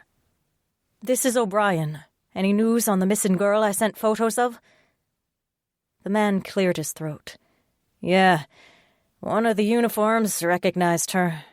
3 nights ago, your girl was at Samyzdot, that Russian club over on Haymarket." "You're shitting me," I said, and bit back a groan. The Russians. Just great. What was she doing there? He didn't have a lot of details, just that the owner had her on a leash, pretty much. She was his new girl. He took a deep breath. "Sorry, O'Brien. No sign she was under duress or there against her will." "Wasn't under duress. Come the fuck on, man." I leaned on the kitchen island and covered my eyes. "There aren't any girls at that club because they like the music." "I can start the paperwork if you want to send SWAT in, but we need more justification. The captain won't send it up unless we have more to go on." His voice dropped until I could barely hear him. "And the shrink is looking to talk to you, O'Brien. If you come in, you'll get hemmed up. Just let me know if we need to do something about this. We're with you." "Thanks, mate. I'll let you know in a bit." I hung up and rubbed my forehead, tossing the phone back to the counter as I retrieved a mug from the cupboard. When I turned, my heart stuttered. Malcolm had wandered out of the bedroom, suddenly shirtless, and yawned as he stood next to the island. He smiled, still sleepy and with a terrific case of bedhead. "You're up early?" I felt suddenly inexplicably shy, handing him the mug of coffee before getting my own. "Sleep schedule is all messed up from the night shift, but I'm glad that moonshine of yours didn't leave me blind or hung over." "That's how you know it's good," he said, inhaling the coffee as he perched on one of the stools at the island. "Hell of a buzz and very little regret the next day." "Good," I said. I wanted to brush his hair, or at least pat down the cowlick in the back, but I focused instead on what the desk officer told me. "And some news about Molly." He froze, so still it made my nerves twitch. Then he took a deep breath and braced his hands on the island. "Go on." "One of the cops thought he saw her at a club a few days ago. It's owned by Russians. Samyzdot, it's called, over on Haymarket. We can't get the SWAT team over there because we don't have any indication she's there against her will or—" "We don't need a SWAT team," Malcolm said grimly, pulling out his own phone and dialing. "Kaiser and the guys will meet us over there. We'll get her out." "Malcolm, we can't just break into a club. It's against the law and—" "Not for us," he said. He headed back into the bedroom to retrieve his shirt and shoes and talked in rapid-fire bursts to whoever answered his call back at where Kaiser and the guys lived. Malcolm glanced at me as he shoved his feet in his shoes. "You don't have to go, Greer. It's okay. I don't want you to jeopardize your job. We'll go and get Molly out." I pressed my palms to my eyes, struggling for control. Damn bears and shifters. No doubt he'd get Smith involved as well. Wait. Just wait. I'll go. I can at least talk to the owners and see if there's enough to justify additional action. Got it? From the look he leveled at me, he already had his justification for tearing the whole building down. But he took a deep breath and tilted his head at the door. Sounds like a plan. I'll go in with you and we can play it by ear. I know what that means, I said under my breath, pouring the coffee into 2 travel mugs. I got dressed quickly, making sure I had my service weapon with me as well as some extra ammo, just in case. Malcolm practically bounced on his toes near the door, ready to go, and handed me one of the travel mugs as I opened the door. I poked him in the chest after I locked the door behind us and tried to use my detective voice on him. I'm fucking serious, boyo. I'll call the cops on you guys if you do anything illegal. And don't think I'm lying about that. I believe you, he said, practically flying down the stairs. But I don't think that'll stop me from getting my sister. And don't you think I'm lying about that either. I know a good bail bondsman you can use, I said, shaking my head. We took my car, though he grabbed a few things out of the SUV he'd driven over the night before, and Malcolm scraped all the ice and snow off the windshield and windows while I sat inside, warming the car up. I tried not to grin like a total fool. No one had cleaned my car off for me in years. Maybe ever. And yet, there he was, bedhead hidden under a ski hat, cleaning every trace of snow off the ratty sedan. He smiled when I thanked him for saving me the work, and my cheeks heated as Malcolm winked. The man was a serious threat to my dignity. The drive across town gave me ample time to compose myself back into irritated disengagement, mentally preparing to confront a bunch of Russian gangsters and possibly Malcolm's drug-addled baby sister. Depending on how long the Russians had their hands on her, she could be well into a heroin addiction. Maybe something worse. We parked in the alley adjacent to the low, closed-up club with Cyrillic letters on a sign over the door, and as soon as our doors opened, a pair of SUVs rolled to a stop in front of us. I braced myself to face some of the mobsters, but instead Barrett Kaiser and the rest of the guys got out and stretched in the watery early-morning sunlight. I tried to give them all the fiercest look I could manage with only half a cup of coffee to keep me awake, and prayed they actually listened to me. I didn't want to call the uniforms out to deal with them, and not entirely because it would ruin whatever rapport I had with Malcolm. It might get some of my fellow cops hurt or even killed, and I couldn't live with myself if that happened because I wanted to prove a point to a bunch of meathead shifters. This is what's going to happen. I'm going into that club. I'm going to talk to the owner about the girls they keep, and if there's enough to justify a search, I'll look for Molly. I'll wait out here.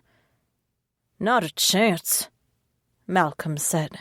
He shook his head, staring at the reinforced doors at the back of the club as if he could see through them by will alone. I'm not letting you go in there on your own. That's nuts. You're not letting me? I repeated, very slowly and carefully so I could make sure I'd heard right. Bad choice of words, mate, Kaiser muttered, frowning and clearing his throat. As Malcolm tried to recover, the alpha bear studied me. And it's not a good idea for you to go in there alone, detective, even with a badge and a gun. Those guys don't respect anything. At all. We're almost better off using the element of surprise and storming in there without giving them any warning. They already know, Sasha said. He nodded in the direction of the reinforced door. Cameras everywhere.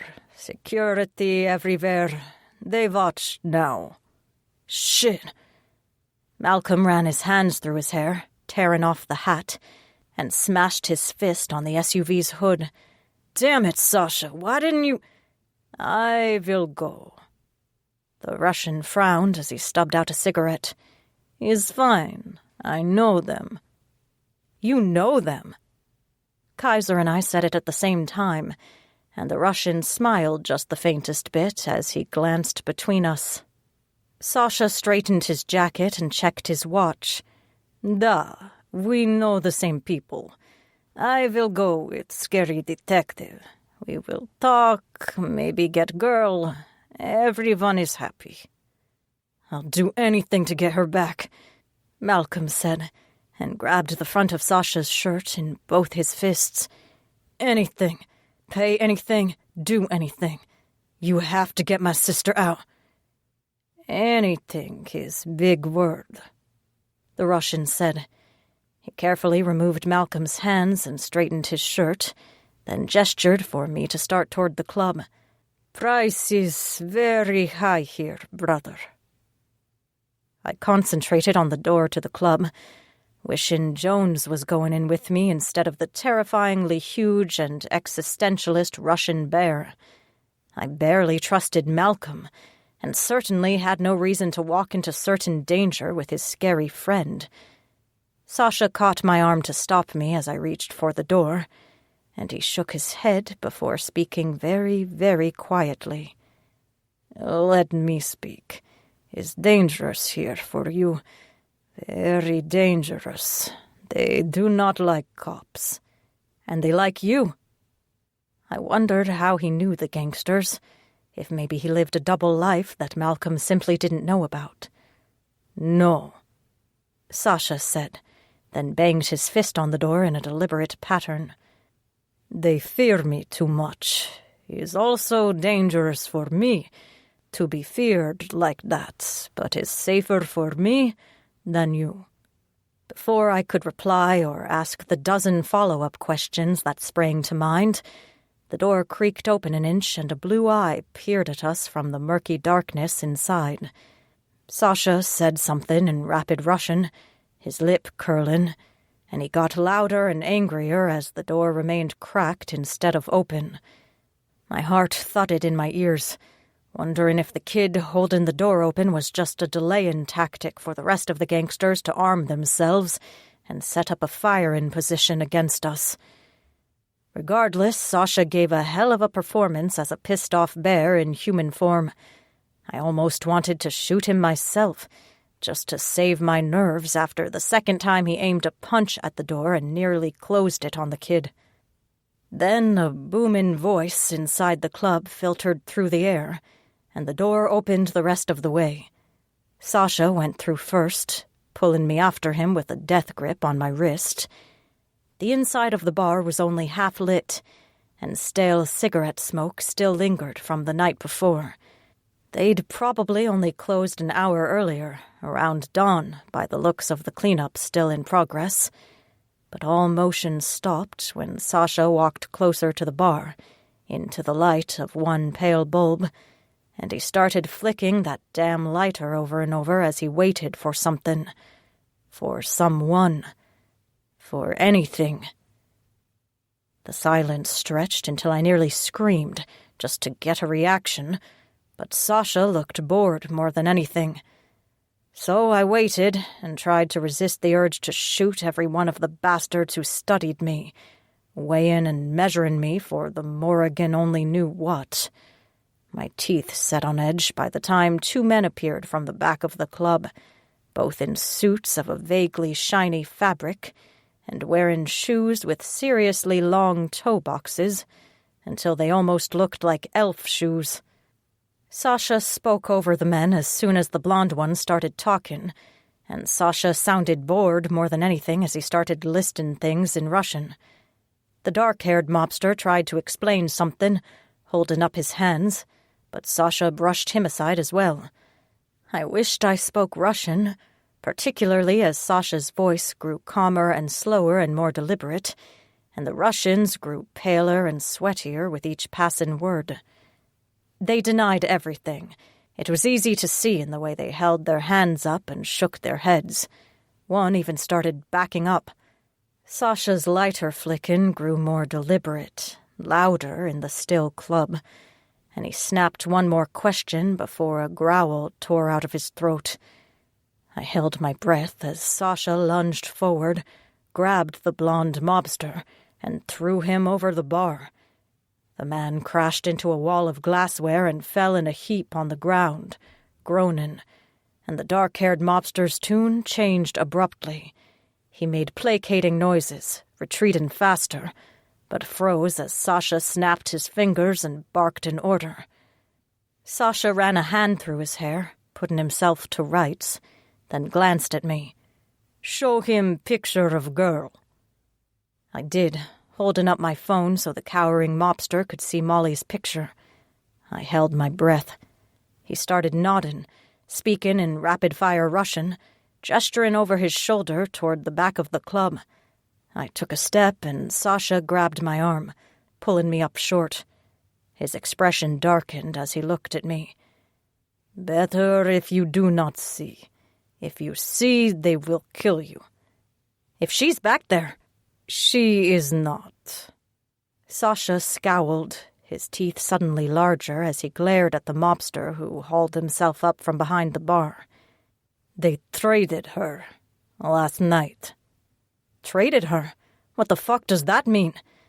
My heart thumped and my palms went slick with sweat, fury and adrenaline, and the thought that I might die in that shithole of a bar making me a little nauseated.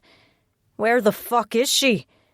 "He is going to tell me," the Russian said, and added something in a swift flow of foreign words. One of the other men half ran into the back of the club, while Sasha waited and stared down the ones who lingered. I wondered why they feared him so, that his mere presence caused men I wouldn't have approached without a SWAT team behind me to fall to pieces and babble incoherently. It felt like an eternity before the mobster returned with a couple of papers, printouts from surveillance cameras inside the club. They spoke more in Russian while I craned my neck to see the photos. Sasha took the papers, then caught my arm and pulled me behind him as he took a step back. He grew louder, more forceful, and the mobsters retreated more. Sasha muttered under his breath, then turned and headed for the door, taking me with him. I waited until we were out of earshot to ask under my breath, "What the hell is going on?" "We talk outside," he said, also low. "Many cameras, walls with ears." I bit back a torrent of questions and kept a fierce expression, even though I wanted to barf from the feeling of someone behind us, ready to shoot. From the way the men reacted to Sasha, I had no doubt they would kill the bear if they thought they could get away with it. And I was a cop, so they'd get bonuses for killing me. I gritted my teeth as Sasha shouldered the door open and we strode into the snow and light. And chaos. I opened my mouth to ask him what the hell the photos showed, when a giant canine soared through the air, teeth snapping shut just an inch from my throat.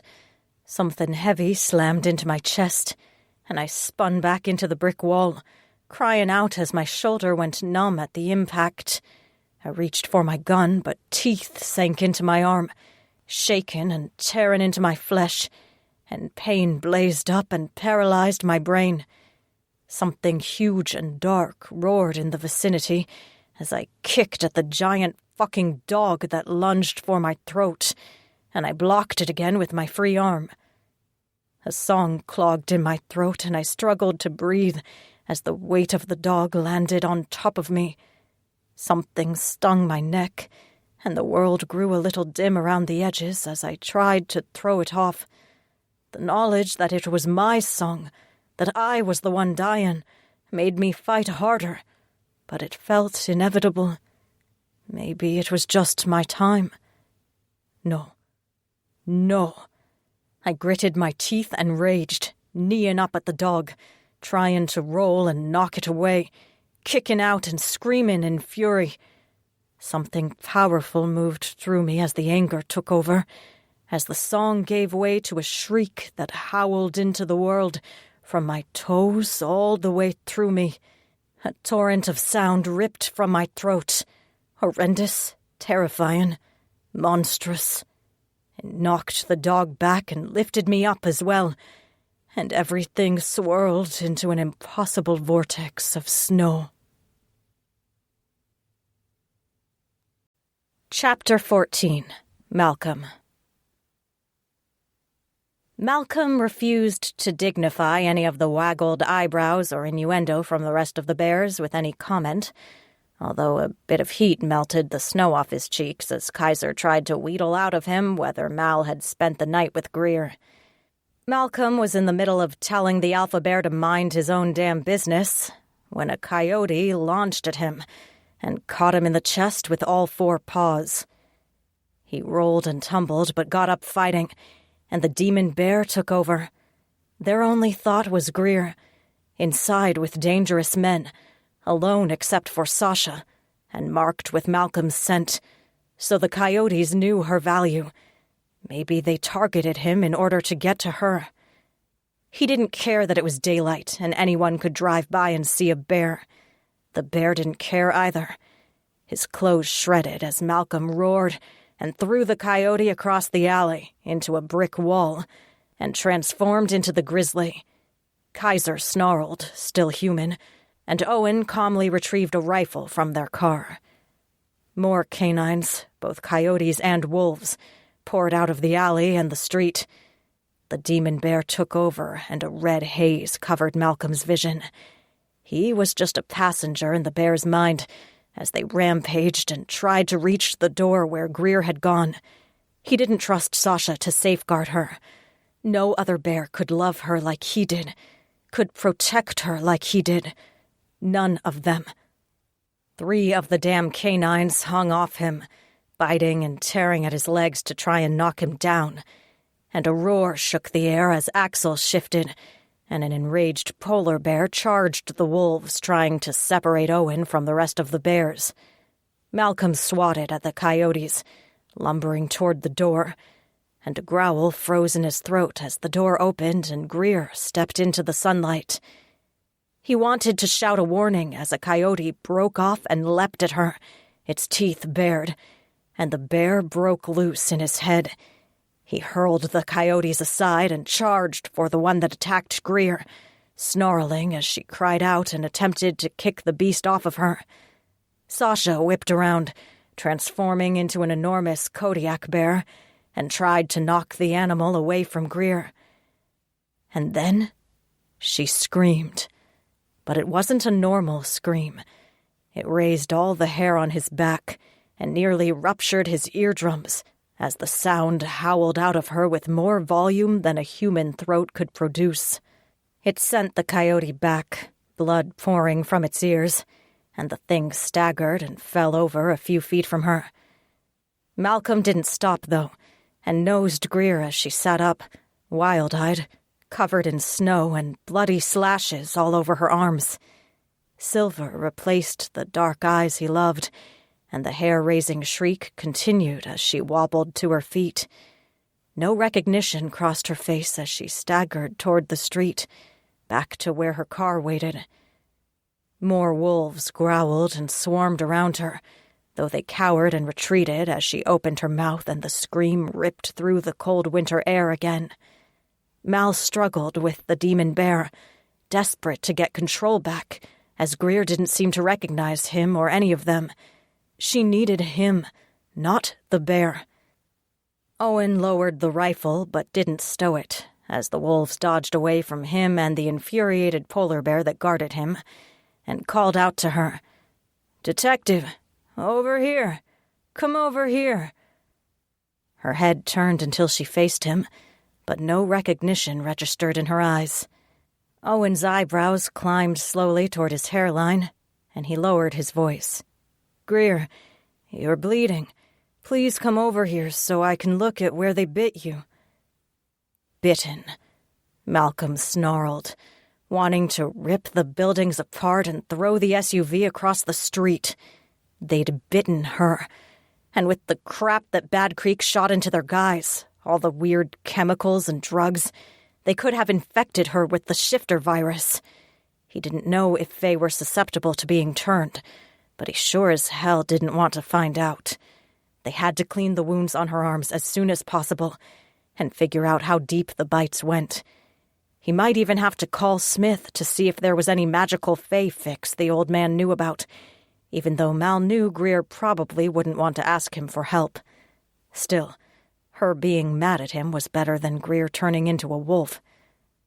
That convinced the bear, and the demon retreated enough that Malcolm shifted back to human, ignoring the bite of snow against his bare skin. Axel and Sasha chased away the rest of the attackers, yelps and growls fading as they ran away and left behind half a dozen fallen comrades. Malcolm limped across the broken pavement, wincing as the bites and punctures from the fucking wolves burned and healed, and cleared his throat to get rid of the rasp. "Greer, wait." She stumbled to a halt, and the awful noise coming from her mouth died out. The snow fell in silence around them as she stared at him, and the silver pooled in her eyes like mercury. Malcolm held out a hand. "Are you okay?" She blinked, and some of the mercury dripped down her cheeks. She raised her arms and looked at the blood that streaked her clothes and pooled in her palms.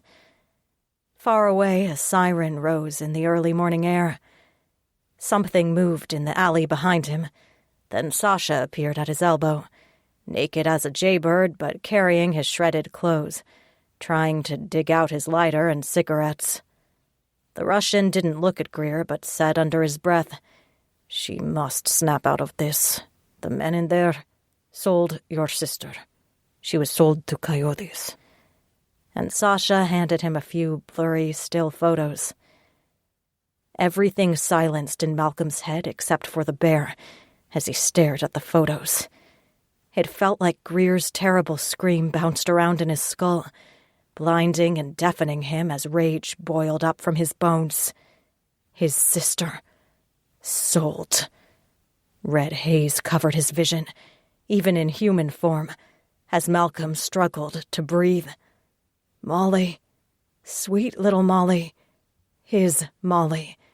Terrified in those photos, maybe drugged, fighting the two men who dragged her away past the cameras. Malcolm's fist tightened on the papers until they crumpled and tore. He shook with anger, concentrating only on breathing. In and out. In and out. Rage like he'd never felt turned the world dark around him. Kaiser approached, wearing sweats from the SUV, and looked at the photos. He swore so vehemently that Greer jumped, staring at them all with those eerie silver eyes. Malcolm felt his world falling apart. Molly missing, Greer out of her mind, and the damn demon bear, snarling and growling and wanting to make everyone else in the world hurt as much as he did. The alpha bear took a deep breath and got out his cell phone. "That's it. Fuck it. I'm calling the Chases and the O'Sheas. When we have the lions and wolves with us, we're going to clean the fucking coyotes out of this city. We'll get her back, Malcolm. I promise." Mal's jaw creaked as he tried to unclench his teeth, managing to grind out, "Call the hyenas. Lacey will want a piece of this." Kaiser started issuing orders, trying to round them up, as Axel and Sasha got mostly dressed and piled the coyote and wolf bodies up near the Mafia Club. Sasha paused outside the back door to the club, deliberately looking up at one of the cameras, and said something very slowly and distinctly to the cameras, then waved his hand at the bodies. He turned on his heel and strode back to the SUV, lip curled in irritation, and shooed Malcolm toward the car. "Is fine. They will clean." "Who the fuck are you, dude?" Owen managed to say, still trying to get close enough to Greer to check her wounds. But he eyed the Russian askance as Sasha shrugged and muttered under his breath about criminals and thugs. The Russian lit a cigarette, ignoring them all, and got into the SUV without bothering with sweatpants or anything else. Malcolm started to follow, on autopilot as he tried to process how they would save Molly. But Kaiser caught his shoulders and steered him back towards Greer, handing him jeans and a t-shirt as well. "This is your job today, Mel." The bear objected, strenuously. "My sister is—" "If she isn't in great shape, man, you're going to lose your fucking mind. And you'll scare her to death if she sees you turn into a bear." The alpha bear looked in the direction of the sirens, the skin around his eyes tightening, then nodded at Greer's car. "I can't have you distracting us when we're trying to raid the place. I know you want a piece of them, and we'll save you a couple so you can deal with them directly. But I want you to take Greer back to her place. Make sure her arms are okay, and stay there until I call you. We'll get Molly and take her to the hospital if we need to. Make sure she's okay." Malcolm wanted to destroy everything the Coyotes had ever touched or cared about. But Greer still stood there, in shock, and stared at nothing. She needed help. Molly needed help. The bear made a mournful noise, pained and full of sorrow. He couldn't move, couldn't choose Greer over Molly or Molly over Greer. Even if they never knew, the choice would haunt him forever. Kaiser caught his arm and dragged him over to the car, shoving him in the driver's seat, then returned to carefully take Greer's uninjured wrist and guide her to the passenger side. It was a testament to how she felt that she let him do so without protest. The alpha bear even lifted her feet into the car and closed the door carefully, then leveled a no-nonsense look at Malcolm. "Go to her apartment, bandage her wounds, make her food, then wait until I call you. Do not leave, do you understand me?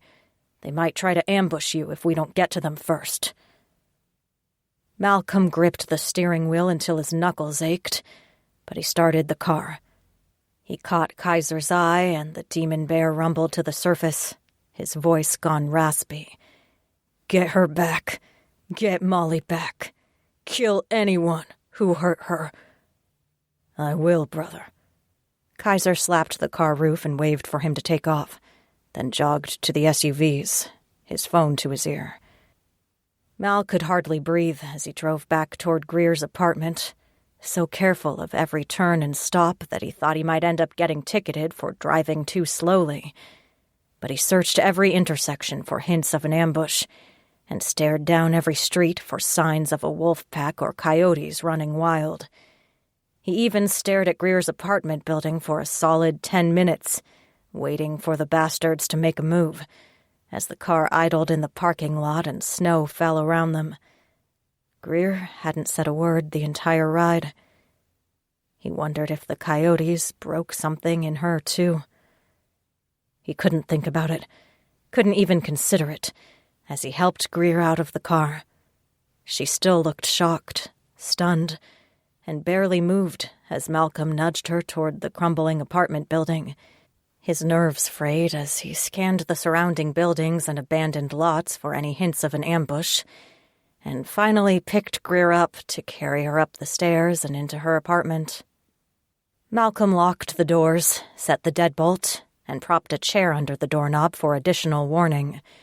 It wouldn't stop the coyotes if they were trying to get in, but it might slow them down. Then he looked at Greer, catching her shoulders so he could peer into her eyes. "We need to clean your arms. Is that the only place they bit you?"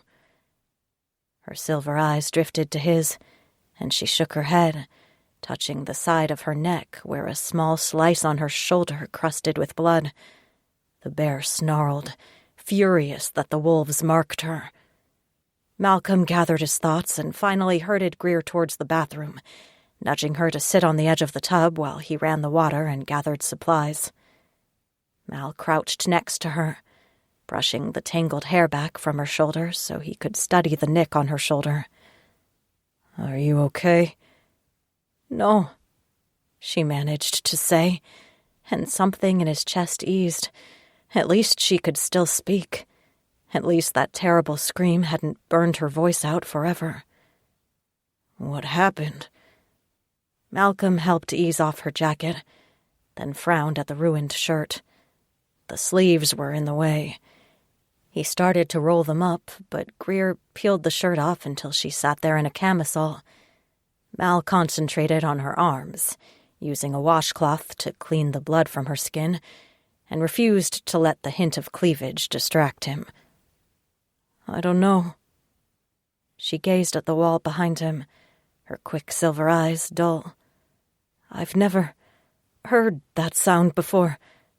I felt that dog was on top of me, biting me, and it tried to get to my throat. It crushed me until I couldn't breathe, and everything got dark, and then—" Greer looked at him, dazed. "I felt dead. I felt myself dying." The bear growled in concern, and Malcolm put down the washcloth to hold her face, stroking his thumbs over her cheeks as quick silver tears dripped from her lashes. "Hey, you're fine. You're okay. We got rid of them. You got rid of them." Greer shook her head, a hint of fear creeping into her voice. "No, that noise, I never heard that before. I think I died. That was my song. Something changed.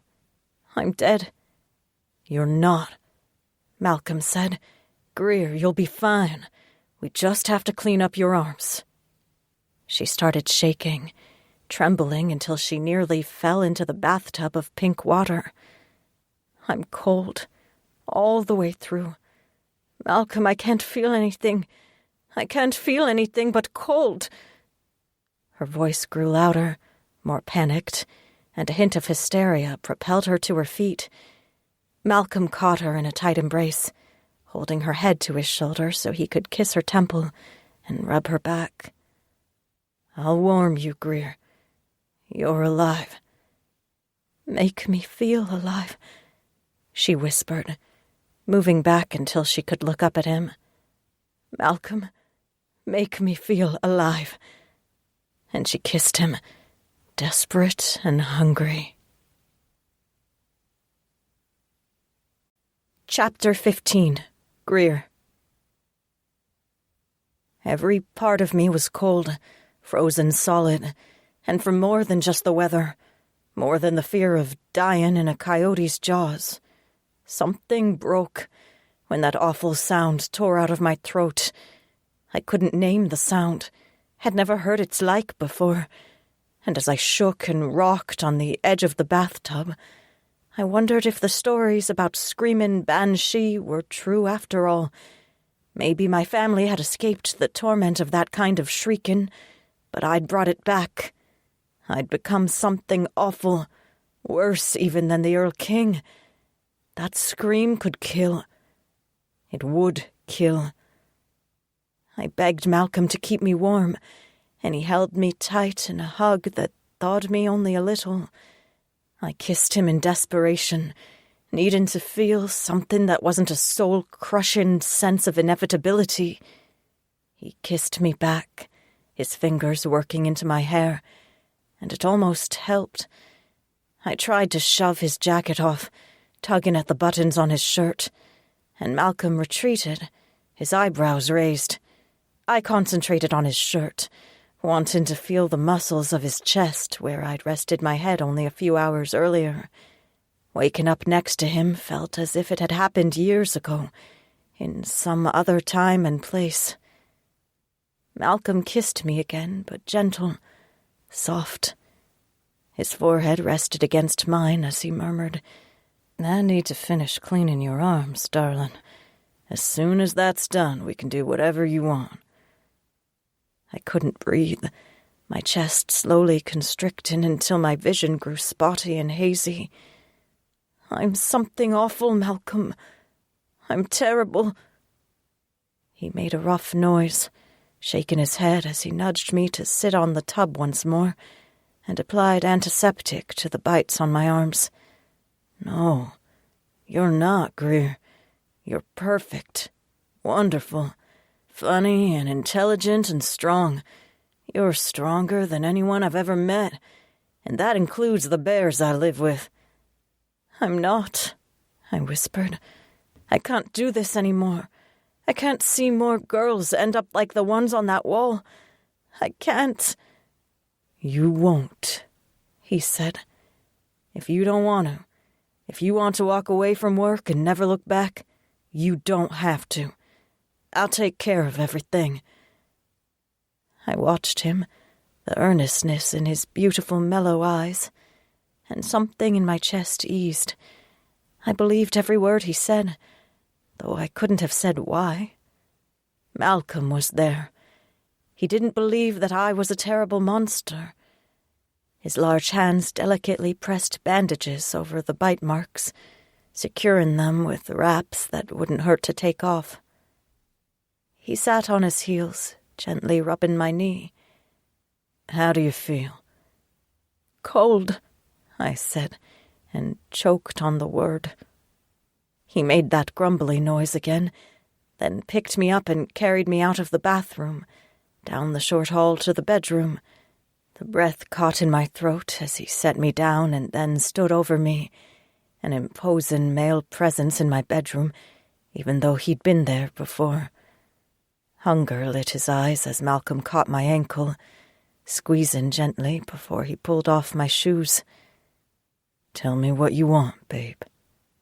"I want to feel something," I said. My thoughts bottled up and stalled as I looked up at him and his green eyes flashed gold. The bear was there, waiting, and I didn't mind. Part of me remembered a brief glimpse of an enormous grizzly in the alley outside that awful Russian club, flinging coyotes and wolves aside as if they were rag dolls. I reached up to catch his face, wincing as my arms ached, and tried to draw him down to kiss me. "I want to feel alive, Malcolm." "I can help with that," he said, and pulled off his shirt. I held my breath as he tugged at the waist of my jeans, unbuttoning them and then tugging them off at the ankles as I lifted my hips to help.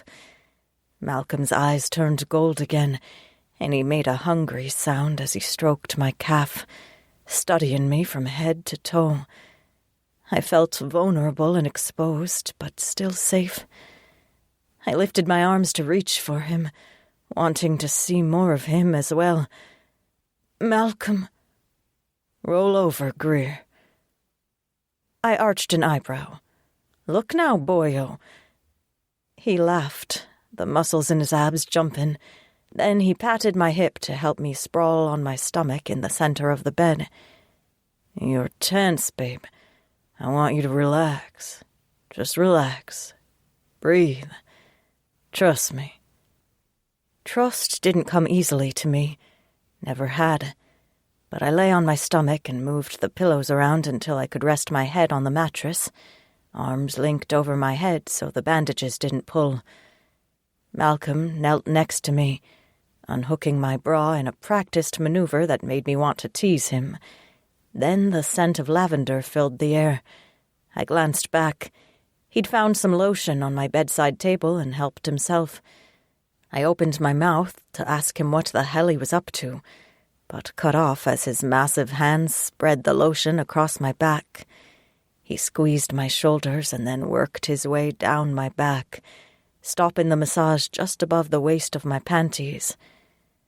I could hardly breathe as he worked the knots out of my muscles, knots I hadn't even known existed, and I felt a weight lift off my shoulders. Tension melted out of my lower back, though his touch on my sides made me jump as he hit a ticklish spot. Malcolm grumbled as he did it again, and again I jumped. "I'll remember that spot for later." I tried to glare at him, though I could hardly keep my eyes open, but words escaped me when I caught sight of his expression. Stark desire, barely controlled. His thumbs dug in under my shoulder blades, and I groaned, closing my eyes. His hands crept lower, sliding under my panties to squeeze my butt, and I wiggled so he could pull the cotton away and down my legs. Malcolm kneaded my thighs and down to the tight muscles in my calves, and I bit back another indecent noise. I wanted those marvelous hands on my breasts, on my waist and hips, pulling me closer, making me feel things I hadn't felt in a very, very long time. Desire gathered low in my stomach, and my muscles clenched as my thoughts turned dirtier. Malcolm leaned down and kissed a birthmark on my lower back, and his teeth grazed my skin as I held my breath and squirmed. "You're supposed to be relaxing." "I am," I said, sighing, and rolled to my back.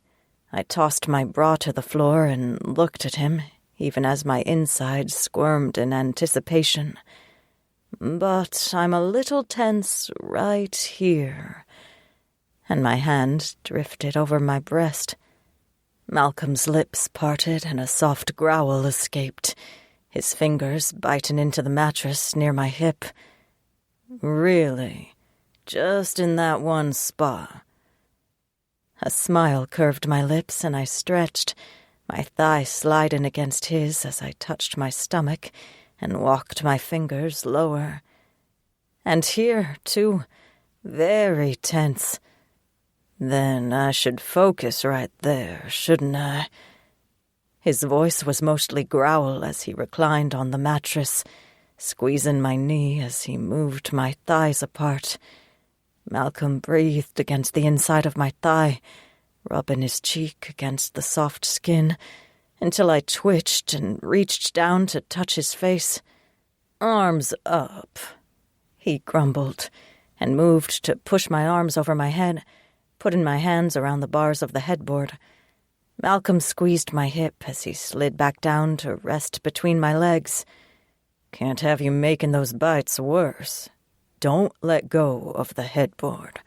My breath caught at the hint of command in his voice, as caring and calm as it was, and Malcolm glanced at me as I bit my lip and tried not to press my thighs together in anticipation. A smile spread across his face as he studied me, a wicked twinkle in his eyes. "Oh, really? Would you prefer a set of handcuffs?" I laughed, even as I tried not to wrap my legs around him to draw him closer. "Save it for later." "Something to look forward to," he said, then leaned down to kiss just below my belly button. His strong hands gripped my thighs, pulling me to him. Then his mouth teased my sex and coaxed a moan from me. I closed my eyes and gripped the headboard as Malcolm made a hungry noise, stroking my center and dragging me away from sanity.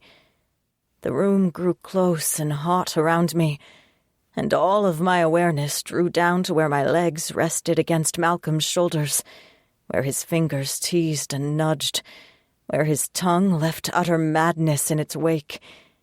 I'd never released control before, with anyone. I'd never allowed myself to be so vulnerable. And with that hint of command from Malcolm, something in me relaxed, released. I trusted him. I closed my eyes and reveled in the sensation of his touch, moaning as he brought me to the edge of ecstasy and retreated. I lifted my hips to encourage him, and Malcolm squeezed my butt, fingers digging in as he grumbled and let me feel his teeth. I gripped the headboard tighter as my insides clenched and a cry escaped, the climax overtaking me in a rush as my hips rocked and Malcolm held me tighter. He didn't let up, stroking me through the dizzying ecstasy until I groaned and all my muscles relaxed. Stars dotted my vision as I panted, disoriented as tremors ran through me each time Malcolm breathed. His cheek rested against my inner thigh, and I groaned as he rubbed his beard against me. Malcolm traced shapes low on my stomach, his eyes on me when I finally managed to lift my head. He smiled, his teeth longer than normal, and teased my center with a brush of his fingertip. "You look a little more relaxed." Just in that one spot, I managed to say, letting my head fall back on the pillow. I wanted him so badly it made my head ache. I wanted him forever, not just that afternoon, not just in my bed, in my life, in every aspect of my day. I swallowed a knot of emotion at the realization of what it was. Love. Impossible love. I'd only known him 2 days, close to 3. Not enough time for normal love. But this was more than that. Much, much more. Malcolm chuckled, and the sheets rustled as he moved over me, his knees on either side of mine as his hands drifted up my sides. "Then let me take care of that for you." I smiled, watching him from under my eyelashes, and sucked in a breath as his thumbs brushed my nipples. He kissed me, his mouth drifting down my throat to my shoulder, down my clavicle to my breast in a slow trail, and my back arched as I tried to press myself closer to him. He sucked my breast into his mouth as his hands slid down my stomach to tease me once more, and I shattered. My arms wrapped around his neck as every thought fled, and I existed just as sensation, as waves and waves of pleasure and ecstasy where he touched me. I didn't care about the edge of pain that flared from my arms as I held him tightly. All I wanted was to keep his mouth on my breast as I lifted my hips to meet his hand. Malcolm's teeth grazed my breast as he retreated, his free hand moving to replace my hands at the headboard, and he grumbled a little as he moved to nibble on my other breast. "What did I tell you, naughty girl?" I seized up, and my back arched as ecstasy rolled through me again, and it was all I could do to hold on to the bed and sanity as he pressed deeper. Chapter 16. Malcolm. Malcolm was glad he'd left his pants on. Otherwise, he would have lost control completely as Greer's eyes rolled back and her hips lifted in invitation. She'd reacted when he called her naughty, and the promise of restraint in having her hold the headboard raised goosebumps on her skin. He hadn't missed a single hint that she would respond to more control, some dirty talk, being a bit more demanding than he normally would have been. The bear wanted to taste her again, to sink his teeth into her shoulder to mark her. But Malcolm fought the demon back as Greer sprawled across the bed, panting and covered in a hint of perspiration. Malcolm kissed the moisture from the hollow of her throat, letting his palm rest against the apex of her thighs so he could create a little friction, as Greer opened her eyes. She still looked dazed, pupils dilated, and her head moved on the pillow until she nuzzled against his arm. Malcolm couldn't stop touching her, wanted to kiss her again and again, wanted to drink in the sound she made when she climaxed. But it wasn't about him. He lay on his side next to her, stroking her stomach, and kissed her cheek. "There. Relaxed now?" "Mostly," she said with a sigh, and a hint of a smile touched her lips. A hint of flush climbed her chest and throat, tinging her cheeks pink, and her foot rubbed his calf. "There's only one small problem, really." "A problem?" Malcolm arched his eyebrows as he bumped his nose to hers, taking her lower lip in his teeth as he tried to breathe her in. "What kind of problem?" "You're still wearing pants," she said. Her dark eyes were even darker as she smiled up at him. Malcolm grumbled, nipping at her shoulder. "Punishment for you misbehaving." She laughed, breathless. "I won't do it again. I promise." He almost groaned in appreciation and lust, getting to his feet so he could tug at his belt buckle. He'd meant for it to be all about her, to concentrate on making her feel good and alive and connected. But the way she looked at him, she made his chest hurt with longing. Greer tightened her grip on the headboard as she watched him remove his belt, and the way her breath came faster as he folded the leather and snapped it against his palm made him think she'd deserve a good spanking in the near future. He smiled, swatting her thigh with the belt, and she jumped and turned bright red, though her thighs parted to reveal the pink folds of her sex. Malcolm dragged the leather belt across her stomach, up to her breasts, and watched as she bit her lip and her heels dug into the mattress. He leaned down to brush his lips to hers and breathe, "Good, because if you do it again, I'll have to spank you." She groaned, lifting her hips as her head fell back on the pillow, and Malcolm nearly came just from watching her lithe body move and her expression tighten as she no doubt imagined the spanking. He brushed the leather a little lower in a slow drag until it tapped against her slit, and Greer squirmed still more. He wanted to keep up the game, wanted to see what other reactions he could draw from her, but Greer's dark eyes found him, drunk on passion, and she groaned, "Please, Malcolm." He set the belt aside and tore his jeans off, kicking them to the floor so he could kneel on the mattress next to her. Greer watched as Malcolm stroked his cock, watching her reaction, and he groaned as she licked her lips. There would be time for that later.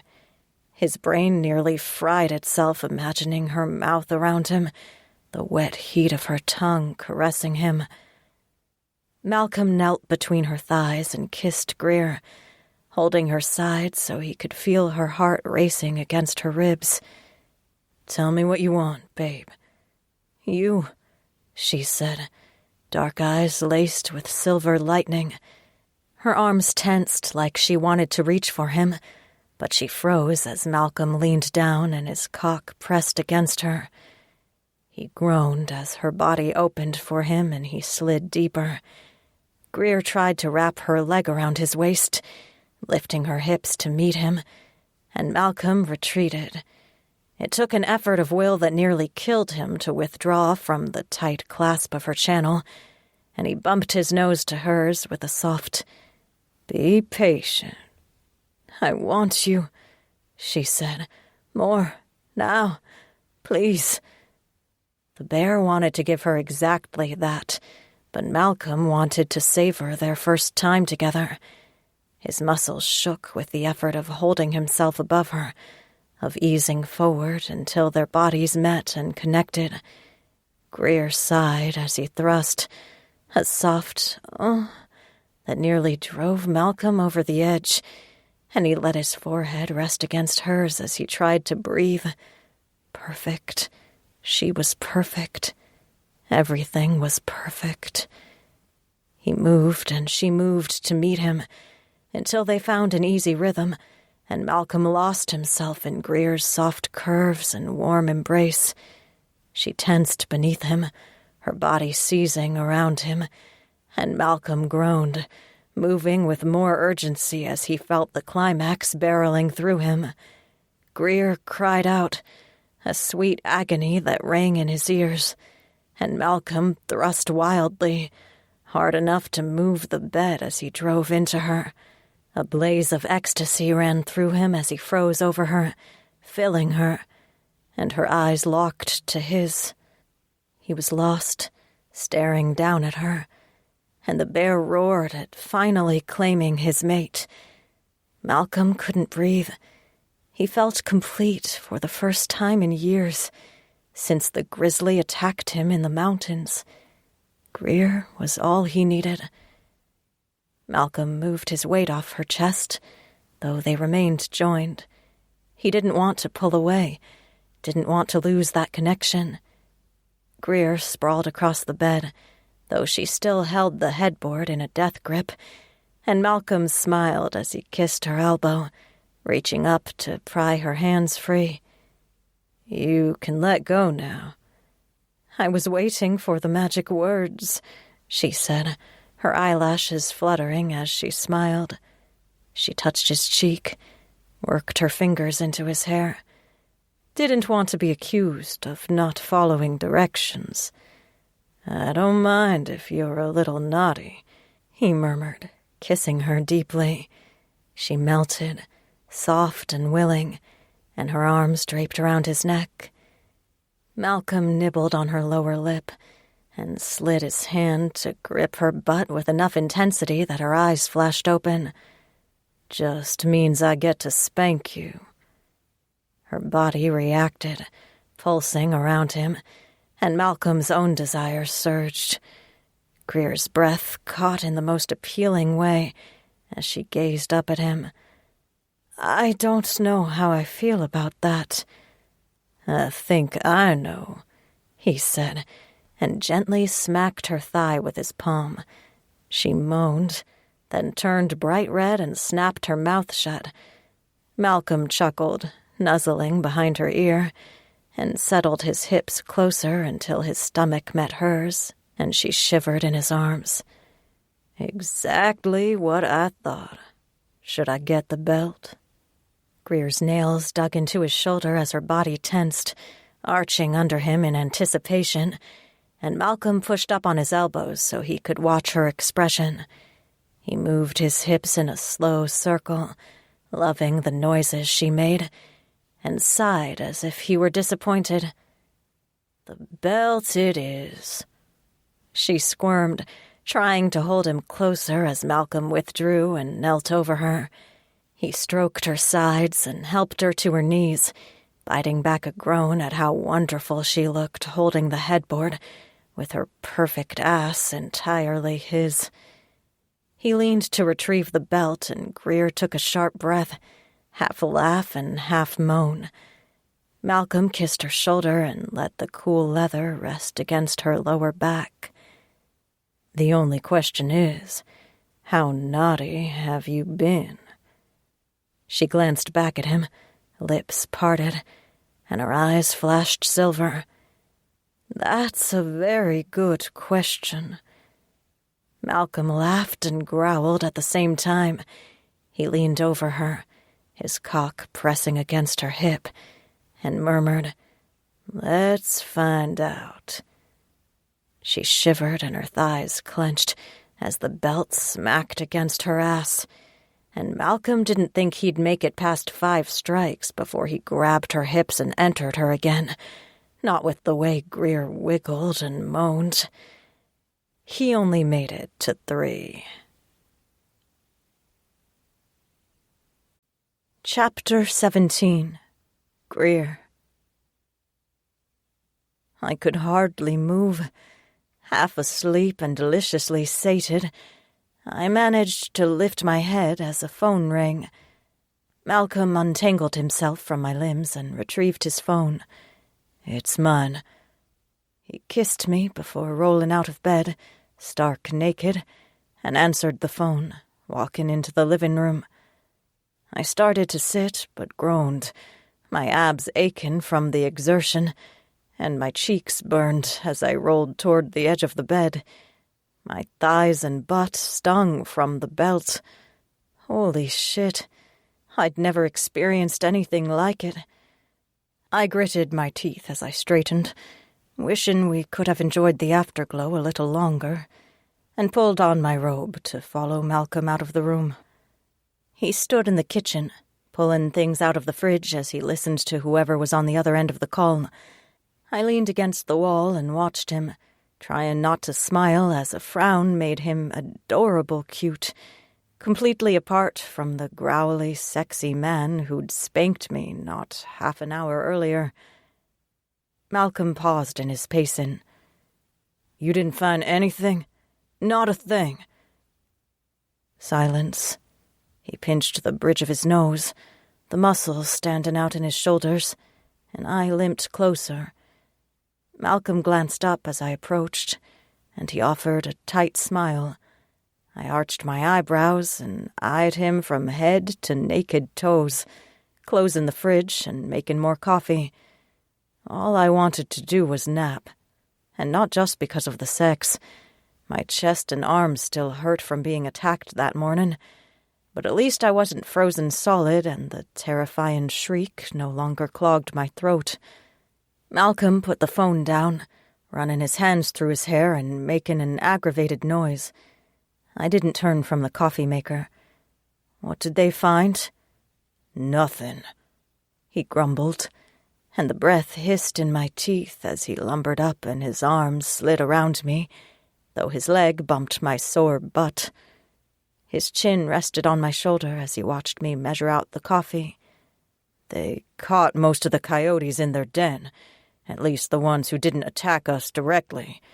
But the Alpha is claiming part of his pack broke away to join Bad Creek. They're interrogating the Alpha now. Kaiser doesn't think he's directly responsible, but he's definitely not telling us everything. I hummed under my breath, leaning back against him and closing my eyes. So what are they going to do? Get as much information as they can on who joined Bad Creek, and then we hunt. He sighed, kissing my neck, then behind my ear. I'm supposed to keep you busy here. I snorted, worming my way free. Not bloody likely. Your sister is still out there. We've got to find her. Greer, it's too dangerous for you. Bad Creek might be using this as an excuse to draw us out, to trap us. Malcolm caught my wrist, drawing me close against his side. They attacked us this morning, so we know they've got you in their sights. That wasn't about me, I said. I patted his chest, then pulled free and limped back toward the bedroom. I needed a shower and fresh clothes and coffee, and then we could figure this shit out. And I'm not about to lounge about in my robe while others look for your sister. I might have agreed to keep this inquiry unofficial, but I didn't agree to stay out of it. I can't lose you both, Malcolm said, and I stopped dead in my tracks. I couldn't breathe. He sounded resigned. Greer, I can't lose you. I'll get Molly back. I will. But I can't have you be the price of getting her back. I'd never forgive myself. I can take care of myself, Malcolm. I didn't trust myself to look at him, to face the green eyes without some part of me melting, so I kept walking. I grabbed clothes from my closet and showered as quickly as I could, careful of the bandages still on my arms. They looked a little worse for wear, all things considered, but at least the wraps still protected the bites. My cheeks flushed at just the thought of what those bandages had been through, and I concentrated on toweling off and getting my hair into some kind of order. I was only half-dressed when my phone rang. I frowned as I picked it up, and Jones answered. It was too early for him to be on shift already. What's up, mate? What the hell are you up to? What do you mean? I walked out of the bathroom, leaving the door ajar so the steam could dissipate. Malcolm, fully dressed, waited in the kitchen with 2 coffee mugs. I got milk from the fridge, wincing as I bumped the door with my hip. You want to fill me in on who raided Samy's? Catch me up, Jones. You were spotted near Samy's this morning, he said, enunciating each word with care, along with a couple of big bruisers who fit the description of troublemakers we've run into before. One of them has ties to the Russian mobsters who run Samy's. And the last thing we need is another war between the mafias, O'Brien, and you taking sides. I didn't take sides. It had been a long time since I'd heard Jones so fired up. I shook my head when Malcolm looked a question at me. Maybe after enough coffee it would all make sense. I was there following up on a lead on the girl I'm looking for, Molly McNevin. Is she related to the Vic who kidnapped you? Shit. I rubbed my forehead. Wishing I was a better liar. Smith made it look so easy. It's a long story, Jones, and I'll tell it to you over a couple of beers soon. I promise. But I need you on my team with this one. He muttered under his breath, irritated, and I wondered if he would just hang up and walk away. But we were partners, and we'd been through a great deal in the years since we started working together. Jones growled, voice gone ragged, and finally snapped, "God damn it, O'Brien, you Irish bastard. Fine. But you've stepped into something major here. You're avoiding the shrink and the captain, and you've got the beat cops reporting to you on an unofficial case. You're going to end up under investigation by the Rat Squad if you don't rein this shit in. And I can't save you from that." "I know." I leaned my elbows on the island and rubbed my face. "Help me out, Jones. I need to find that girl. The Russians sold her to someone yesterday or day before. The clock is running on this one, and it's not going to get better for her." "So I heard." Jones cleared his throat and dropped his voice, and I wondered where he was that he was worried about others overhearing him. "One of my buddies over at ATF has an informant in those circles. He saw the girl and knows who took her.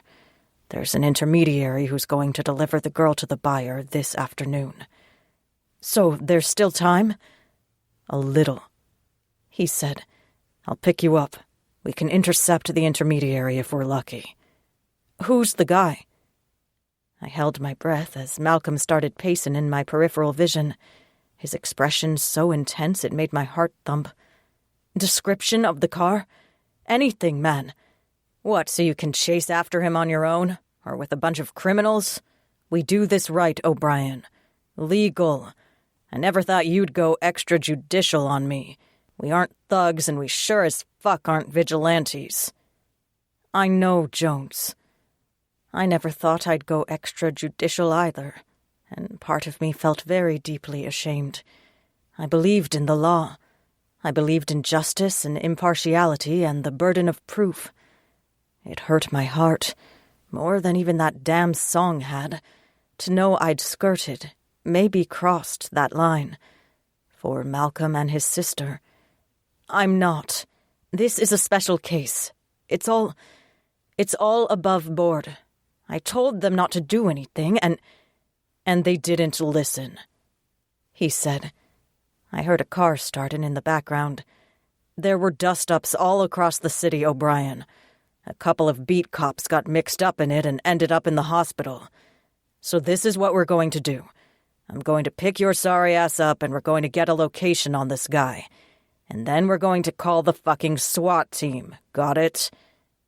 "Thought you hated the tactical guys," I said, rubbing my forehead. "I hate going to the hospital more." Jones coughed, a smoker's hacking misery, and grumbled more. "I'll be at your apartment in 15 minutes. "Thanks, mate." I hung up and gulped the coffee before I could face Malcolm. He watched me, practically bouncing on his toes, and I pointed a no-nonsense finger at him. "You're going to listen to me, boyo, and you're not going to change my mind. Get that in your head right now. Jones thinks he can locate the intermediary who is passing Molly from the mobsters to the buyer. The exchange is happening today. I'm going with you." Malcolm grabbed up my coat and held it out so I could slide my arms in without messing up the bandages. "No, you're not." I focused on buttoning the coat, not on the hurt and irritated expression on his face. "Jones and I are doing this as detectives, officially. The fact that all your boys showed up at Samyi's dot and I was observed with them could have very negative consequences for me, and I don't want to end up under investigation by internal affairs." "But, Malcolm," I said.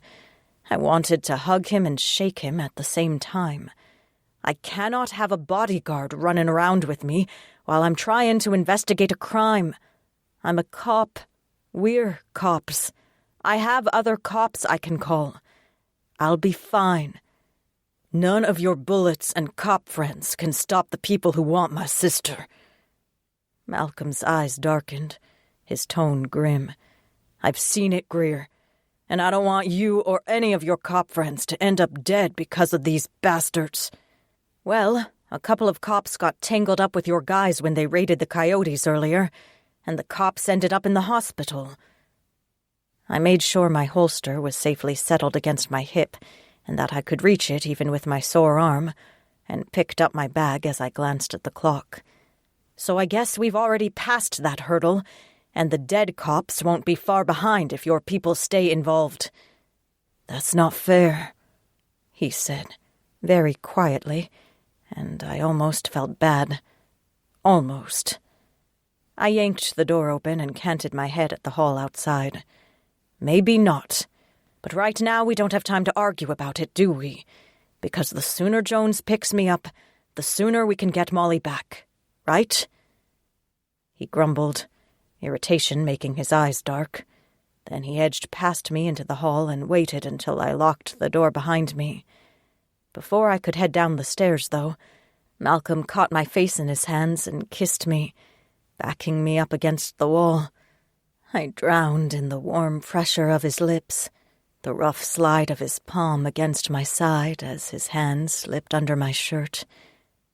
Malcolm broke the kiss, and I breathed raggedly, trying to blink the stars from my eyes, and he rested his forehead against mine. Malcolm took a deep breath before he murmured, "You're not going to scare me away by being prickly, Greer. I respect what you do, but this is my family we're talking about. That's an older law than badges and guns. Go with your partner and find that intermediary. I won't interfere unless your life is in jeopardy." "Malcolm, there is nothing you can say," he said, kissing me again, "to change my mind on that. I'm not going to watch you die, Greer O'Brien, because you're too stubborn to ask for help. You hear?" "I'm not going to die," I said. I planted my palm on his chest, just over his heart, and pushed him back so I could get to the stairs. "And neither is your sister. You stay the hell out of sight or I'll arrest you." Malcolm snorted, catching my waist to steady me on the stairs, and said under his breath, "I never thought about it before, but I don't think I'd mind you handcuffing me, although I'd rather we be naked and alone." I almost fell down the rest of the stairs, my cheeks burning, and managed to glare at him over my shoulder. "Now is not the time, Malcolm McNevin." He patted my butt gently, then kissed me one more time before shooing me toward the parking lot. "I'll hang back. Call me if anything looks suspicious." I hoped the cold air would at least get rid of the blush before I got in the car with Jones, but apparently not, because he took one look at me and snorted. "The fuck is wrong with you?" "I'm excited to see you, asshole," I muttered, and slammed the car door. "Now let's go find the girl." Jones didn't say anything about my pink cheeks, and he didn't mention the SUV that trailed us through the city toward wherever the intermediary held Molly. Chapter 18. Malcolm. It took all of Malcolm's self-control to remain human as he watched Greer drive away with her cop partner. The bear wanted to run after the car to keep her in their sight, but he fought back the demon and managed to get into his SUV as a man instead of a beast. He trailed the dark sedan that Jones drove and dialed Kaiser without taking his eyes off Greer in the passenger seat. Kaiser answered after only half a ring. "What's up, brother?" Malcolm tried to order his thoughts, fighting back the bear's incessant chanting about going after Greer, keeping her safe, somewhere sheltered and protected. "We're on the move. Greer's partner found out about an intermediary who has Molly. They're going to make a trade today with the son of a bitch who bought Molly." "Where are you? We're on our way." "Wait." Malcolm took a deep breath, grinding his teeth until pain nearly blinded him. "You gotta stay back on this one. Not yet. She wants to do things by the book, and I mean to let her do so, unless things go sideways or Bad Creek shows up. We've got the chases, the hyenas, the wolf packs. We're all here, and you want us to wait while someone sells your sister? I'm following them." Malcolm eased off the gas so the sedan could pull ahead. He didn't want Jones to get suspicious or think he was one of the Russian mobsters who sold Molly. "I can vector you guys in when we get close." "Brother. Kaiser, listen to me on this one." The Alpha Bear grumbled, and a quick argument went on in the background. Malcolm logged his location on a GPS unit in the car, sending the coordinates to Owen with a few clicks. By then, Kaiser was back on the phone, taking a deep breath. "Look, man, we'll go with it. For a while. But we're not going to stop searching on our own. If we find those bastards first, we're not going to wait for your girl to show up with some handcuffs." Malcolm had the briefest flash of Greer with handcuffs and shivered, but managed to shake it off and grip the steering wheel as he cleared his throat. "I know. Fill me in if you find anything." "Ditto." The Alpha Bear made the word more of a curse, and the line cut off. Malcolm almost threw the phone out the window. He started to dial another number but stopped, uncertain. Greer would lose her mind if she knew he called Smith in. She'd had plenty to say about the old man, and most of it wasn't kind. If she didn't want Malcolm himself involved in tracking down those sons of bitches, then it was dead certain that she wouldn't want Smith showing up around her business either. But with the kind of tricks Bad Creek kept up their sleeves, and the lingering threat of a gin and multiple unfulfilled wishes at the Bad Creek Alpha's beck and call, Malcolm couldn't risk her life or Molly's. He kept Jones's car in his sight as he dialed Smith, holding his breath until the investigator answered.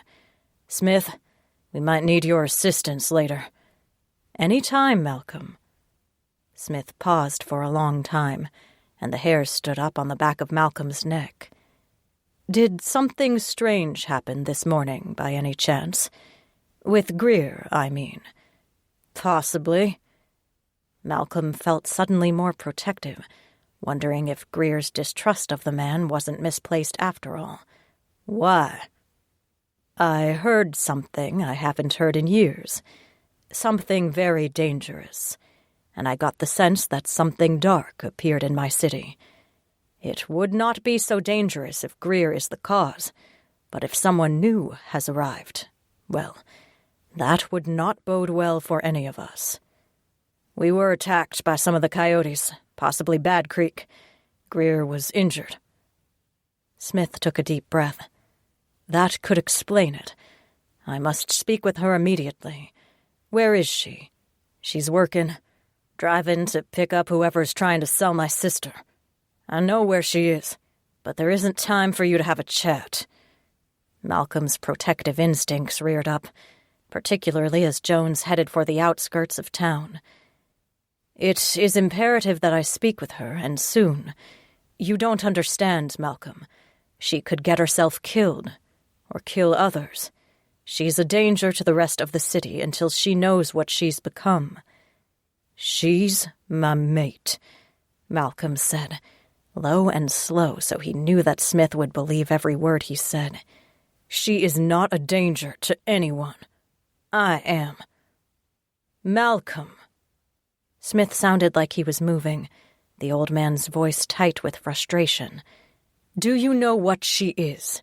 She's a banshee, one of the wailing women. If she crossed the threshold, Malcolm, she can kill people with her voice alone. She's an indiscriminate killer. Anyone who hears her will die." Malcolm's heart sank. He believed Smith, after hearing that awful sound coming out of Greer's mouth, but that didn't make it easy to understand. A banshee. Some weird kind of fae. He'd heard stories from his gran about the crazy old women who sang to announce the death of someone close to him, but Greer didn't fit that description. At all. "She's fine. She'll be fine." "Malcolm, you know that isn't true." Smith said it gently, as if he didn't want to hurt Malcolm's feelings. The investigator went on, unruffled. And if she's heading off to confront Bad Creek, she is in even more danger. The Alpha might recognize her, might try to disable her and use her as a weapon. You can't let that happen, Malcolm. Of course I won't let that happen. The bear growled at the thought of Greer in more danger. If we need your help, I'll call. Malcolm, you must... He hung up, unwilling to hear any more of the old man's claims. Greer wasn't a deadly weapon, regardless of what happened that morning. And then he realized he'd declared Greer was his mate, and to Smith, no less. The demon bear didn't mind. He wanted to shout it from the rooftops. Mal gripped the steering wheel until his knuckles ached, and sped up to beat a yellow light as Greer's car pulled away. They had to be getting close. He was ready. He would get Molly, make sure she was safe. Then he'd take Greer away somewhere so they could figure out what that change in her singing meant, if there was any truth to what Smith said. From the old man's tone, Malcolm wondered if he needed to protect Greer from Bad Creek and Smith alike. He hoped it didn't come to that. Chapter 19. Greer. Jones didn't speak after I got into the car. He didn't comment on my pink cheeks or the hint of scrapes and cuts on my hands and wrists. He just drove. For a while, I watched Malcolm's SUV follow us, using the side mirror to keep an eye on him. It wasn't until we were a few miles out that Jones finally spoke. "What the hell is going on with you, O'Brien?" "It's tough to explain," I said, starting slow. I wasn't sure how much I could share with Jones. He was my partner, and I trusted him with my life on a daily basis. But he was human. Totally human. He didn't live in a world that had people like me in it. He didn't know anything about the shifters or Fae or anything. There was no telling how he'd react if I spilled my guts and welcomed him into a world where up was down and left was right. He'd not thank me for it. "I just need a couple of days, Jones, after we get this sorted out. Then we can talk about it. Is this girl mixed up in something bad? How did she end up out here, working for the Russians?" I stared out the window as the city passed by, wishing I'd taken aspirin or something else to ease the pain in my arms. She came out here to find her brother, and they took advantage of her. She trusted the wrong man. Same old story. He grunted, checking his phone before making another turn. "Tale as old as time. Too bad." I shook my head, then regretted it and rubbed my temples. My chest didn't hurt from the song anymore, but the headache wouldn't go away. Pressure built behind my eyes until I almost couldn't see. But the guys who have her, Jones, they're sons of bitches, and they're probably heavily armed. I'd expect no less of human traffickers. They weren't just human traffickers, if what Smith and Malcolm had said was true. A fate worse than just prostitution and drug addiction awaited poor Molly McNevin if we didn't get to her in time. Medical experiments and breeding, and the gods only knew what. The radio crackled, and one of the dispatchers came on, calling out a code for disturbances across the city. Neither Jones nor I spoke as the list went on, and the operator broke the silence again and again. After the 5th or 6th shooting in progress, Jones glanced at me. "Is there a full moon tonight? Jesus fucking Christ." "It's still a week away," I said, and my heart started to pound. The full moon meant the wild hunt, so that wasn't enough to explain it. But it could have been Malcolm's friends, stirring up trouble elsewhere to draw the cops away from the real assault, which could very well center around where Jones and I went to hem up the intermediary and whoever bought Molly. I wanted to warn Jones. I owed him that. But the only words my mouth would form were, "Maybe Mercury's in retrograde." He snorted, muttering about bullshit, and picked up the radio to call back to dispatch with our location. I almost stopped him. We weren't on the clock. It wasn't official business, and we sure as fuck didn't need to advertise our location to whoever might also have a police scanner.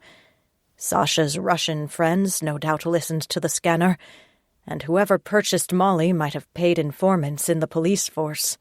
It didn't happen often, but that was why we had internal affairs after all. Jones pulled the car into an alley near an abandoned lot, giving us a good view of the lot while not exposing us to whoever might be driving by. He killed the engine and nodded at the lot. "This is where the trade is supposed to take place. 30 minutes. My heart jumped to my throat as I thought about texting Malcolm the location. 30 minutes was plenty of time for his guys to get into position, and then it would be out of my hands. People might get hurt, might get killed, but it wouldn't be my fault. I stared at the lot, trying to envision how things would go down. If the bad guys sensed the threat, they might kill Molly. At least Jones and I were far enough away the intermediary wouldn't see us, and the deal would definitely go down. We could follow the purchaser after calling in for backup to apprehend the intermediary, and then I could make sure Molly was safe when we arrested the jackass who bought her. The last thing we needed was a bunch of shifters raging into the middle with their animals in control. I put my phone away. Jones drummed his fingers on the steering wheel, staring at the empty lot. Weird shit happening in this city lately. Reports of all kinds of fucked up stuff. The narc squad thinks there's some new chemicals going around. Some lab-made shit that makes people hallucinate. Worse than anything they've seen. Oh? I couldn't look at him. Chances were those drugs, if indeed there were drugs, came from some of the assholes who took Molly. Or there weren't any drugs, and regular stoners saw some of the shifters or the gods only knew what out in the streets. Wolves, coyotes, the wild hunt. I shivered. I wonder, though. Jones shook his head, frowning at the windshield.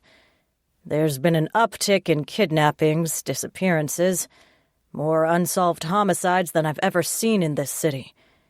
In any city. People are fucking nuts, Jones. That's part of it. I'm not optimistic about humanity, O'Brien, but I wonder if there's something else at work here. I tensed. Something else at work. Maybe that's why Jones wanted to get me in the car and far away from Malcolm.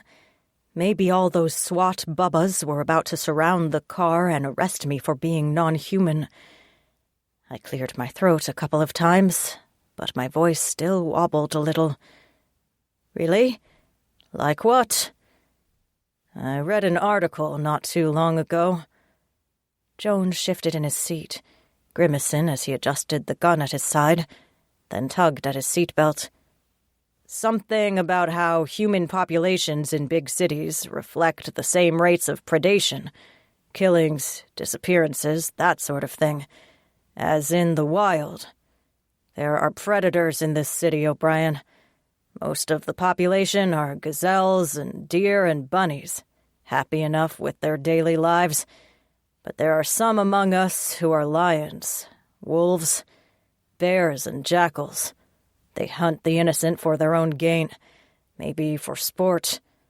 But I get the feeling our city has more than its fair share of predators hunting the gazelle.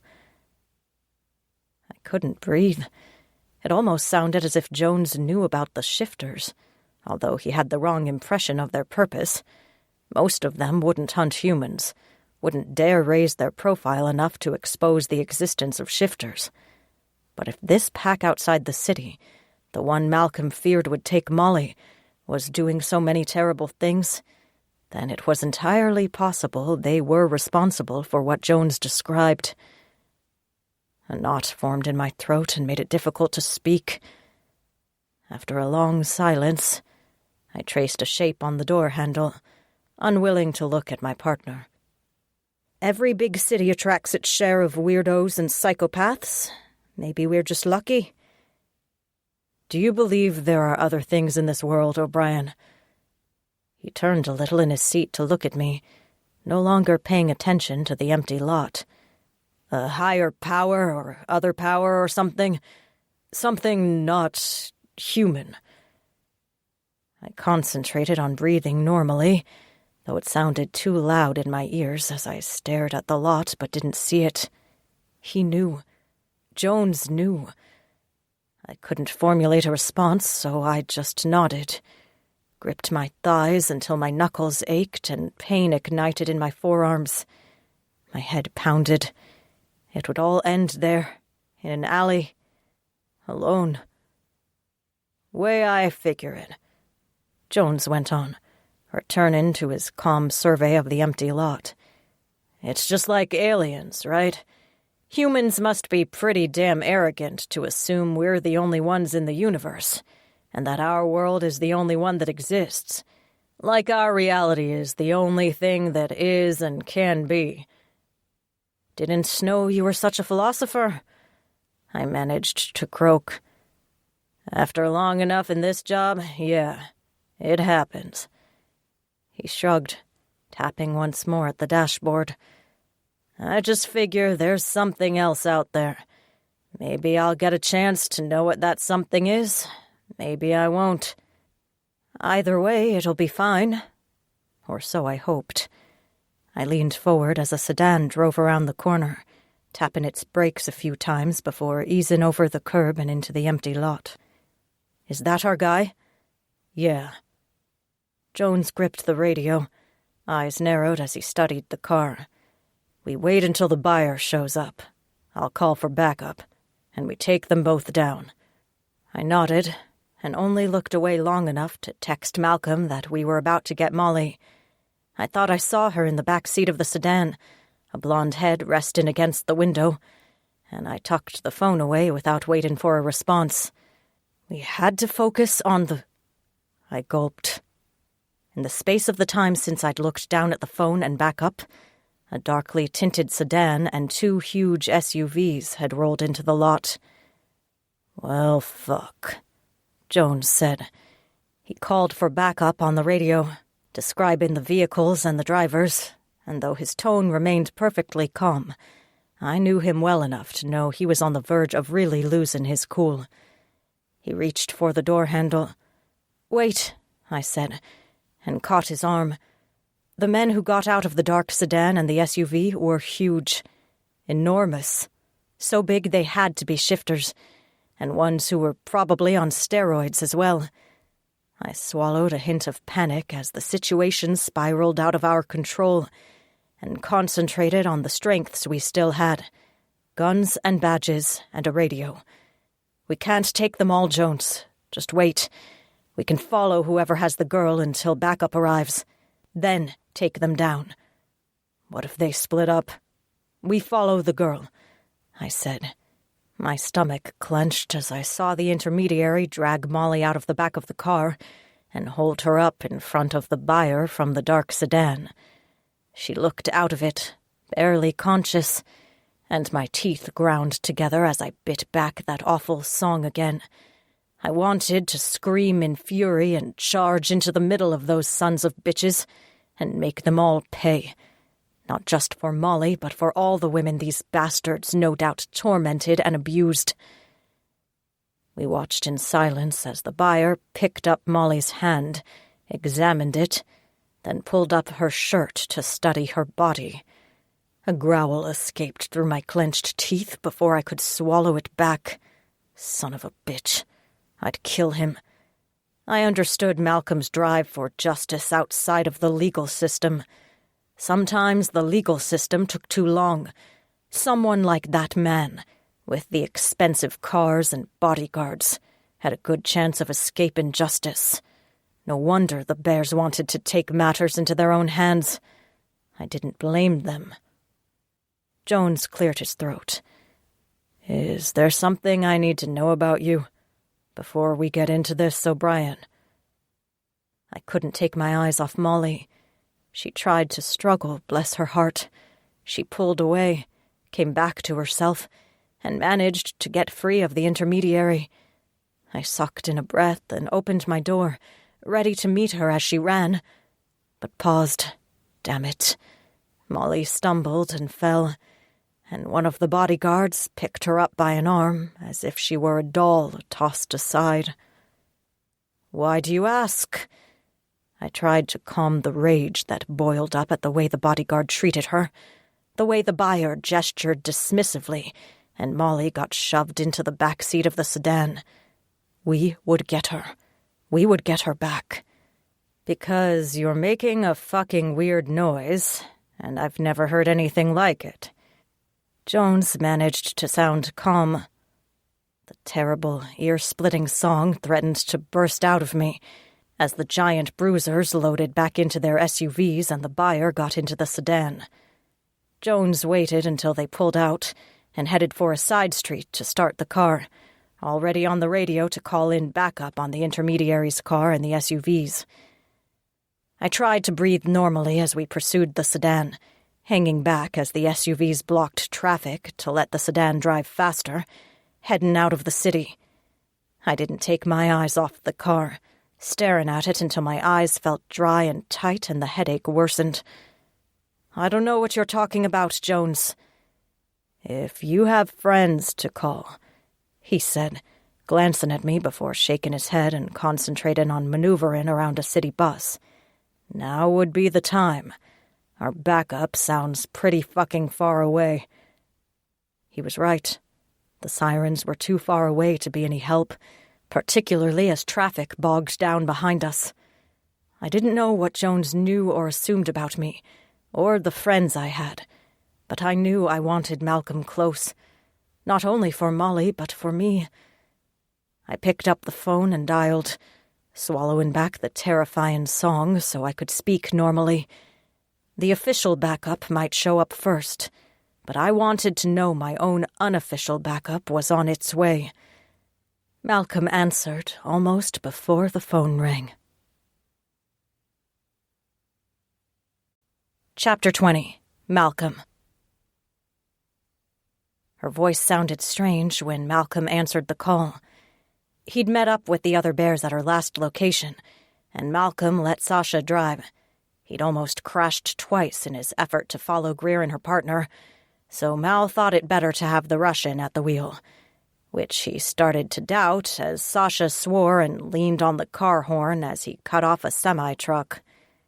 Malcolm hunkered down and tried to hear Greer through the blaring horn. "What's wrong?" "They're heading west.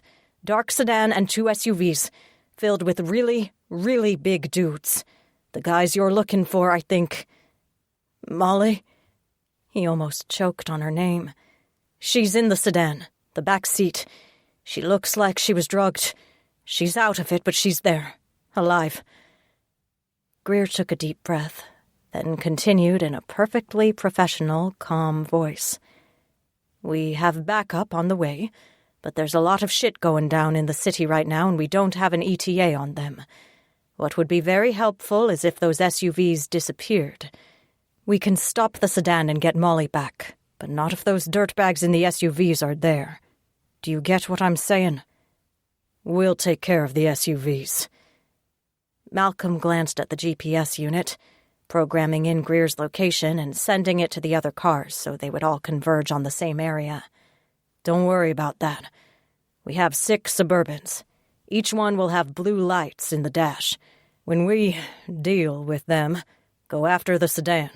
Don't let them out of your sight, Greer." "Who are these guys, Malcolm?" She sounded tired and in pain, and his heart hurt for her. He wished he could have changed her mind that morning and kept her from getting in the car with Jones. They would still be snuggled up in bed, and Molly would still be in danger. Malcolm rubbed his forehead. "Bad Creek wolves. They'll try to experiment on Molly, or trade her for me. Something terrible. They're all on drugs of some kind. If they bite you, if they bite anyone, that person will be exposed to higher rates of the shifter virus. These assholes made themselves more contagious. Don't let your partner get bit. It could kill him." "Roger," she said. "Be careful, Malcolm." "We'll be there soon. he said, and dared a look at where Sasha white-knuckled the steering wheel. "Hopefully in one piece. Just don't let them take you, Greer. If anything happens, I'll make sure you're okay." She said something that got lost in the screeching of tires and more blaring car horns, and then the line went dead. Malcolm picked up the radio and started issuing instructions to the other cars, trying to maneuver them all into the same place so they could ambush the SUVs. If the sedan headed back to the Bad Creek compound, they'd take the shortest route. He traced it on the map before identifying the best place, a grimy part of the city where the main road passed under an overpass and made a sharp turn. The perfect spot for an ambush. Malcolm picked out the spot and then ceded the planning over to Owen, whose military experience came in handy as he started to give better instructions on where the different vehicles should set up. They had the lions and the bears as the main assault force, with the hyenas and wolves spread out along the road back to the Bad Creek compound, so someone would be able to keep an eye on the sedan if it managed to get past the earlier roadblocks. That sedan would not reach the Bad Creek compound. It couldn't. And somewhere, Smith waited. Malcolm hadn't heard from him, but there had been enough odd happenings around them that he knew the Fae were present. Malcolm thought he should have told Greer that Smith was about, but he didn't want her to be distracted from the sedan and Molly. He texted Smith's cell phone with the route anyway, just in case they needed the old man's intervention. The demon bear wanted to take over as they pulled onto the main street, a few blocks back from where Greer pursued the sedan with Molly inside. Malcolm leaned forward, wanting Sasha to drive faster so they could get closer to Greer and Molly, so he could finally see them. The Russian ignored all of his growls, though, and instead only pointed at the radio. "Owen said we follow, so we follow. Bitch to him, Malcolm." Mal snarled and growled into the radio until Kaiser snapped at him to shut the fuck up. Time ticked away, and Malcolm fidgeted more, wanting to tear the inside of the car apart as the other SUVs checked in on the radio. Everyone was in position. The overpass was only 3 blocks away. Then 2, then 1. Malcolm held his breath as tires screeched and smoke boiled up around the overpass, and multiple cars honked and tried to maneuver around what looked like a wreck. He held his breath as Sasha drove through the chaos. Their Suburbans, blue lights flashing from the dash, cut off and blocked 2 black SUVs. The doors burst open and huge men poured out of the SUVs. Malcolm recognized several of them. Bad Creek. Definitely Bad Creek wolves, and all of them gold-eyed with rage. The radio crackled, and Owen's laconic voice reached them through the noise. "Keep following them, Sasha. They might need backup. The Alpha is in the car." Mal's heart sank. Ray, the Bad Creek Alpha, was the biggest bastard of them all, and he had a djinn who owed him 2 wishes. He'd already wished for a weapon that could disable Smith, and they'd seen it in action. The same weapon would no doubt do terrible damage to Greer, if what Smith said was correct, and Malcolm wouldn't let that happen. Sasha hit the gas and whipped the SUV around the mess of cars and brawling men, jumping a curb to avoid hitting a hapless pickup truck, and peeled out after where the sedan and the unmarked cop car disappeared into the distance. Malcolm managed to pick up the radio with a shaking hand. "We're in pursuit. Update us if you learn anything from the bodyguards."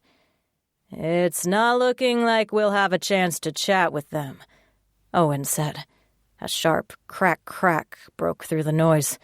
Then Owen sighed and added, "And they've got guns. I'll get back to you." Malcolm concentrated on the road that stretched ahead of them as Sasha maneuvered around the light traffic. Greer's car accelerated and Sasha grumbled about getting pulled over. Mal didn't care. They weren't going to stop for anyone, regardless of whether they had lights and sirens. He wouldn't stop until he could see Molly, until he knew his sister was safe. The road turned into a 2-lane highway as it left the city and headed towards the forest. and the Bad Creek compound. They had a few miles, no more, to catch them. Malcolm snarled and smashed his fist against the dashboard. "Faster! Catch up! You have to drive faster!" The Russian snarled back, his nails growing dark. But he leaned over the steering wheel and pushed the SUV to its limits as it raced along the rutted highway. Malcolm wrestled with the demon bear, hating himself and the lack of control, and nearly shifted as he saw brake lights illuminate the darkening road ahead. The forest made everything close and still and dangerous. Greer's car stopped. They might get out. The bear nearly wrenched free as Malcolm roared his rage and anxiety. She might get out and face the Bad Creek Alpha on her own, with nothing but a measly pistol and a human partner to protect her. Greer was crazy and confident and proud enough to do it on her own, and he was too far away to help her, to protect her. He snarled and put his fist through the roof of the SUV, and Sasha wrenched the steering wheel as he shouted at Malcolm to keep his shit together. They hit a patch of ice and careened off the road. The SUV hit a rut and the power cut off, the engine dying, but the truck was still moving fast enough that the tree they hit smashed in the front end and crushed the frame around them. Malcolm howled, trapped by the crumpled steel, and tried to pull himself free. Sasha groaned and shook himself, blood streaming from a wound on his head. Malcolm knocked out his window, shouting that he would save Greer, but half of the engine crushed his legs and kept him trapped. He was so close, so very close, and yet too far away as the shouting started. A weapon discharged. Someone screamed, and a bright flash of light blinded him as he roared and the demon bear transformed. Chapter 21. Greer. After the SUV wrecked behind us, just before the overpass, Jones glanced at me and raised his eyebrows. "Convenient." "Luck," I said. I didn't want to confirm whatever suspicions he might have had about who owned the half-dozen trucks waiting in that area, even though we both knew it was Malcolm's doing. I focused on the sedan ahead of us, carrying Molly, as it sped up and wove through traffic. Clearly the driver knew his security detail had been picked off, and just as clearly he wanted to get someplace safe before we caught him. We waited until we were outside the city, on a vacant stretch of the 2-lane highway, to turn on the lights and sirens. I didn't really expect the man to pull the car over, but he gradually slowed, then stopped. Jones put the car in park about 10 feet back, frowning as he looked over at me. "That was too easy. It's not over yet." I checked my weapon, making sure it was loaded and ready, and opened my door. "Let me do the talking, Jones." He grunted and radioed to dispatch to tell her where we were, that we pulled the car over. I heard him describing the vehicle and location as I approached the vehicle on the driver's side, my boots crunching in the icy snow on the road. Trees towered over us, and silence echoed except for the sound of the idling sedan. The door opened and I stopped, reaching for my weapon. "Do not get out of the car." He did anyway, a fake smile on his face as he turned toward me. "Is something wrong, officer?" "It's Detective," I said. I hated the man instantly, and not just because he'd purchased Molly. Something about the way he looked at me, the way he surveyed Jones and our car, and clearly dismissed us as any type of threat, rankled under my skin. The terrible scream almost escaped, as if it wanted to prove to him that we were pretty fucking dangerous, too. I tried to keep my expression aloof, though I kept my hand on the grip of my pistol. "And I told you to stay in the car." He still smiled, though it didn't reach his cold blue eyes. "My niece is asleep in the back. I don't want to wake her. What can I help you with, Detective? Jones remained near our car, radio in hand, and he held a shotgun from the back seat. I kept my eyes on the driver, though. License and registration? The driver retrieved his wallet, though I held my breath as he reached toward the back pocket, expecting him to draw a weapon. Then he held out a license and the tattered paper registration for his vehicle. My niece isn't feeling well. I'd really like to get her home before... We both know she's not your niece, I said, barely glancing at the license. Ray Barnes. Everything was valid, but that didn't mean anything.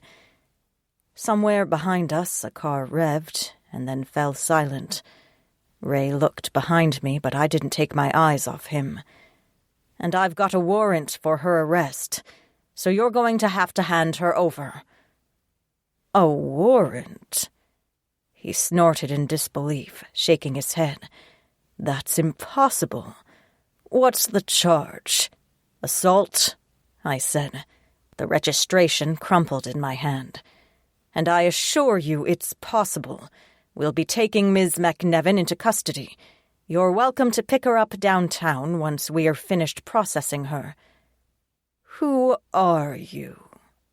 He asked, and something glinted gold in his eyes. His chin lifted and he inhaled deeply, as if trying to sniff the air, and I hoped Jones had the shotgun ready. I'm Detective Greer O'Brien. Stand aside, Mr. Barnes. I'll get Miss McNevin out of the car. I handed him the license and registration back and reached for the rear door of the sedan. I'd drag Molly out by her feet if I had to, and as soon as I got her safely into our car, I'd tell Jones to shoot the bastard. He deserved a chest full of buckshot. My skin crawled as I got closer to Ray, and it took all of my resolve to push my feet forward. I hated him. The song rose up in my chest, desperate to burst forth and destroy him. What are you? Ray said, voice low and cold. What kind of thing are you? Related to Smith? I opened the door, trying to ignore him and hating that I would be vulnerable as I reached into the car to get Molly. Don't know what you're talking about, boyo. Step back. He didn't budge, and the cold winter air grew colder still from his anger. He was terrifying. Shoes crunched in the snow, and Jones approached, his voice strong in the silence. Step back. Put your hands up. Stay out of this, Ray said. His breathing grew heavy, deep and furious, and a growl rumbled in his chest. You're not going to take her. I grabbed Molly's ankle and dragged her toward me, wishing she'd wake up so I could send her running back to the unmarked car before Ray killed us both. Up and at him, girl. She was dead weight, though her eyes fluttered and she slurred a few words that sounded like a threat, and I wanted to congratulate her for being a fighter. She was definitely Malcolm's sister. I hauled her out, though, and almost had her on her feet when Ray snarled. Something moved in the trees, and I looked up in time to scream as wolves bounded through the snow, leapt over the car and skidded along the roof. I ducked, but Ray shoved the door shut, trapping me against the car as the door slammed into my middle. I cried out and tried to reach my gun as Jones bellowed orders and lifted the shotgun to his shoulder. He fired as the wolves leapt, blasting one in the side and winging Ray as well, and gave me enough time to escape the door and get my pistol free. I fired at Ray, at the wolves, at Ray again, but none of it seemed to make any difference, even though red bloomed everywhere I aimed. Jones swore and yelled, then screamed as one of the wolves sank its teeth into his arm, wrenching at him until Jones dropped the shotgun. I slammed the door, trying to protect Molly from the wolves, and tackled Ray. We hit the ground hard, and I pressed the muzzle of my pistol to his throat. "Breathe in. You've hurt too many women. It's time for you to pay." "You won't be the one to make me," he said, and elbowed me hard in the face. Blood gushed from my nose, filled my mouth, and tears nearly blinded me as he threw me off of him. The pistol skidded across the frozen ground, and I rolled, trying to reach it, but a wolf slammed into me. My ribs creaked, maybe broke, and breathing grew suddenly impossible as a sharp pain exploded in my side. I clawed at the ground, trying to reach the gun, but teeth sank into my calf, then my wrist, and fire burst from the bites. Malcolm's warning about the wolves being more contagious made me wonder, in a sudden flash, if Faye were susceptible to the shifter virus. The shotgun fired again, and the wolf on top of me yelped, bleeding as it staggered away and fell. I groaned, trying to get to my feet, but only made it to my knees as Ray stood, holding my own pistol on me.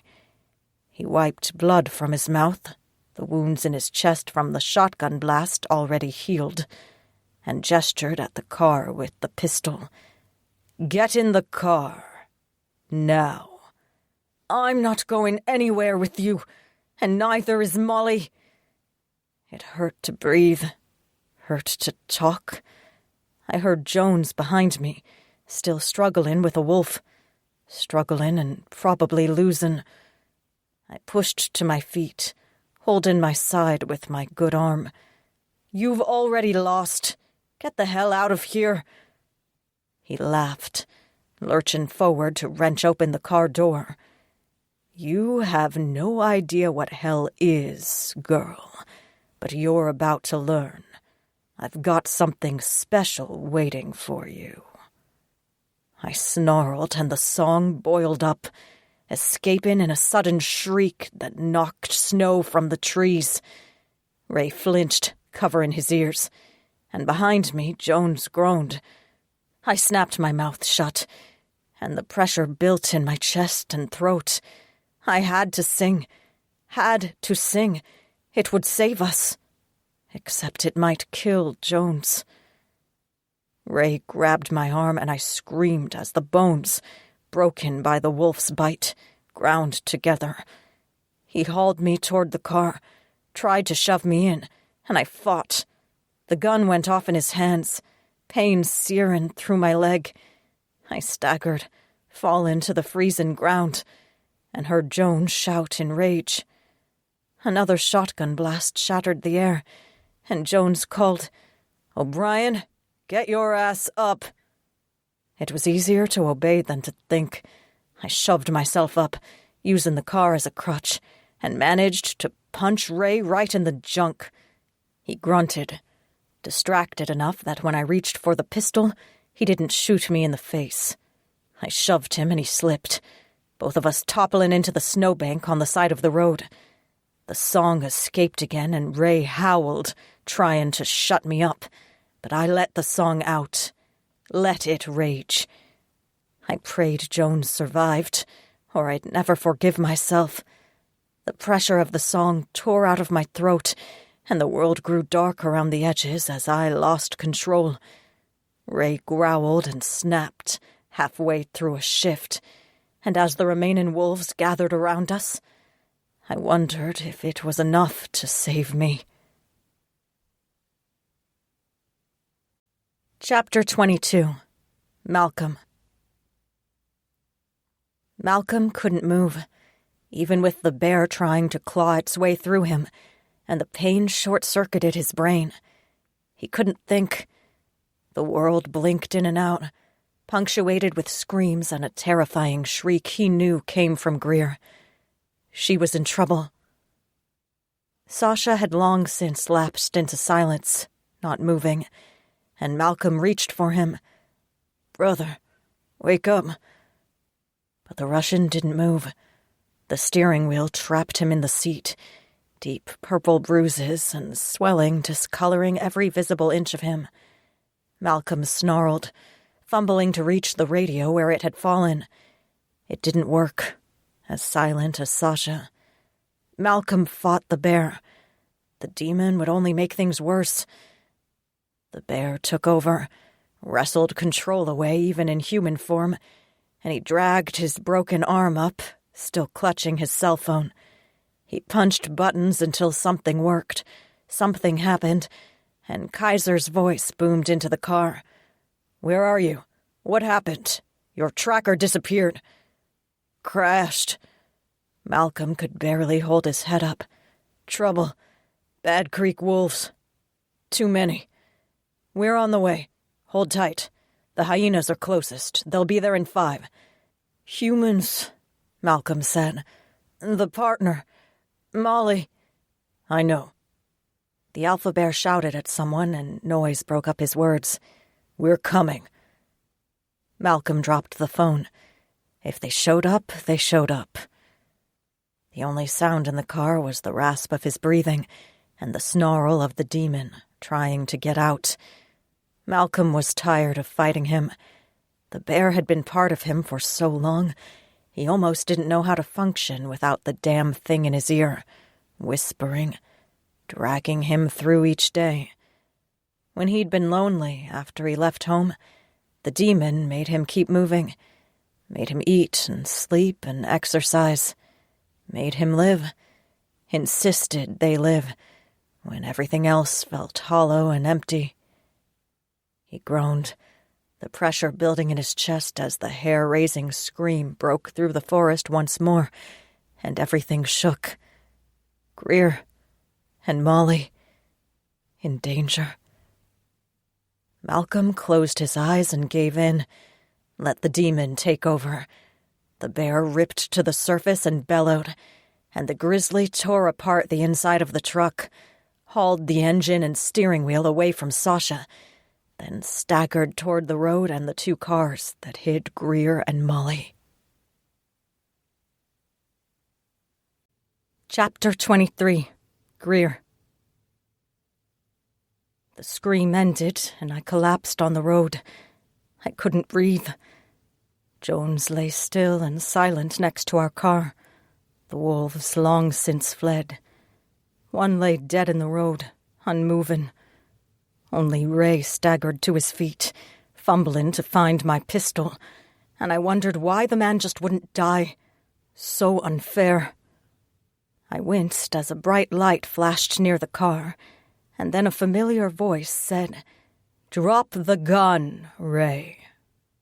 Smith, the Earl King, took his true form, towering and ancient, wearing his robes, antlers making him taller still. I blinked stars from my eyes, along with some blood from somewhere, and tried to get up. Ray faced off against Smith, my pistol in his hand and a cruel sneer on his face, and spat blood on the ground near the Earl King's feet. "I'm the one with the cold iron, fairy. Get out of here. This isn't your business." "On the contrary." Smith loomed larger, his hands almost skeletal as he held them out, and green light glowed from his fingers. "You have threatened and harmed the Fae. You are destroying the haven we created here, and you will get us all killed. For those crimes, the least among your transgressions, you will be judged. Not by you," Ray said, snarling, and fired the rest of the bullets into the Earl King. I lurched upright, gasping for air, but Smith didn't even flinch. He gestured and the pistol fell from Ray's hand. The Alpha staggered, holding his throat, and Smith's fist clenched. Ray turned blue, making a strange whistling noise as he tried to breathe. I managed to take a step in Smith's direction, retrieving my pistol and reloading it as I spoke. "Wait, not like this." "Then how?" Smith's voice boomed, shaking more snow from the trees, and my ears ached. "This is no longer your concern, Greer." Him saying my name in that form, in his true form and with his true voice, made my skin crawl. and I staggered back until I caught myself. "It is. We'll take him in. He'll pay for his crimes." Even if I didn't really believe it, once Malcolm got there, if he ever got there, Ray was toast. My head pounded, and I held the pistol in my shaken left hand, my right arm broken and useless at my side. But I wanted to hold on to a scrap of hope that the law would prevail, that everything I'd worked for in my adult life mattered, that it wouldn't be taken away, and the women he'd hurt would know that Ray Barnes suffered before he died. Smith glowed brighter still, and dark pieces of shadow detached themselves from him and flitted around the trees, making high-pitched screeching noises. "He exists outside your jurisdiction. He is a throwback to something darker, something more dangerous. Even if he went to jail forever, Greer, he would find a way to hunt you down, to hunt down Molly or Malcolm or any of your friends. Maybe your partner, Jones, if the man still lives. How would a human fare against one such as him? No.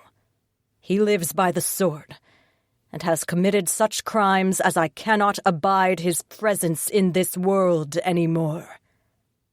If you kill him, I'll arrest you," I said, and I meant every word. "I will book you for homicide. Don't think that I won't. There are jails made of iron, Smith. Cold iron." He shook his head, no trace of humanity left in his face. "I won't be the one who kills him, Greer.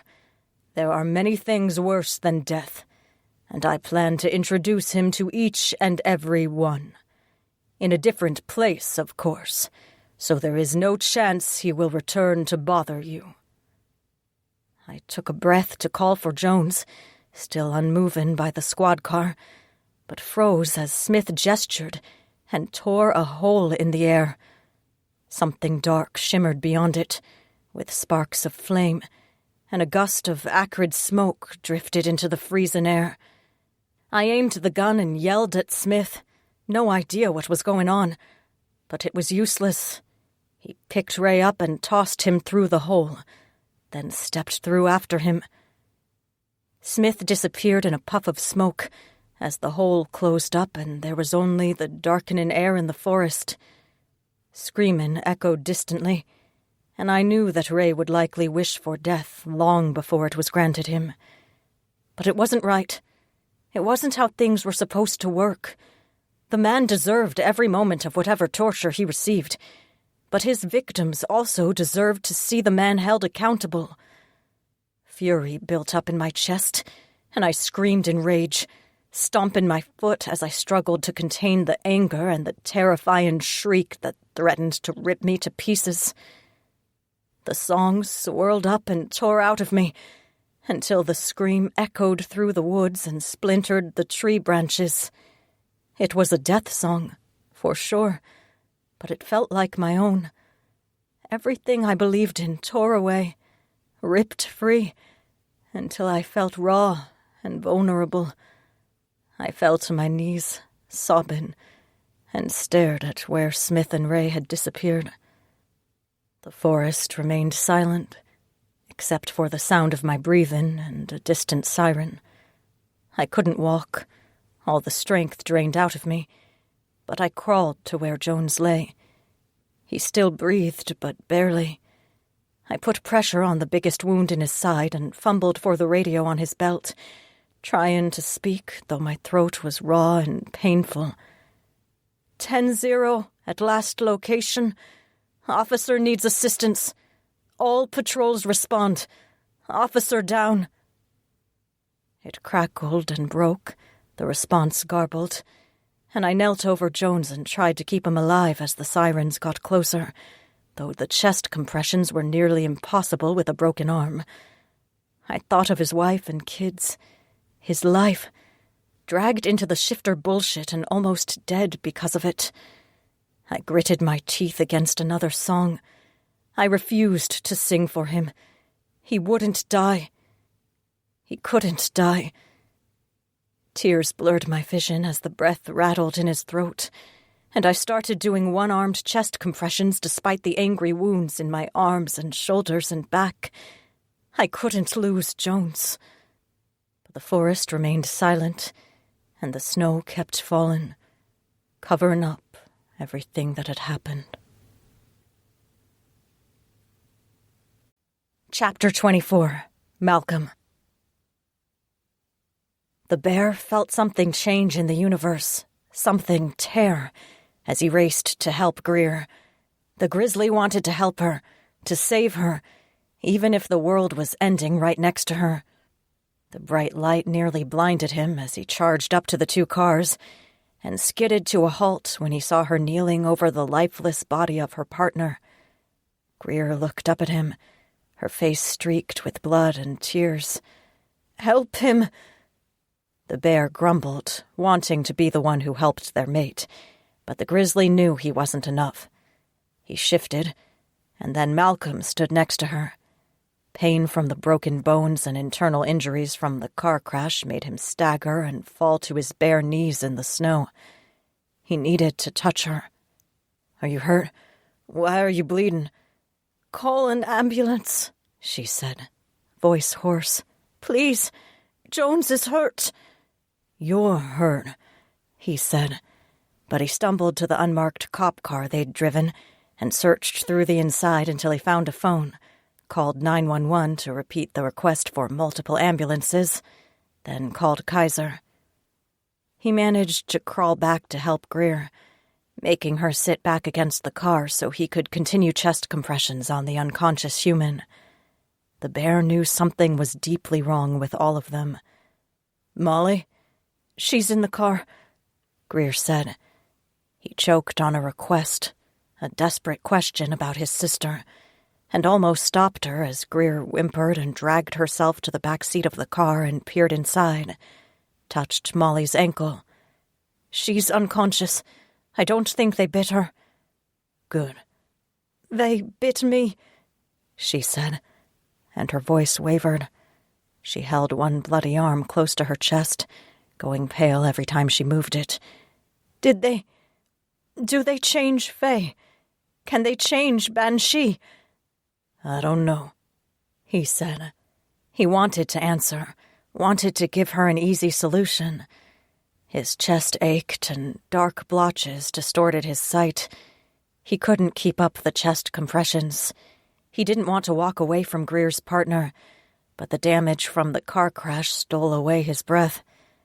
The man had been bitten, too, so it might have been a kindness to let him die instead of turn into a wolf. It might destroy his life if he survived the wounds but caught the shifter virus. "It will be fine. You'll be fine. Where's Ray? Did he run?" "Smith took him." Her voice sounded dull, resigned. "I was going to arrest him. Smith is going to kill him. Eventually." Part of Malcolm rejoiced. The bastard would get what was coming to him if half of what Greer had said about how the Fae dealt with their enemies was true. And with Ray gone, they could take apart the rest of Bad Creek. The terror would end. They could free the prisoners and figure out how much damage had been done. Something moved in the trees, and he tensed, ready to fight. But it was the hyenas and some of the wolves, most in animal form, but half a dozen in human form and riding snowmobiles towing sleds. Malcolm called out, "Over here! I need someone to help this guy. Medic! We need medics!" Lacey Stoka, queen of the hyenas, jumped off a snowmobile and dragged a medical bag after her as she crouched next to Malcolm and the unconscious human. "You look like hell, Bear. You need a medic, too." "I'll keep until Owen gets here," he said, and staggered toward where Greer sat and held on to Molly's ankle. "We wrecked the car down the road. Sasha is there. Send someone to help him." Hyenas took off in that direction, and as the wolves circled closer, Greer cursed and raised her pistol. "I'll kill all of you if I—" "They're friends," Malcolm said. He caught her wrist, pulling her arm down so the pistol rested against the cold ground. He exhaled and caught her face in his hands. Malcolm peered at her, searching for the wounds that left blood on her, and rage grew in his chest as he finally took stock. A broken arm, broken ribs, more bites on her arms and legs, a head wound, internal injuries as well, most likely. And he knew some of her anger, that Smith took Ray away to kill and didn't give them the chance to even the score. The bear growled, enraged, but Greer took a deep breath and patted his cheek. She swallowed hard, wincing as she moved her broken arm. "Check on your sister. She should be okay, but she was drugged up on something." Malcolm used the car to stagger around to the other side, opening the door so he could kneel next to Molly's head. She looked like her pictures, but thinner, dark circles like bruises under her eyes, and she stirred as he touched her head. Molly tried to open her eyes, though her teeth bared in a threat. "I'll kill you if you touch me." Malcolm's vision blurred, and he cleared his throat, his forehead resting against hers, as relief overwhelmed him and almost spilled out in tears. "It's me, Molly Bean. I've got you. You're safe." She forced her eyes open, and hope filled her expression. "Malcolm, you're not a dream?" "I'm not," he said. "There's some weird stuff happening, but I've got you. You're safe." "Good." She sighed, and her eyes drifted shut again. "I knew you'd find me." Malcolm froze as Lacey approached, frowning down at the unconscious girl. "Your sister okay?" "Drugged on something," he managed to say. "She needs to go to the hospital." Knowing Bad Creek, it could be anything. She might have been exposed to the virus. Lacey straightened, started issuing orders, and then two of her hyenas carried a collapsible stretcher up to the car. "We'll get her to the Shifter Hospital, Malcolm. We're waiting for Kaiser to get here with the cars to move Sasha, and you'll go with him." He shook his head, still touching Molly's hair even as the hyenas gently maneuvered her out of the back seat and onto the stretcher. "No, I'm staying with Greer." "The Shrieker?" Lacey glanced at her watch, then down the road, at where the sound of sirens rose in the distance. "She won't leave her human buddy. She can go in the ambulance to the human hospital. It'll be fine. Safer for her, really. The last thing we need is the cops thinking one of their own has been kidnapped." He wouldn't leave Greer. Not for anything in the world. "If she stays, I stay." Lacey crouched next to him, gripping his shoulder as she lowered her voice. "Listen to me, Malcolm. You're hurt. More than you'll admit to yourself, I'm sure. The longer you stay here without getting help, the more damage will be done. You could lose control of the bear, lose your mind in pain. It's happened before. If she's here, we'll be fine." Malcolm pushed to his feet and staggered over to where Greer sat next to her partner once more, though Greer's eyes were closed. "She's my mate." Lacey sighed, shaking her head, and started giving orders to the rest of the hyenas and the wolves. The bodies of the Bad Creek wolves had disappeared, no doubt dragged into the woods, bound for an unmarked grave, and the hyenas cleaned up any evidence of predators running around in the area. The snow churned around their boots in a chaotic mess, covered over with still falling snow, and destroyed any evidence that the shifters had been there. The hyena queen remained next to him, though she spoke into a phone as she evaluated his injuries. "Yeah, Kaiser. Your boy is here. His sister is on her way to the hospital. Malcolm's got a couple of broken bones, probably a punctured lung, multiple head wounds and lacerations, and God only knows what else. He's refusing to leave." Malcolm wanted to laugh, but he couldn't spare the breath. He gripped Greer's hand and concentrated on her. They didn't have the magical healing of shifters, so she could still die from her wounds. The humans were taking forever to get their ambulances down that long, damn road. He needed her. She couldn't die. Lacey snapped her fingers in front of his face to get his attention. "Hey, Bear, your alpha says to get your ass on a snowmobile and meet them down the road so Owen can save your life." "No." Malcolm rested his fingers against Greer's wrist, counting her heartbeats. The hyena queen snorted, straightening to look down the long road. She shook her head and made an irritated sound. "The cops are almost here. We're running out of time, Malcolm. You can't be here when the ambulances arrive, do you understand? She won't be able to explain who and what you are, and that ends badly for all of us. Can you shift?" "Yeah." Malcolm took a deep breath and tried to order his thoughts as the world spun around him. "Get out of here before they catch you. I'll watch from the trees until she's safe. Then I'll call Kaiser. Just leave me a phone." Lacey didn't like it. Her lips pursed into a thin line. Then she shook her head and slapped his shoulder. "Fine. Just get your ass into the woods, Bear. She'll keep. They're almost here." The hyena queen shouted orders, and her people dispersed, the wolves disappearing like gray ghosts through the trees. And in a blink, Malcolm was alone next to Greer and her partner. The man had better color in his cheeks, at least, though he didn't look healthy by any means. Malcolm prayed that whatever the hyena medics had been able to do was enough to save the man's life.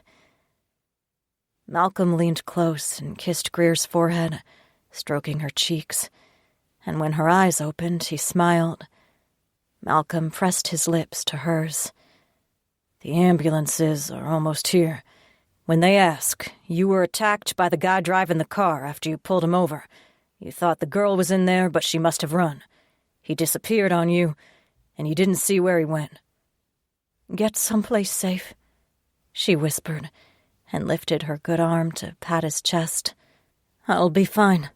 I'll find you. I'll be in the trees," he said, "watching until you're safe. If you need anything, just call." She nodded, and her eyes drifted shut again. She touched the pistol where it rested in her lap and sighed. The radio crackled, a police dispatcher desperate to get in touch with the injured officers, and Malcolm moved it closer to her good hand. Greer smiled and shooed him away. "Go." He went. He shifted back to grizzly form, and some of the pain faded, though the demon took control as they retreated to the trees. Malcolm lurked there, just out of sight, as ambulances and cop cars tore up the small road and skidded across the icy shoulders. In the space of a few blinks, 30 cops and paramedics swarmed around Greer and her partner. Men and women in uniform, and plain clothes and gym clothes, as if they'd responded from home and in the middle of a workout, jumped out of every sort of vehicle and searched Ray's car, Jones's car, the surrounding area. Some of the tracks from the hyenas and wolves remained in the churned-up snow, but at least most of the snowmobile tracks had faded from view. He waited as they treated Jones and Greer, the paramedics calling out in hurried but calm voices, and a forest of IV poles sprang up around both of them. The ambulances disgorged backboards and braces and huge bags of equipment as men and women crowded around Greer and her partner. The grizzly didn't like the smell of the ambulance exhaust, or the strange men and women who gathered near the ambulances and Greer's car, or that she lay so still. As they lifted the gurney, Greer managed to give a thumbs up to some of her colleagues, and a smattering of applause ran through the crowd of officers. Malcolm paced through the trees, keeping up with the ambulance as it began the journey back to the city. He tried to run as it started to pull away, but pain sparked in his side and his jog turned into a limp. The bear grumbled and growled as he staggered to a halt, his legs wobbling and then giving out. He lay there in the snow, staring at where the ambulance and Greer had disappeared. He didn't know how long it was until tow trucks arrived and departed, and the police departed as well. Hours, maybe. He still lay there, enjoying the numbing cold that traveled through his limbs as the snow built up around him, when a giant polar bear lumbered up and roared. Axel. Malcolm tried to lift his head, groaning in response, and then a menagerie appeared around him. Lions, bears, wolves, jackals, all there to help him. He grumbled and tried to rise, not wanting to look weak in front of so many shifters, but he couldn't lift himself. Nothing worked. He found Kaiser and wanted to apologize for being so weak, wanted to ask the Alpha to look after Molly and let his family know what happened, but he couldn't even shift back to human. The demon held on as Malcolm struggled to breathe. They lifted him onto something, and then he floated, drifting through the forest. Malcolm wondered if there were angels coming for him, without Greer to sing and draw him back to the light.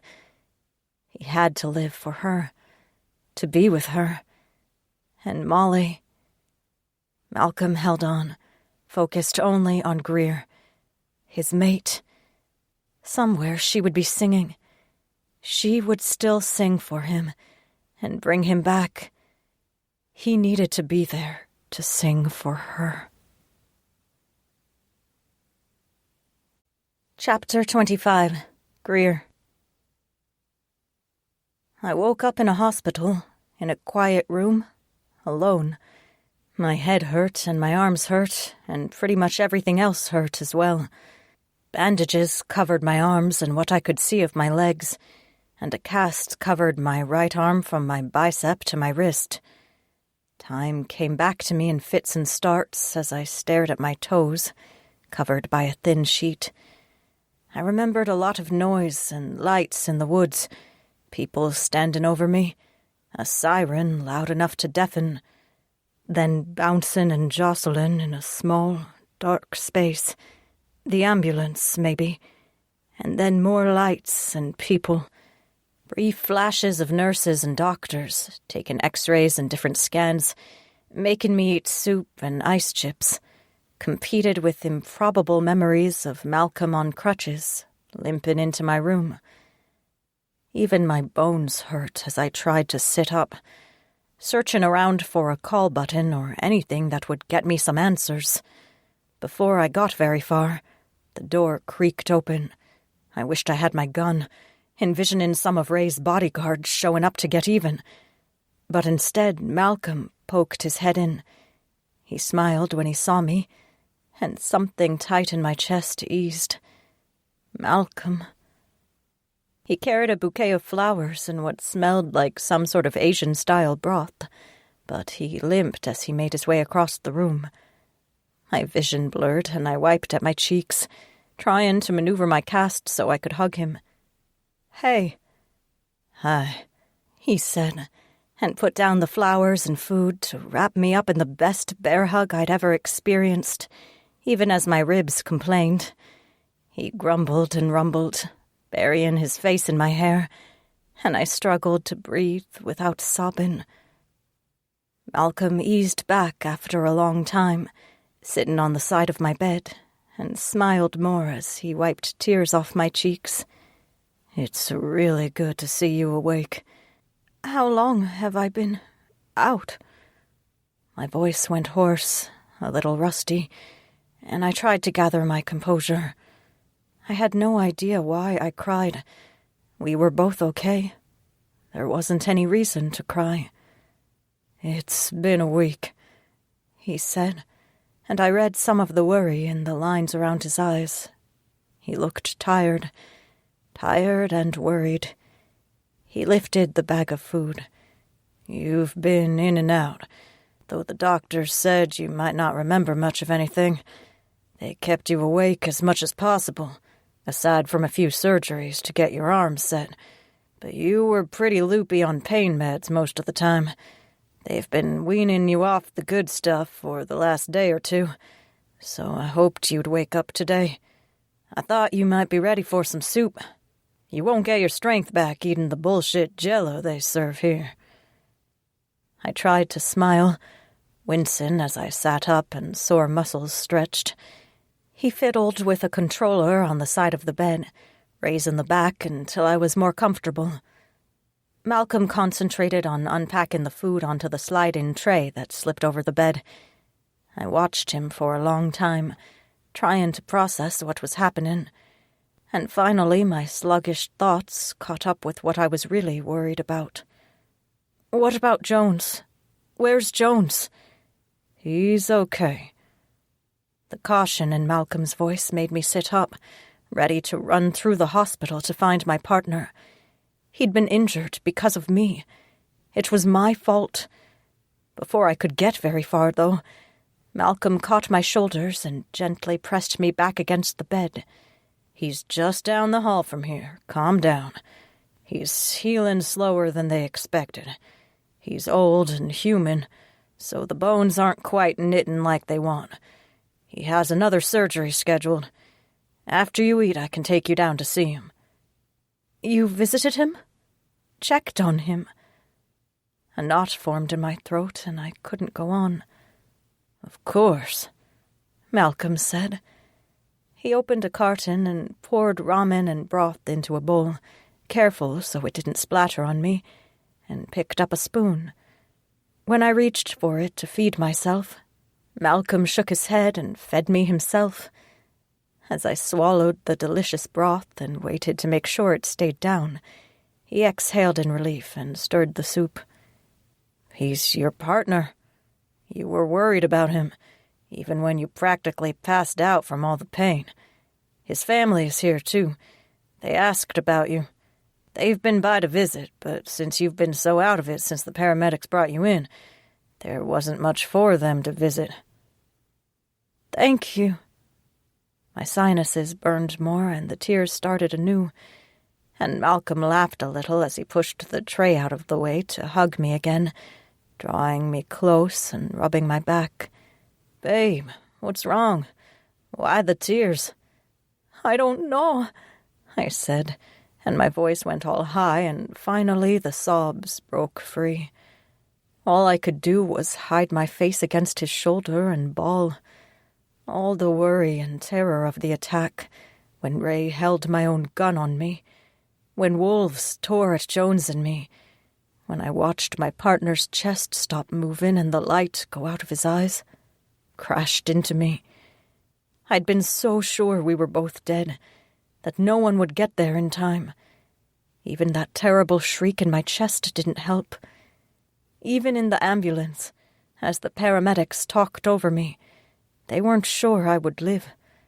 I wondered if, somewhere out in the world, my mother and aunts felt my death song building, if they knew they'd have to sing for me too. I wondered if the shifter virus still infected me, if I would lose control of myself and my magic, and I feared what Molly went through, what she survived. I didn't know how long I cried on Malcolm's shoulder, but by the time I sat back and tried to wipe my cheeks, there was a damp spot on his sweater from my tears. Malcolm smoothed my hair back, as dirty as it was from not showering for a week, and smiled a little. Feel better? I shook my head. I feel gross. Really, really gross. And hungry. Good. He grumbled again and nudged the tray closer. I want to feed you. You eat, and I'll fill you in. Deal. I wanted to take the spoon out of his hand, but already I felt too tired to deal with lifting it more than once or twice, so I waited patiently as he spoon-fed me. Let's see. Molly is doing as well as can be expected. The hyenas got her to the other hospital, and she's resting there. She was hooked on something, maybe heroin or something that Bad Creek came up with, so she's having some trouble dealing with the withdrawal. She should be able to go home in a week or two, if everything goes well. Good, I said. She was okay, though, even with everything else? I didn't want to ask directly about what the Russians might have done to her, whether she'd suffered any other abuse at their hands, and Malcolm's expression closed off. She won't say. Maybe you can talk to her. It'll take time, I said, and knew it in my bones that there was something there. Something had happened to Molly, and it would take time to heal, time to talk about it, time to be angry about it, time to hopefully heal and learn to live with it. He lifted the spoon once more, and I shook my head, my eyelids heavy as being awake for so long took a toll and nearly wiped me out.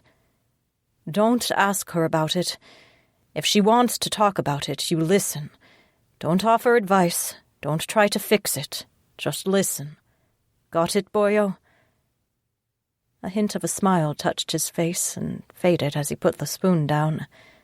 I missed you calling me boyo. And I understand. One of the lion's mates has experience with things like that, so we've been talking to her about how to help Molly. Good. I sighed, leaning my head back as fatigue came crushing down on me. I felt like I hadn't slept in weeks.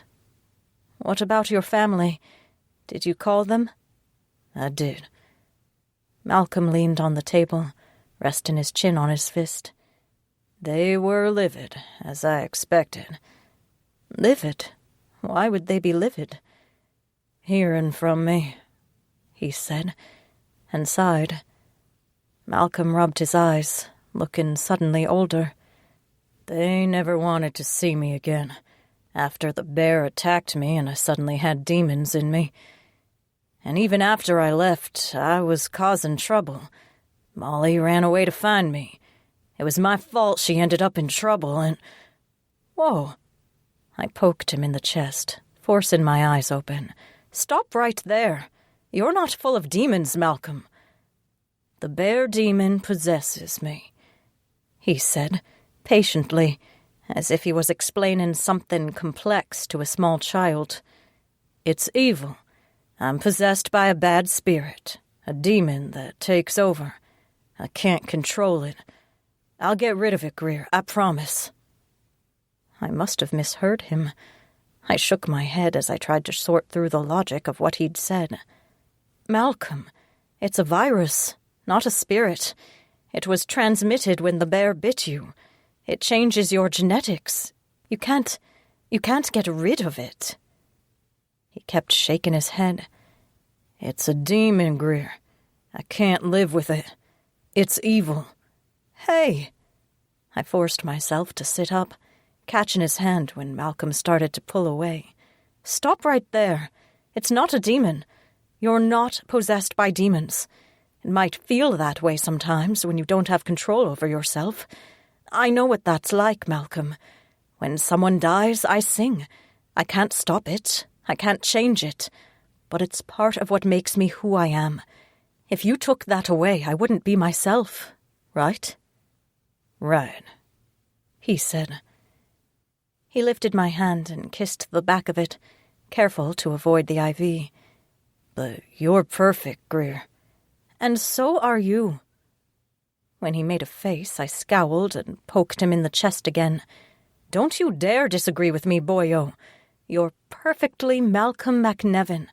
You make moonshine in your bathroom. You care about your family. You'd move mountains to help your friends. And you turn into a bear. That's you. Take any of those things away, and you're someone different. Technically, I make moonshine in the back room, he said. I scowled more, not sure if he was teasing or just trying to distract me from his pity party. That's beside the point, and you know it. Then tell me this, Malcolm McNevin. Do you think I would love a demon? That I could love someone evil? No, he said. His expression fell as he sat back. Of course you wouldn't. You know better. And yet, I love you. I caught his chin and forced him to look at me, my heart aching at the look in his beautiful green eyes. I love you, Malcolm McNevin, and the only thing that makes me question my sanity is that you distill illegal liquor in your back room. I love that you turn into a bear. I felt safer as I waited for the ambulances to show up, knowing that a bear guarded me. Malcolm cleared his throat, voice rusty as he looked away. You say that, but nothing. I tried to sit more and grimaced as pain flared in my side.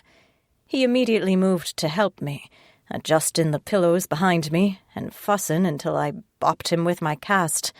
Malcolm, you do not have a demon in you, and if you say it again, I'm not going to kiss you for at least a week. His eyebrows arched. Is that a threat? You've driven me to it, I said, trying to harden my heart as a tiny smile curled his lips. Now, it wasn't your choice to change, and I see that as a tragedy, for you and your family. Something was done to you, and you had no control over it. I don't know if you've grieved the loss of your human life, but it is something to grieve. You lost yourself and your family and a lot of other things. But that doesn't make you evil. It doesn't make you bad. Malcolm didn't look convinced, but he leaned away from my cast just in case. We can talk more about it later. I want to go back to that part where you said you love me, and you want to kiss me. I said... He took my face in his hands, gentle with the bruises and lumps, and kissed me.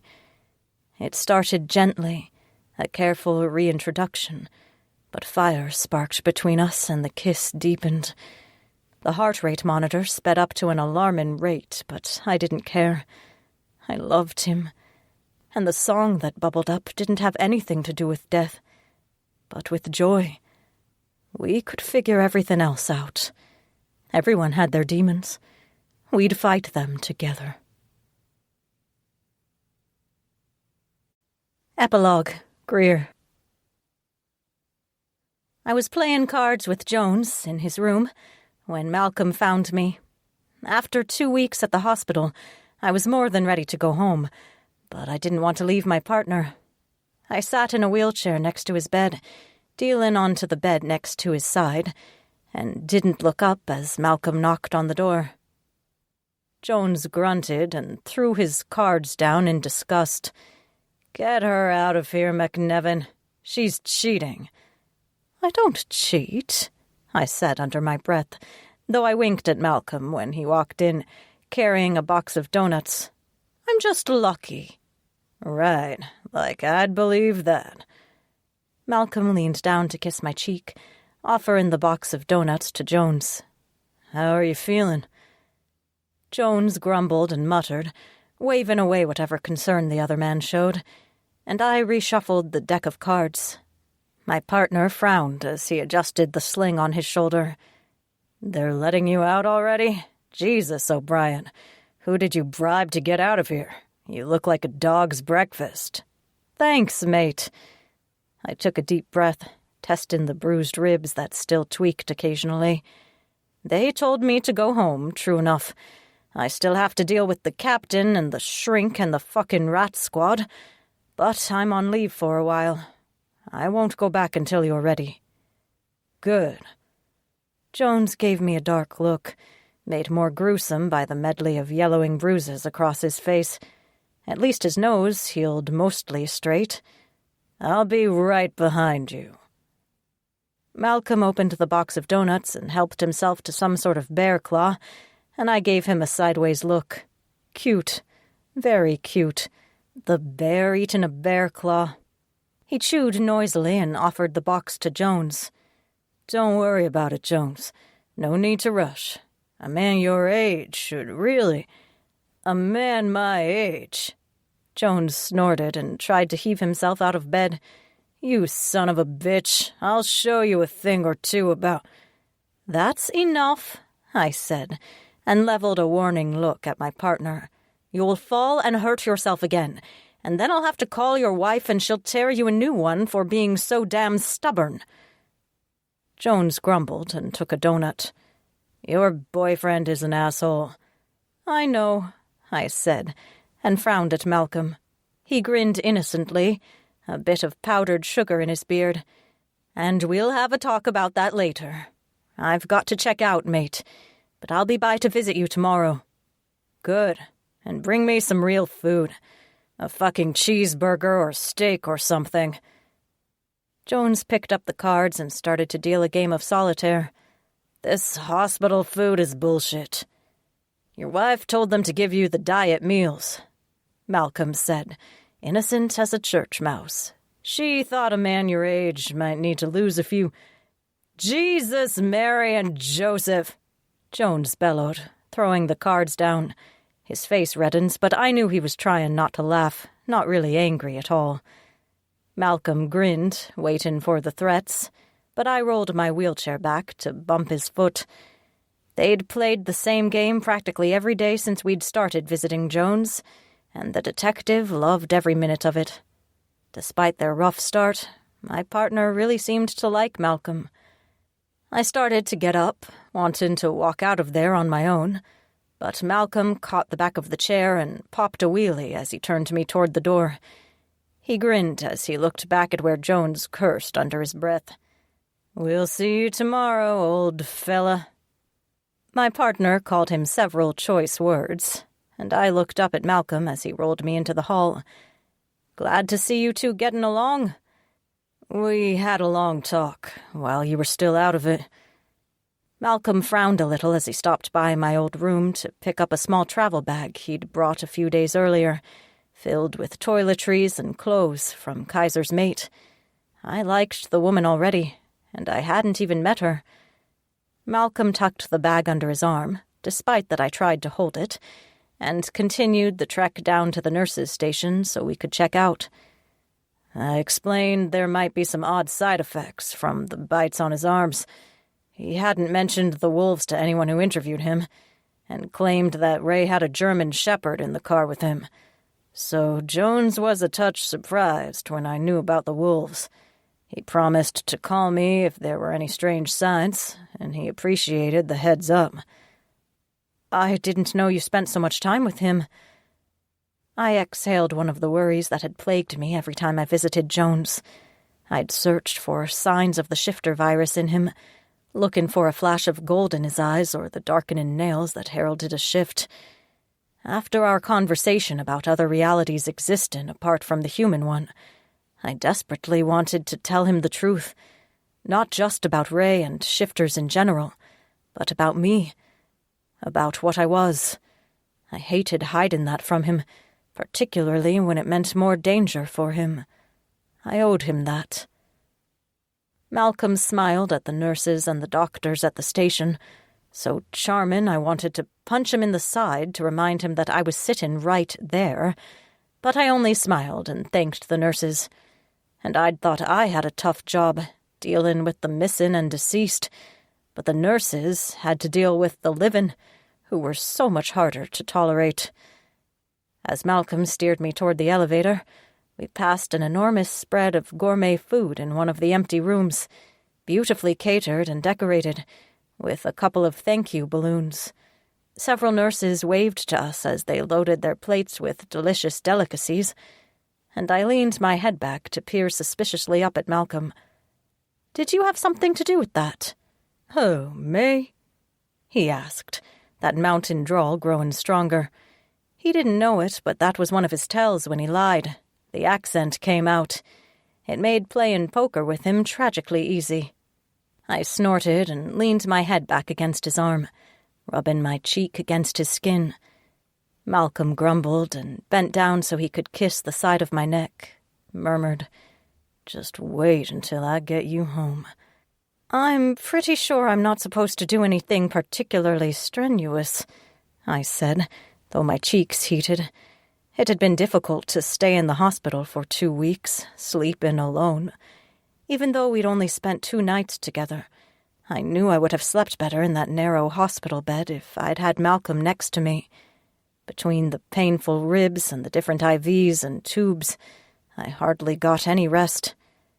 "Not that," he said, pretending to be shocked as he wheeled me outside to where an SUV waited at the curb. Kaiser waved from the driver's seat as Malcolm opened the back door and helped me up. I could walk fine, but he liked wheeling me around. I still tired easily, so I didn't mind. Too much. "I meant you're going straight to bed, and I'm going to give you a massage to make sure you can relax. And then..." Don't finish that sentence until I'm somewhere else, Kaiser said, gruff and scowling even though I could see the twinkle in his eyes. Glad to see you up and about, Greer, and very glad we get to take you home. Thanks, I said, but I shivered in the chill wind. I appreciate the ride. Malcolm returned the wheelchair to an orderly, then climbed into the back seat next to me. He wrapped me up in a blanket and cranked up the heat inside the SUV, and Kaiser started driving. I dozed, cuddled close to Malcolm's chest, and only woke up when the car parked and the doors opened. Before I could get myself together, Malcolm picked me up and carried me into a huge industrial building, through a side door to an elevator, and I looked around a little blearily. Where the hell are we? Madden, he said. He didn't put me down as he punched a button on the elevator and Kaiser closed the doors, carrying my travel bag. Malcolm kissed my forehead and squeezed me tighter. I can take care of you better here. There are too many stairs at your apartment, and that neighborhood isn't great. I want you to stay here until you feel better. I eyed him, feeling more awake. Well, it's temporary, he said, giving Kaiser a sideways look as the alpha bear chuckled. Malcolm carried me out of the elevator and to the only door on the landing on the 3rd floor, and into an impressively large apartment. Unless you want it to be permanent. We'll talk about it. Kaiser barked a laugh, put my bag down, and said, Good luck, Mal, as he retreated and shut the door behind him. Malcolm smiled and kissed me again just as I started to protest, and I closed my eyes. When I opened them, he'd moved into the bedroom and carefully placed me on the bed. My eyebrows arched as I looked up at him, though I didn't mind.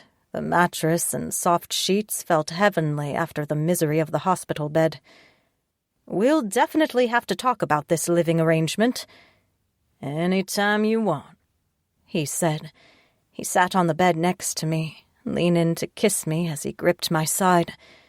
I sighed and melted at the warm pressure of his lips, the heat of his body, the way he touched my waist.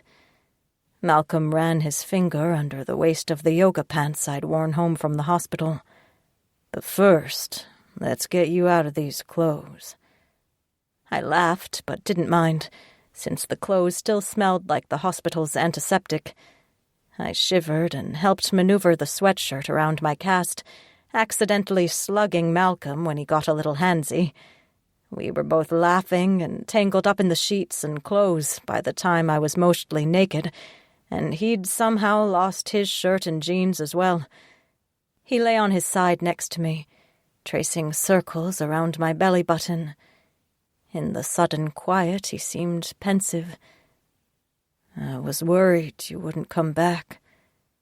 You already kidnapped me once, I said, stroking his cheek with my good hand. Well, twice if you count today. I knew you'd come to find me. He smiled, teeth flashing white, and bent to kiss my skin, just above the little bow on my panties. How do you feel? A little tense, I said, and held my breath. Malcolm looked up at me, his eyebrows raised, and I couldn't hold in a laugh. He faked a scowl, squeezing my thigh. Teasing me, are you? Such a bad girl. I shivered, wanting to squirm. I maneuvered the cast out of the way, over my head, and stretched. I'm not 100%, Malcolm, but I missed you. I missed your warmth and the feel of your skin and even your snoring. I don't snore, he said, looking wounded. And I hear you, darling, nice and slow. I want to feel alive again, I said, trying to put aside the weight of everything that had happened and all the people who'd been hurt. I still worried about Jones and Molly and Sasha, who still moved a little slow from the car crash. But I concentrated on Malcolm as his hands slid down my sides and over my hips in a long caress that made me want to purr. "On your stomach," he murmured, helping me roll, and I shivered again. He rubbed my shoulders and my back and up to my neck, careful of the bruises and sore ribs and the cast, but it felt like heaven, warm and soft and careful. Karen.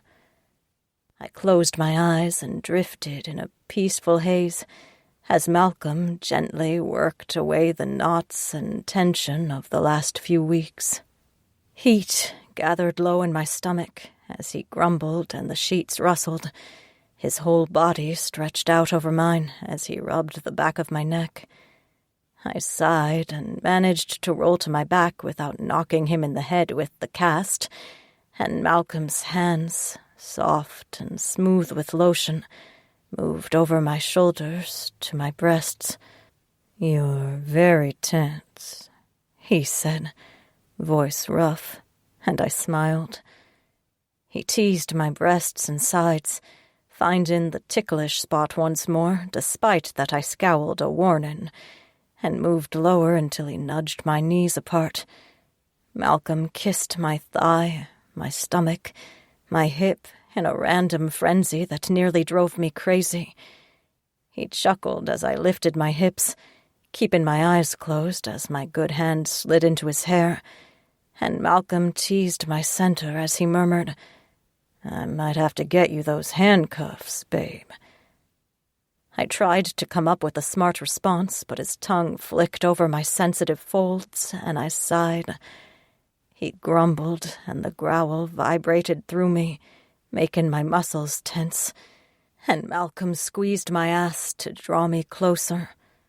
I couldn't breathe as ecstasy built and built with each stroke of his tongue and gentle press of his fingers. My breath came faster, and my thighs tried to close against his head, desperate to keep him close, and a moan escaped as my head fell back on the pillows.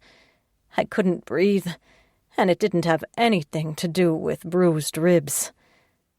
My muscles seized up as the climax barreled through me, and I cried out as stars dotted the insides of my eyelids. I was still recovering when Malcolm helped me to my side, facing him, and he carefully brought my leg over his hip until we were so close I shivered. He kissed me, breathing against my lips. "Are you ready?" I nodded, unable to form words, and he gently fit his body to mine. The slow slide of his cock sent aftershocks through me, all the way to my toes, and I clung to him as he paused.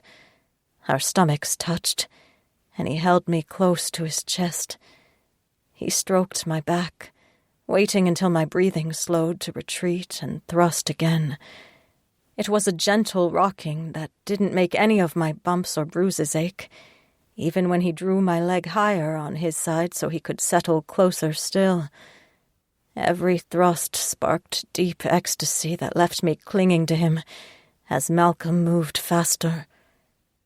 It was perfect, the connection, the sharing, the passion.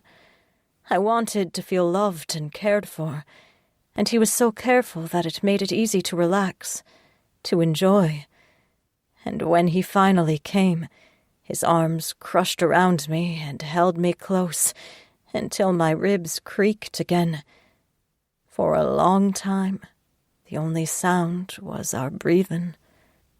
Malcolm nuzzled my neck, brushing my hair off my shoulders, and dragged the sheets up and over us before easing to his back, keeping me tucked to his side.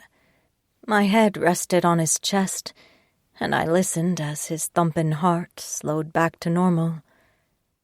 For the first time in what felt like forever, I wanted to sing a happy song, not one that was dragged out of me by some terrible tragedy, but a song to celebrate a new beginning. My eyes drooped closed. I still fatigued easily, and I hadn't had that much exercise in weeks. I stroked Malcolm's chest with my fingertips, almost petting the mat of hair on his pecs, and he grumbled, squeezing me close. Sleep beckoned, but something tugged at my memory. I managed to force my eyes open and look up at him. "Wait, where's Molly?" He smiled, half asleep himself, and kissed my forehead. "She's staying in the guest room upstairs with Kaiser and Josie. Apparently Sarah, Josie's niece, is ready to adopt Molly as her big sister, and the little guy, Tyler, is head over heels in love with her. They don't want to share, and I think it feels safer for Molly to be up there. Josie's usually around, and Kara and Lucy spend time up there, so Molly doesn't worry about being alone. She has trouble with quiet and empty places." "I'm glad they've got room for her," I said, patting his chest. "I don't want to kick her out if she'd prefer to stay here with you." "I asked her." Malcolm yawned and adjusted the pillow under his head. "She likes being up there with the kids, for now. When she needs quiet, she comes down here. We're supposed to go upstairs for dinner later tonight if you're feeling up to it. You can finally meet the kiddos and Lucy and Kara and everyone." "Sounds overwhelming," I said, a wiggle of uncertainty in my stomach. I went from a very solitary life, rich with friends and work and magic, but still solitary, to an insta-family. He chuckled, pressing his nose to my hair to inhale deeply. Then he squeezed my butt. "That's the nice thing about your time in the hospital. We can use it as an excuse to leave any time we want." I peered at him once more. "You've got to be kidding me, Malcolm McNevin." He kissed my forehead and exhaled, yawning again. "And maybe you just sleep through dinner, and I'll make Owen bring us leftovers, so we don't have to get out of bed for the next couple of days." I laughed, about to poke his side, but a soft snore revealed the bear slept. I was glad he'd gotten over talk of demons and possessing spirits, though there was some uncertainty with him when he spoke about Jones possibly changing. They'd run tests on Molly to see if she'd been exposed to the virus, but all the tests came back clean. Malcolm's sister would stay human until she chose otherwise. I snuggled closer to Malcolm and tried to find a comfortable place to rest my cast. We had plenty of time to figure out the family stuff and the live-in situation and what the hell to do about Smith, who'd disappeared along with Ray and hadn't been seen since. Plenty of time to work on building a life together. As overwhelming as his family sounded, it created a nest that was warmer and more welcoming than anywhere I'd lived in a long time. Search for Layla Nash on Audible.com for your next great listen. This has been Bearing Demons, City Shifters The Den, Volume 4. Written by Layla Nash. Narrated by Beth Rogue. Copyright 2016 by Layla Nash.